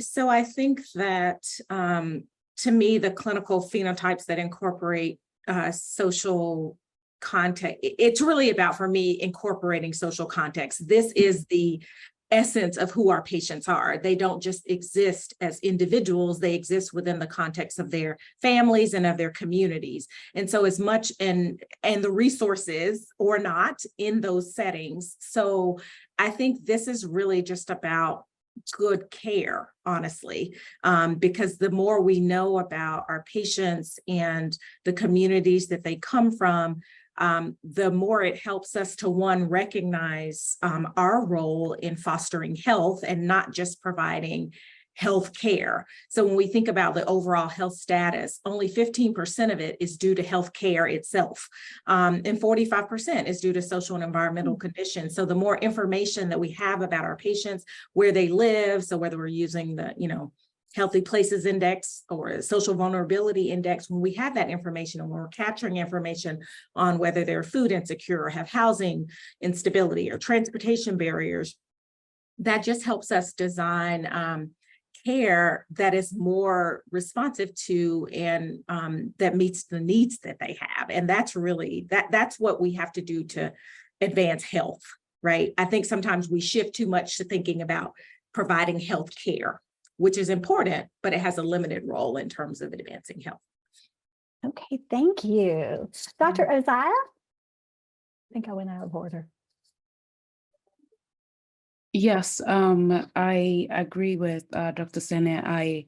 In terms of the role, I hope I got the questions correct. In terms of the clinical phenotype, I think really trying to integrate social context in providing care is very critical, and also recognizing that fundamental to being able to address unmet needs is also the relationship that we develop with our patients, and getting their trust in being able to express some of the things they may be experiencing outside of the four walls of the hospital is also key. There's a lot of stigma that is associated with being vulnerable and expressing some of the challenges individuals may be experiencing in their lives. So also working on patient-provider relationships, I think is going to be critical to moving the needle. Great, thank you. And for my question with lots of subclauses, I've now placed it in the chat. So sorry for those of you who did not get the visual support. Dr. Fitzpatrick, can you go ahead and give us your thoughts on this? Sure, I can't see it in the chat, but I will, oh, I see it here now in the Oh, Q&A. okay. Thank you. So yeah, I mean, I guess I'd say second or third, Dr. Sene and Dr. Oziah in terms of their responses to this question. I think certainly thinking about these clinical phenotypes that integrate adverse social determinants of health or social determinants of health also informs that we need to have flexible interventions in the first place. They need to be adaptable and they need to be tailored to that individual patient and the context that they're in. And so just to take this back to talking about DECIDE, I mean, that was how DECIDE was formed and designed to really be flexible, no matter what type of chronic condition or number of chronic conditions, and also no matter the context in which patients are living and trying to manage those conditions. Problem solving is a skill set that we all need in terms of managing our health. And so it really provides those basic skills training to support people and being able to think through with everything that they have going on in their life and all the different things that their care team is telling them. How do they bring this all together to meet their goals and manage their health overall? But again, it have to have that flexibility there in order to adjust for these various types of phenotypes. All right, thank you. Dr. Mangione, I'm going to ask you to address the question in the chat about phenotypes. And then what we'll do is we'll let Mary Carlson, Dr. Carlson, ask her question because y'all have a lively chat going on in the chat box. And I think it would be nice to bring it audio-wise to the rest of our group to hear. So if you can go ahead and answer the question. Thanks. I mean, I would agree with most everything that's been said. And I guess my only addition would be, you know, in my setting, which we have a module to record social determinants of health when patients come into our practice, especially those determinants that have been shown to affect the ability to manage chronic conditions like food insecurity. And you know, I think one of the real challenges in the current 15 or 20-minute visit is being knowledgeable enough about the community resources that can help address what you hear. You know, in primary care, there's nothing worse than asking a bunch of questions about things you can't do anything about, right? Or that you don't know how to do anything about, you know, that the usual medical training doesn't cover how to address a lot of these problems. And also many settings, my own included, are under-resourced in terms of social workers, care coordinators, and people who you could pass the ball to when you bump into one of these social determinants of health that you know is going to affect medication adherence or people's ability to self-manage a condition or to exercise. So, you know, that's a big gap or flaw in our current system. And, you know, it's great to record this and acknowledge that these determinants are there. But if we can't do anything about them, like, we haven't helped anybody. Okay, thank you. Mary, you originally put your question in the chat, but for folks who have not had access to it or who have not been able to keep reading, can you sort of summarize your original question, and then you and Dr. Mangione can discuss sort of your perspectives on this?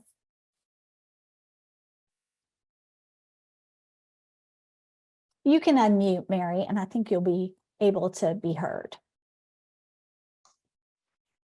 One point to be made is that just before I talk about the 15-minute visit, is that there's a big difference between individual social determinants of health and community population level social determinants of health.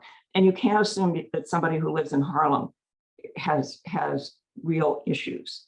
They may have a huge support network for Abyssinia Baptist Church. They may have participated in a whole set of housing issues with colleagues. So we're just publishing a paper from our PCORI project just showing there are real differences between individual and community. So I think we have to be careful. I mean, on the Upper East Side of Manhattan, which is one of the wealthiest communities, there are a lot of old who are very challenged socially, economically.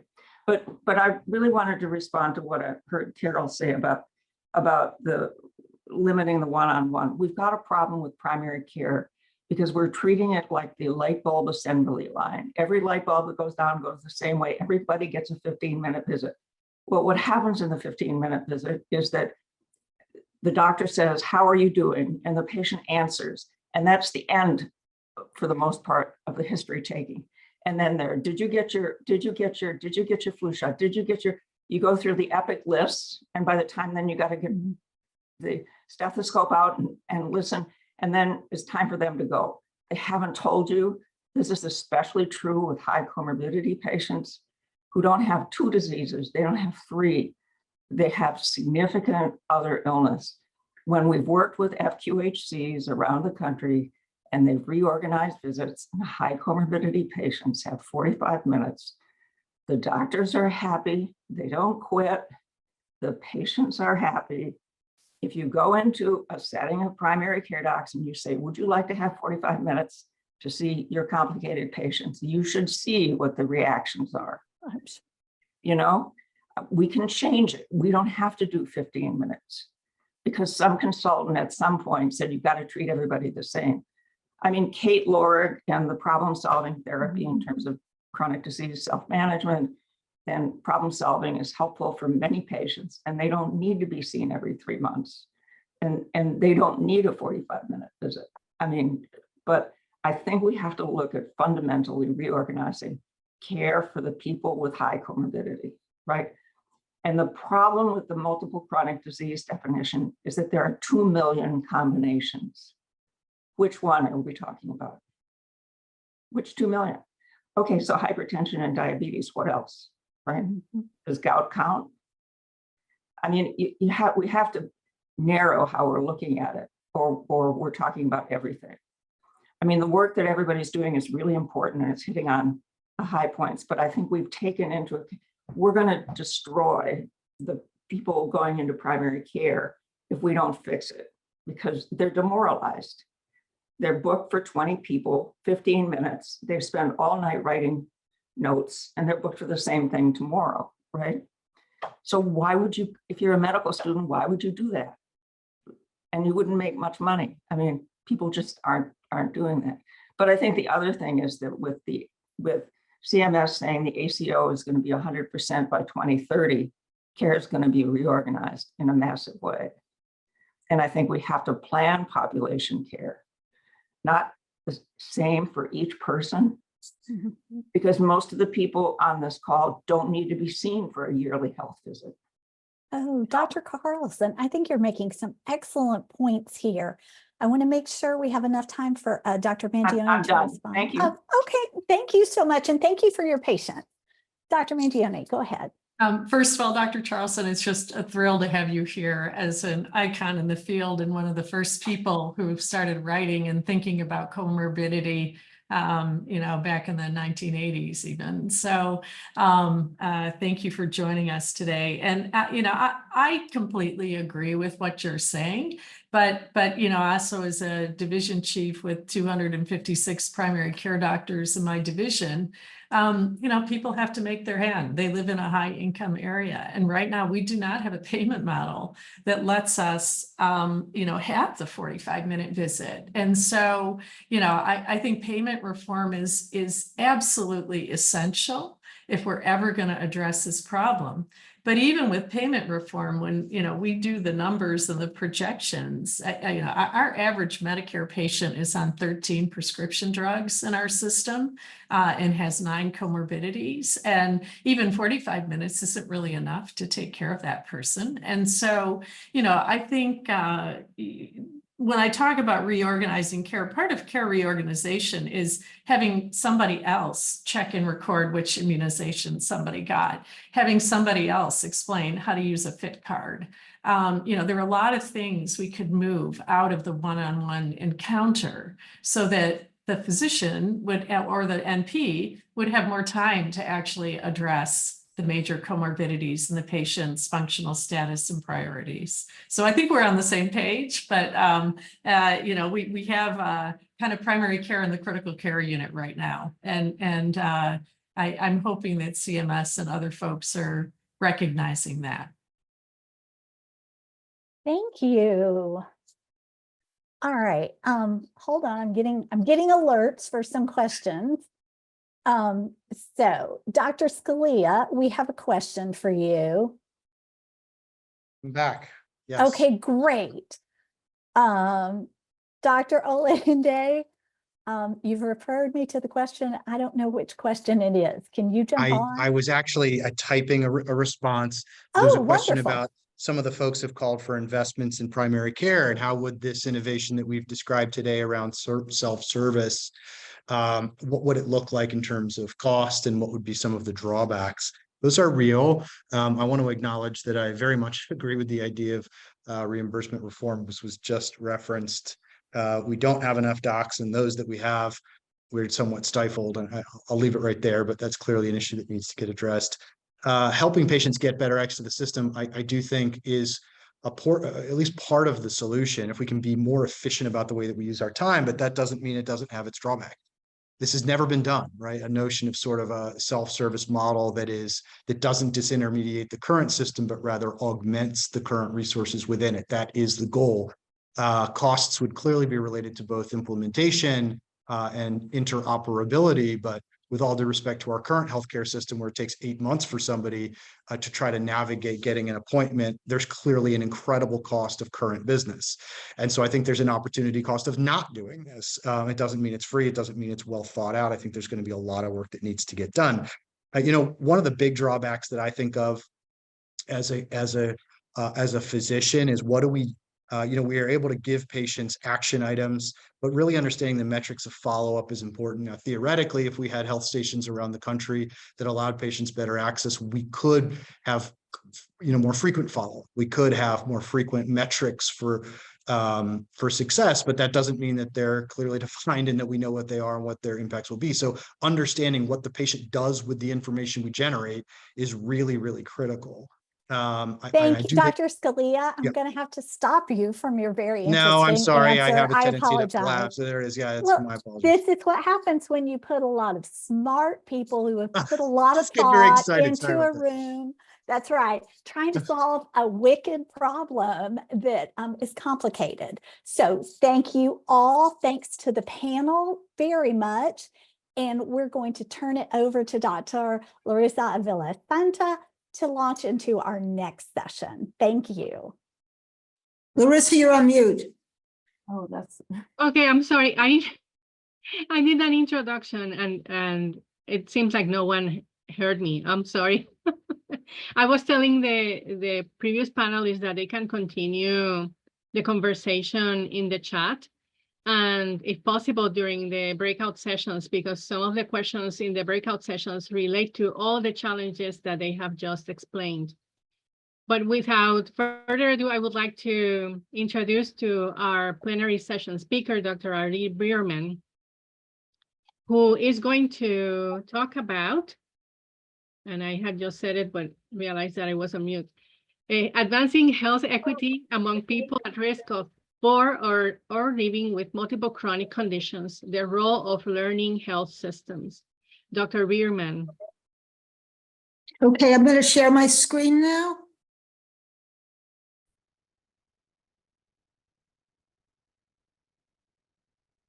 Good afternoon.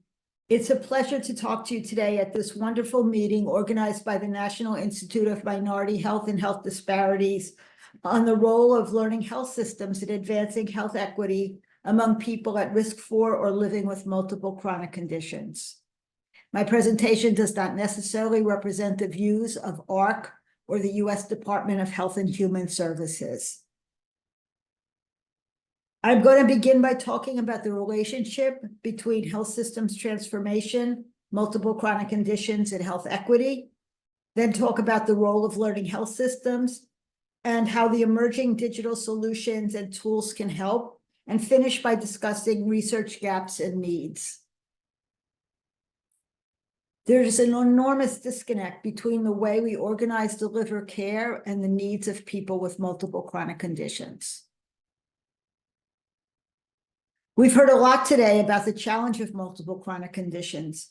MCC affect 1 in 3 adults in the US and 4 in 5 of Medicare beneficiaries. It is the most common chronic condition seen in clinical practice. Multiple chronic conditions account for 64% of all clinician visits, 70% of all inpatient stays, 83% of all prescriptions, 71% of all healthcare spending, and 93% of Medicare spending. Overall, our disease-focused health system does not work well for people living with MCC who require person-centered care. Additionally, people from low-income backgrounds and underrepresented racial or ethnic minorities develop multiple chronic conditions at higher rates and earlier ages. They are often placed in quadruple jeopardy for poor health outcomes due to higher burden of disease, barriers to accessing care, disparities in quality, and unaddressed health-related social needs. So we know that quality of care is often suboptimal. Care is fragmented, difficult to navigate, and burdensome. And where are we going to get the money to re-engineer the health system to improve care? Well, the cost of waste in the healthcare system has been estimated to range from $760 billion to $935 billion annually, accounting for approximately 25% of total healthcare spending. If we could capture some of this waste, we could invest in better care for people with multiple chronic conditions. Economic analyses have also found that a slowdown in aging that increases healthy life expectancy by 1 year is worth $38 trillion over 1 year and $367 trillion over 10 years. So there's incredible opportunity for return on investment for addressing multiple chronic conditions. And finally, we know that clinician burden is a major problem that has been exacerbated by the COVID pandemic. And part of it is by the frustration of clinicians having to struggle to provide the care that they want to deliver in a system that isn't well suited to delivering it. So the prevalence among multiple chronic conditions among Medicare beneficiaries is high. And this figure shows a number of coexisting conditions among people with common chronic conditions. It was developed using Medicare fee-for-service data. And so, for example, nearly all beneficiaries with a history of stroke or heart disease or heart failure had additional chronic conditions, 99%, with about 2/3 of beneficiaries with those conditions having 5 or more additional chronic health conditions, 64 and 67% respectively. In addition, Medicare beneficiaries with 2 or more chronic conditions accounted for almost all, 99% of Medicare hospital readmissions, and beneficiaries with 6 or more chronic conditions accounted for a disproportionate share of these readmissions, with 18% of these beneficiaries accounting for 82% of all Medicare readmissions, which really makes the case for delivering more person-centered care that addresses multiple health issues. So multiple chronic condition is the elephant in the room that must be addressed to achieve an equitable health system.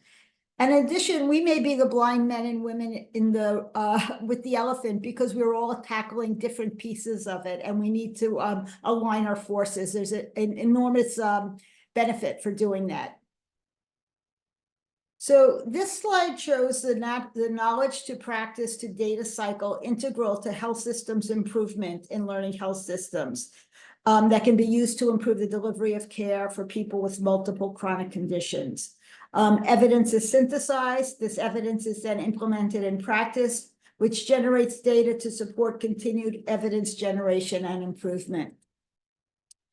So learning health systems can play a huge role in advancing health equity by prioritizing health equity, developing, implementing, and evaluating models of care that optimize individual and population health, by developing strong partnerships with patients and communities, by conducting research to generate evidence on the effectiveness of interventions across diverse populations, by implementing strategies to integrate clinical care, public health, and social care, and by participating in multi-sector collaborations to address social needs.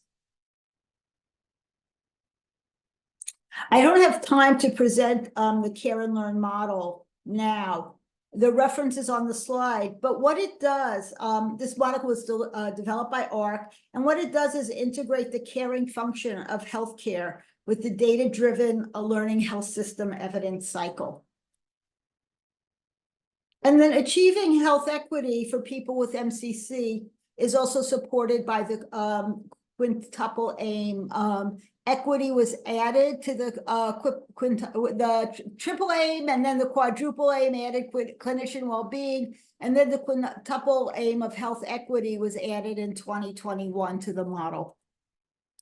ARC's roundtable report on improving health and function as we age includes a number of approaches for improving care of people with multiple chronic conditions and discusses research needs to advance the field, and the link is on the slide. There are many structural and cultural barriers to improving care for people with multiple chronic conditions, and health system transformation to support person-centered coordinated care is needed, and incremental changes will not suffice. And innovation and transformational change will require implementation of both health policies and health system policies to support needed changes, alignment of payment and financial incentives with desired outcomes, including support for interdisciplinary teams, Changes in the culture of care delivery to emphasize person-centered care, optimizing functional status, and improving or maintaining quality of life. And evidence generation from real-world practice is needed for clinical policy and payment interventions, as well as for models of care and performance measurement and improvement. And ideally, these four factors would be aligned to create a sweet spot to catalyze change. Improving health outcomes among people living with multiple chronic conditions will require an integration of health, social care, and community services.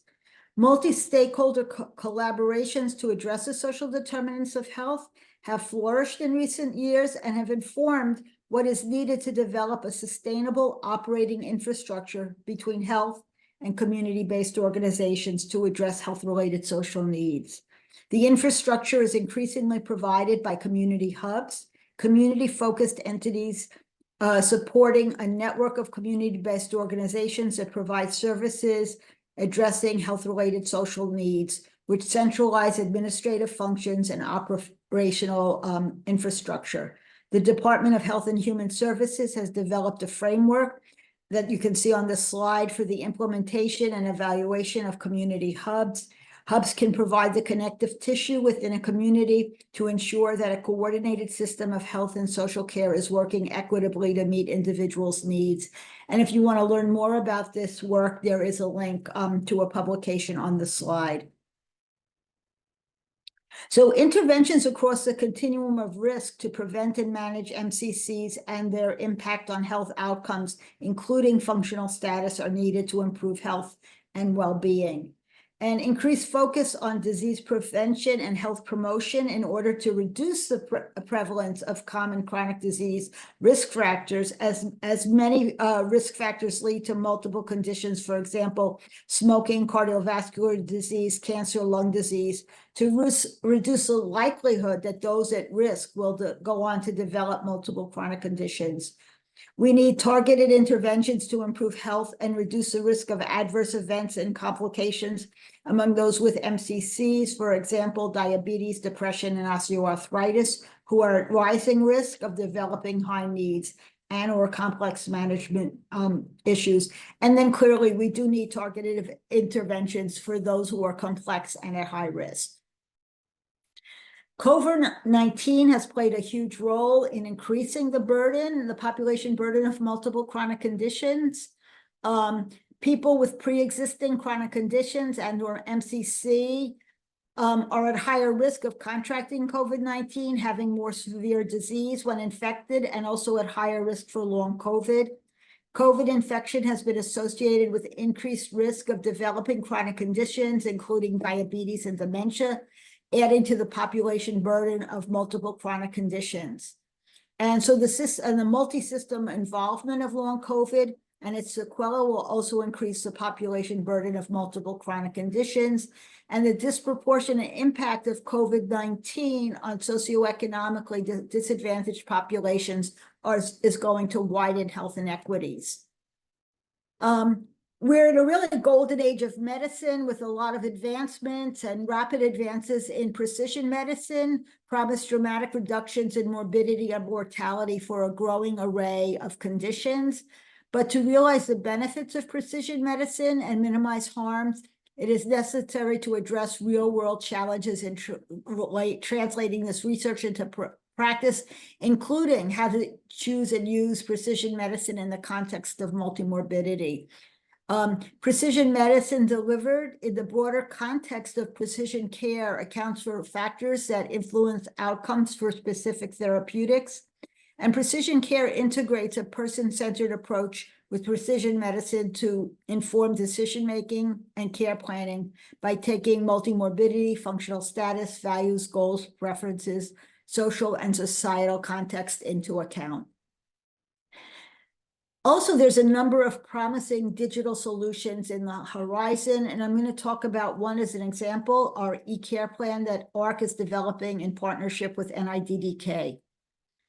So if you look at currently, people with multiple chronic conditions see multiple providers, multiple settings of care, And unless they're in an integrated health system, their data is scattered all over the system, making it hard to coordinate care as well as to have complete data for research.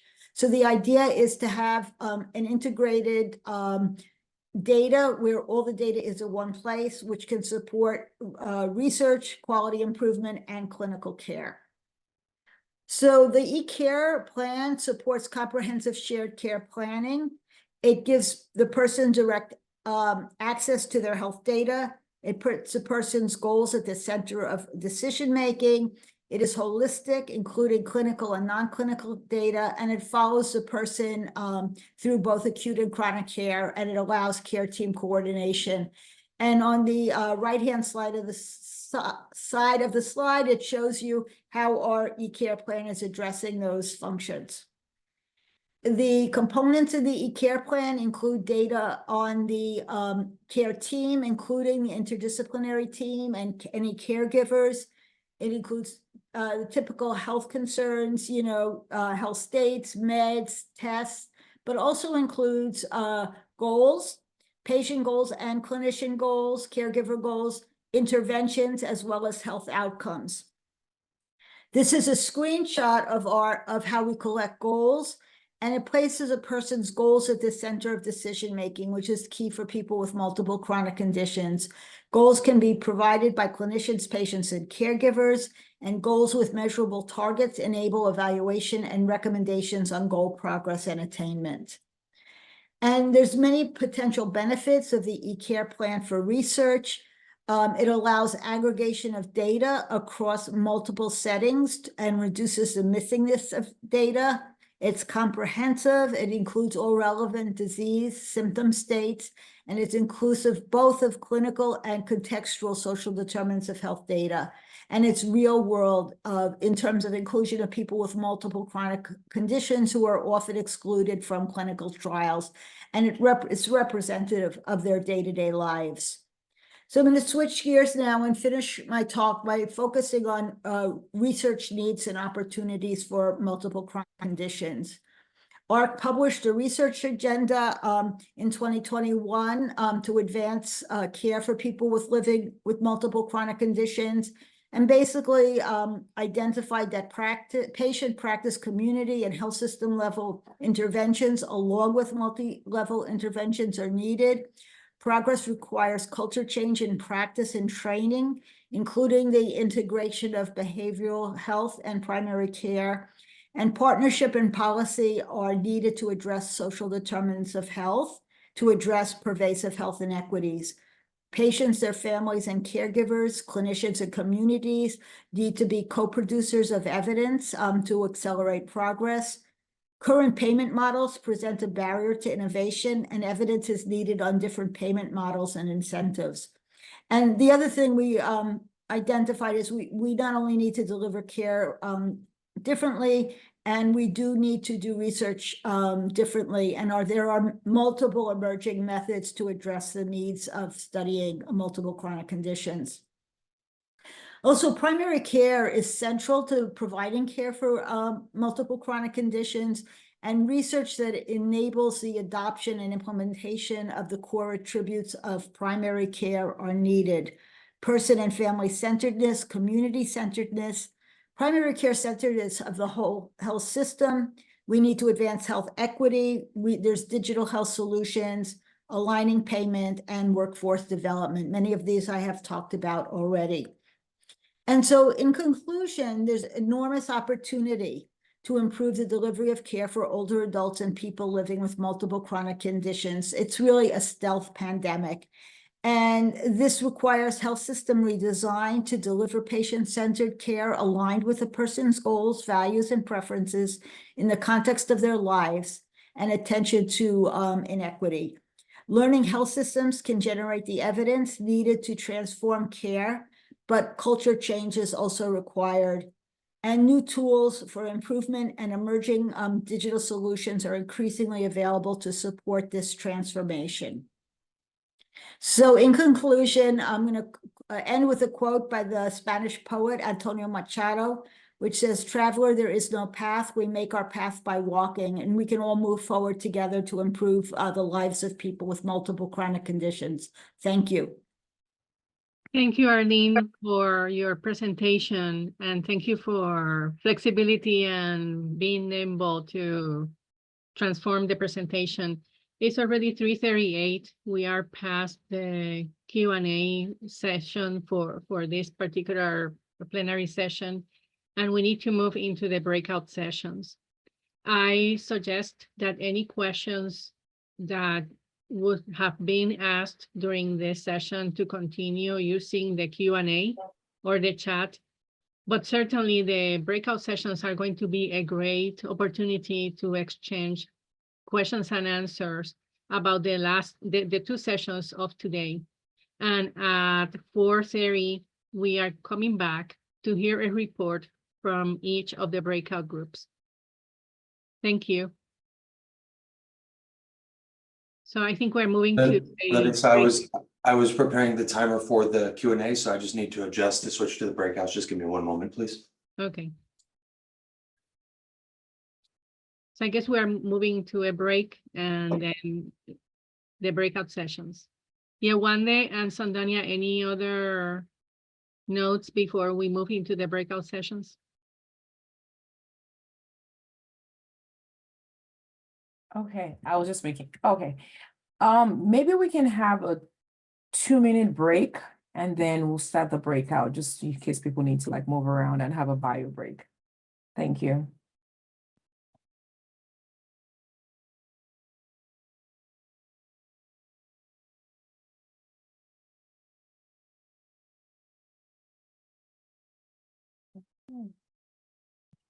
Looks like we may have, we have more people coming back. Okay, looks like all the breakout rooms are closed already.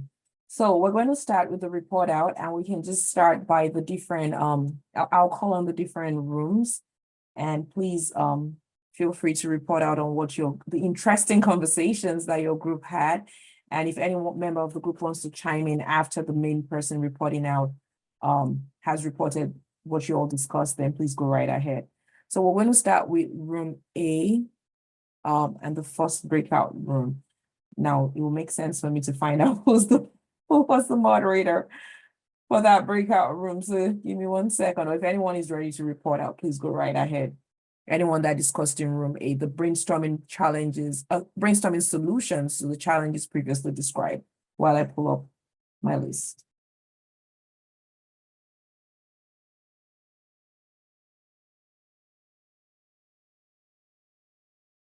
Well, Vanessa and I moderated A2, so I can just kind of give some key highlights, and then Marshall was actually cut off right at the end, so I would invite him to complete his statement that he was making. But just a few, we got through 2 of the questions because we had some additional questions that kind of sparked some more discussion. But just some key highlights is that the field should move away from disease-specific care to a more holistic picture. And part of that is kind of breaking away from even the silos that are amongst the NIH institutes. So not only doing more collaborative work and funding announcements within NIH, but also collaborations across the federal government. So with ARC, with I think CMMI was another that was brought up. For question 1, I think a keynote was that there is no ideal model. The model depends on the context, definitely contextualizing all of the patient factors. Marshall shared a link to a health services research supplement that came out in 2023. So I'll actually add that to the chat after this report. And then for question 2, we talked, about the sustainability and payment reform. And one of the key notes that was made is that sustainability should be considered upfront. It shouldn't be an afterthought to the research. And I'll end with, one of the speakers talked about care coordination and that it actually institutionalizes fragmentation. And so money more funds should be spent on actually creating models that do not require care coordination. And I don't know, Vanessa, if there's anything else, and if not, I think Marshall can finish his final comment. No, that was great overview, Dolly. Yeah, so Marshall here. So this is before I got cut off, I was making this last point that I think that NIMHD in particular has a very important responsibility to speak truth to power. I think that more than any other within NIH and then a lot of other federal agencies, you have perhaps a little more flexibility to be able to say the truth, right? And a lot of things that people have talked about today are things which there are people with self-interest that benefit from the way the system is at present that aren't going to like a lot of suggestions from people today. And so I think, like, banging the equity sort of a message, talking about, like, at the end of the day, community health is what we need to be sort of focusing on for a variety of diverse populations, marginalized populations. NIMHD needs to say it, because again, like others will, they have stronger pressures that would lead to some level of censorship. So if NIMHD doesn't say it, it's not going to be said. So this was trying to point at the end of our small group discussion. That's awesome. Thank you so much, Marshall and Dolly and Vanessa. Now, we're going to move on to the next breakout room. We have Lean and Sundania. Hi, everyone. We had a robust discussion, and I'm just going to elicit some of the themes. First of all, I typed chronicdisease.org and the National Association of Chronic Disease Directors into the website if that's an organization that you're maybe less familiar with. They have resources across the nation and in every state. So that was one thing that we talked about. In terms of themes for both improving care and addressing research challenges, our group really talked about the importance of multidisciplinary research and care, but really expanding that lens beyond just sort of clinical or licensable professions, and really thinking about multidisciplinary care as beginning at the conceptualization of the research question, ensuring that community health workers are involved in that, patients are involved in that. And I think our big surprise topic, and I want to thank Priska for bringing this up, is administrators. Administrators can help us get our work translated, help us advocate, and help us get work done. And that is something I've never heard mentioned in a group like this. But in our group, several examples of helpful administrators advocating and refining and improving research popped up. So that was one of them. A specific model that was mentioned by one of our investigators at Columbia in New York talked about, I believe it's the 1115 waiver, which is just rolling out a new policy around differential systems of reimbursement based on a set of complexities or challenges in care. So that's an example of a specific policy that, like many, is rolling out with a bump here and there, but that's certainly a different way to think about things. Another issue that we talked about a little bit was this idea of patient-centered in tension with patient collaboration. And how is it that we can reduce the drag on patients as they go through a system? How is it our research can contribute to reducing drag, whether it's through centralized data and centralized forms? How can we make the experience less repetitive for patients who also experience time constraints, just like providers do? And then lastly, one of the other themes that emerged was that models are static, and that this work to advance has got to be rigorous, and it's got to be model-based, and we've got to test models, but that those models have to have inherent flexibility in them to really address and improve patient outcomes in these populations that are experiencing disparities. So there were lots of other good ideas, including contextualizing care to what's happening. I think that kind of integrates with the models. got to be contextualized around the setting, around the patient, and that what happens in Mississippi is different from what happens in the Indian Health Service, is different from what happens in inner city Los Angeles, even though we have pockets of populations across all of those that may show similar patterns of disparities. So thanks to our group. All right, thank you. And my apologies, it was Lynn and Priska that did moderate that session. So does anyone else from the group have anything to add very quickly that Lynn may not have covered? All right. Well, thank you, Lynn. So next up is Nancy and Carolina's group, and they had session breakout room B. And that breakout room was focused on discussing optimal research methods, best practices related to implementation or integration of multiple guidelines of care. Sure, I'll do the report out. So some of the points that were brought out on what kind of research designs are important to move this work forward, the comment was really an important quality is to have the flexibility to adapt in real time.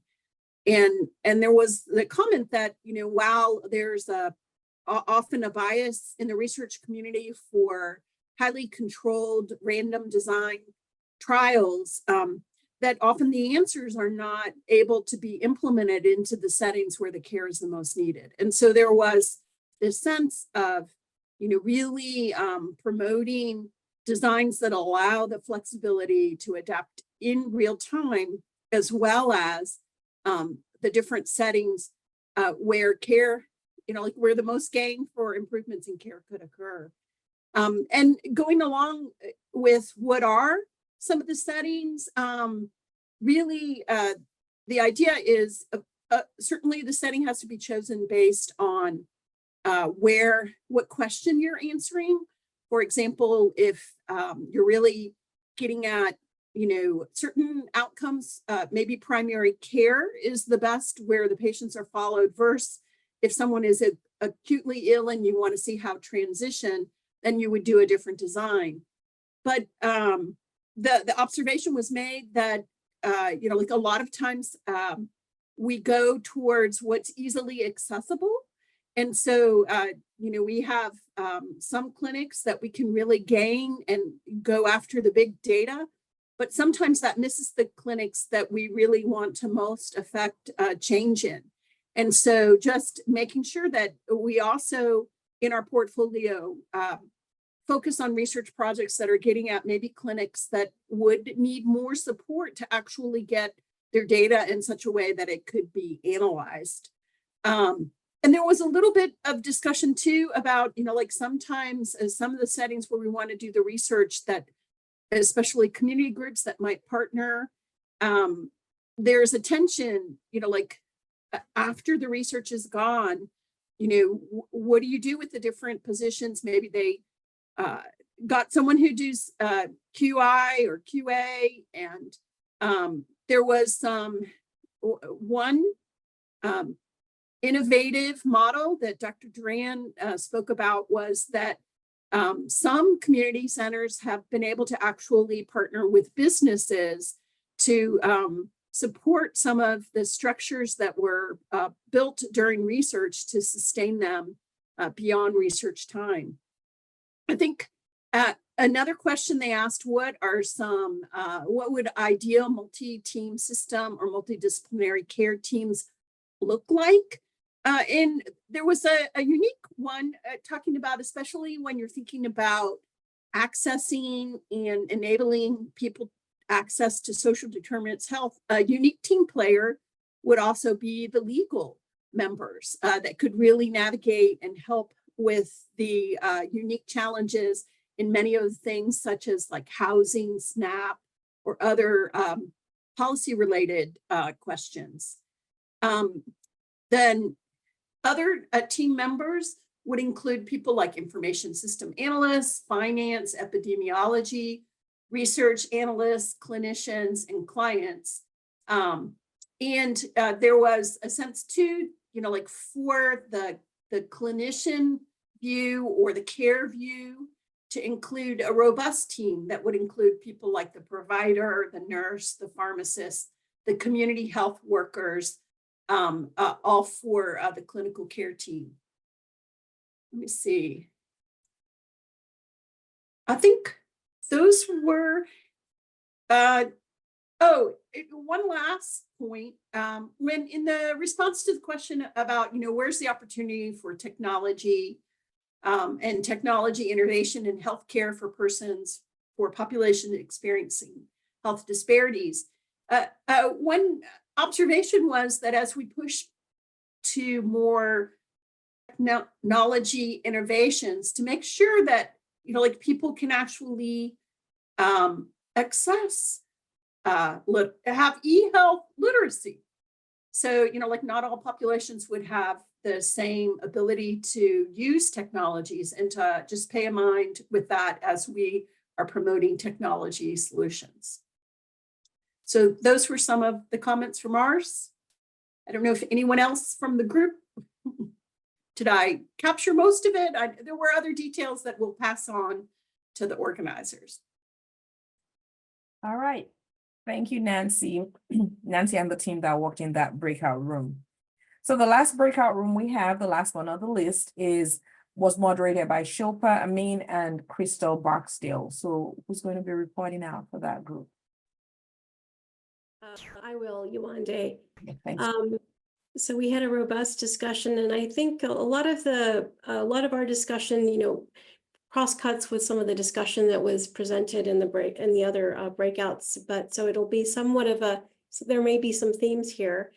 So we talked a little bit about sort of innovative strategies and innovative research methods in terms of optimal implementation of effective healthcare models for multiple chronic conditions.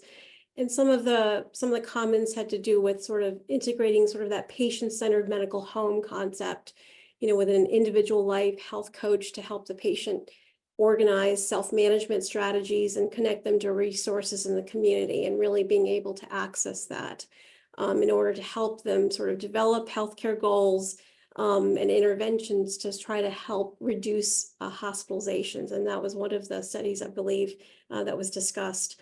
Also looking at kind of clustered randomized controlled trials of 2 models of preventive healthcare, an in-home intervention with a nurse-led coach in a lower SES apartment building, and on-site group classes of tailored content. The challenge here, we were talking a little bit about, the analysis of this kind of a complex intervention, and really trying to reach out to patients where they are, and how do you, study that, and what kind of methods do we need to look at in regards to that. How do you study aging with multiple comorbidity conditions? I mean, I think that's sort of the big question, and really trying to sort of, look at that a little bit more in depth. Other things that were discussed were, how to mesh EHR data with non-clinical data.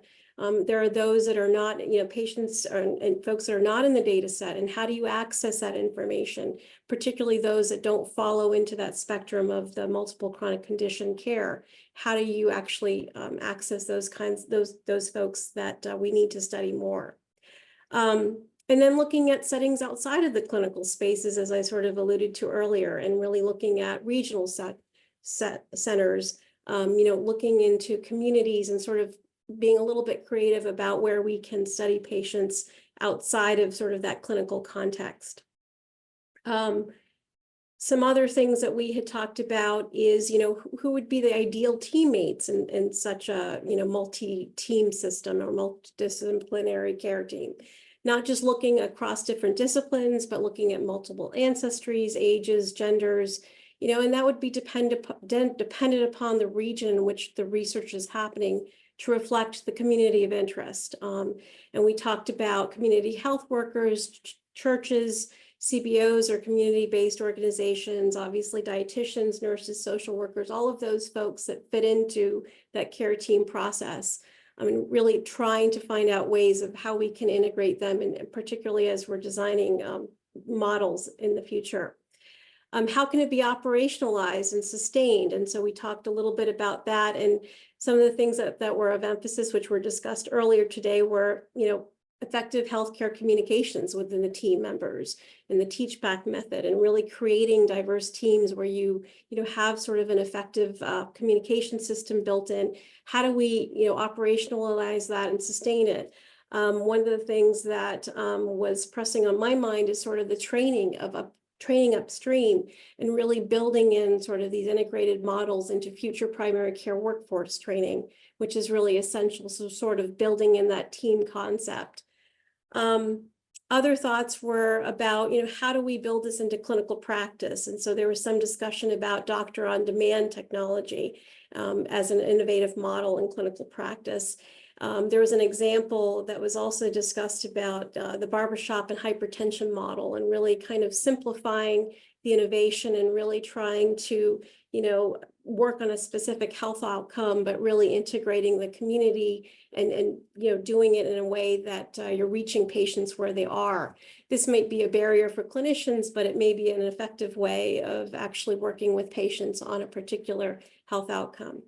Other thoughts were, obviously integrating innovative models that are simple within the current clinician's workflow to really reduce the burden of some of these interventions, and making sure that you're working through trusted gatekeepers within the community.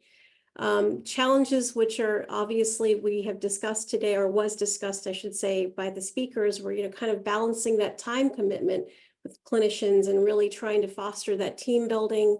So really building up those trusted relationships within the community through education, and knowing how to identify the right types of partners outside of the clinic walls.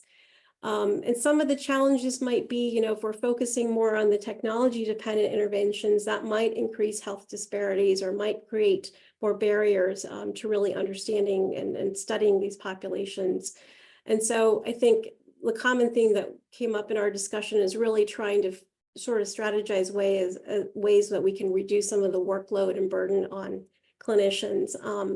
And there were some other thoughts as well that we perhaps did not capture. So I certainly welcome anybody in our group to chime in.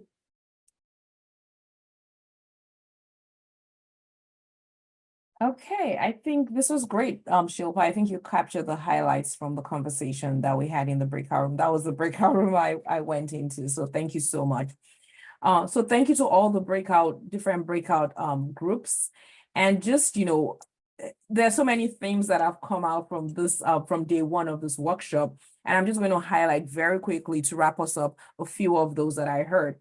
The first one was that flexibility is important, especially when engaging with patients with multiple chronic conditions. So we need to, as we develop these models and we think about using some of the models that currently exist, the models cannot be static. There needs to be inherent flexibility built into these models to address and improve the care of people with multiple chronic conditions. The second thing I heard that has been a running theme is about we need to invest in primary care because it's really critical for managing multiple chronic conditions. So that's another thing that I've heard about. The third theme is about adapting. So being able to adapt, and that kind of goes with the flexibility. Being able to adapt for communities to develop methods or use models that are tailored to the different communities, because we know that there is diversity within the different communities. I think it was Mary in the breakout room that I was in that talked about, even in New York City, there's a lot of diversity, right? Even when you engage with the community in Chinatown, that's going to be different from the community you engage with in Little Italy, for example. So there's so much diversity and one has to adapt to the different communities. Another thing that I heard is that you cannot have disease-specific guidelines for patients with multiple chronic conditions. You have to think about the context in which patients or people with multiple chronic conditions live, and how do you develop different care models that are suitable for them. I also heard about aligning policy and payment. So while we're working on these innovative models, we also have to work in tandem on the different payment models. And what needs to be done in a way that those models and payment would align in some way. So some research on payment models, and also thinking about the multidisciplinary team. We talked about, having a multidisciplinary team, but also when we have these teams, thinking about payment for those multidisciplinary teams. And I think the other thing I heard also as well is that the way the system is structured kind of creates for some siloing. So we have to break beyond those silos to be able to conduct this type of research effectively for the benefit of people that have multiple chronic conditions. So those are the high level things that I took out, just hearing all the different discussions. And at this point, I'll pass it on to Dr. Larissa Aviles-Santa or Son Daniel Wanham, if you have any additional thoughts to end the day. I don't have additional thoughts in terms of what has been discussed, except that the scope and the depth of the topics has been tremendously exciting and amazing. And even during the discussions, some of the statements, potential solutions, research methods could in themselves be topics for more conversations to really dig deeper and come up with these creative ideas that started today, but we didn't have enough time to develop. So I do look forward to continuing the conversation at some point, even individually, especially around the topic of flexibility and how that could be integrated into research in a tangible way. So thank you for your participation. Thank you everyone for staying basically the whole day and being so engaged. Sandania, do you have any comments? No, thank you to everyone. I put some comments in the chat, but I'll look forward to seeing you all tomorrow. Me too. I think we can adjourn then.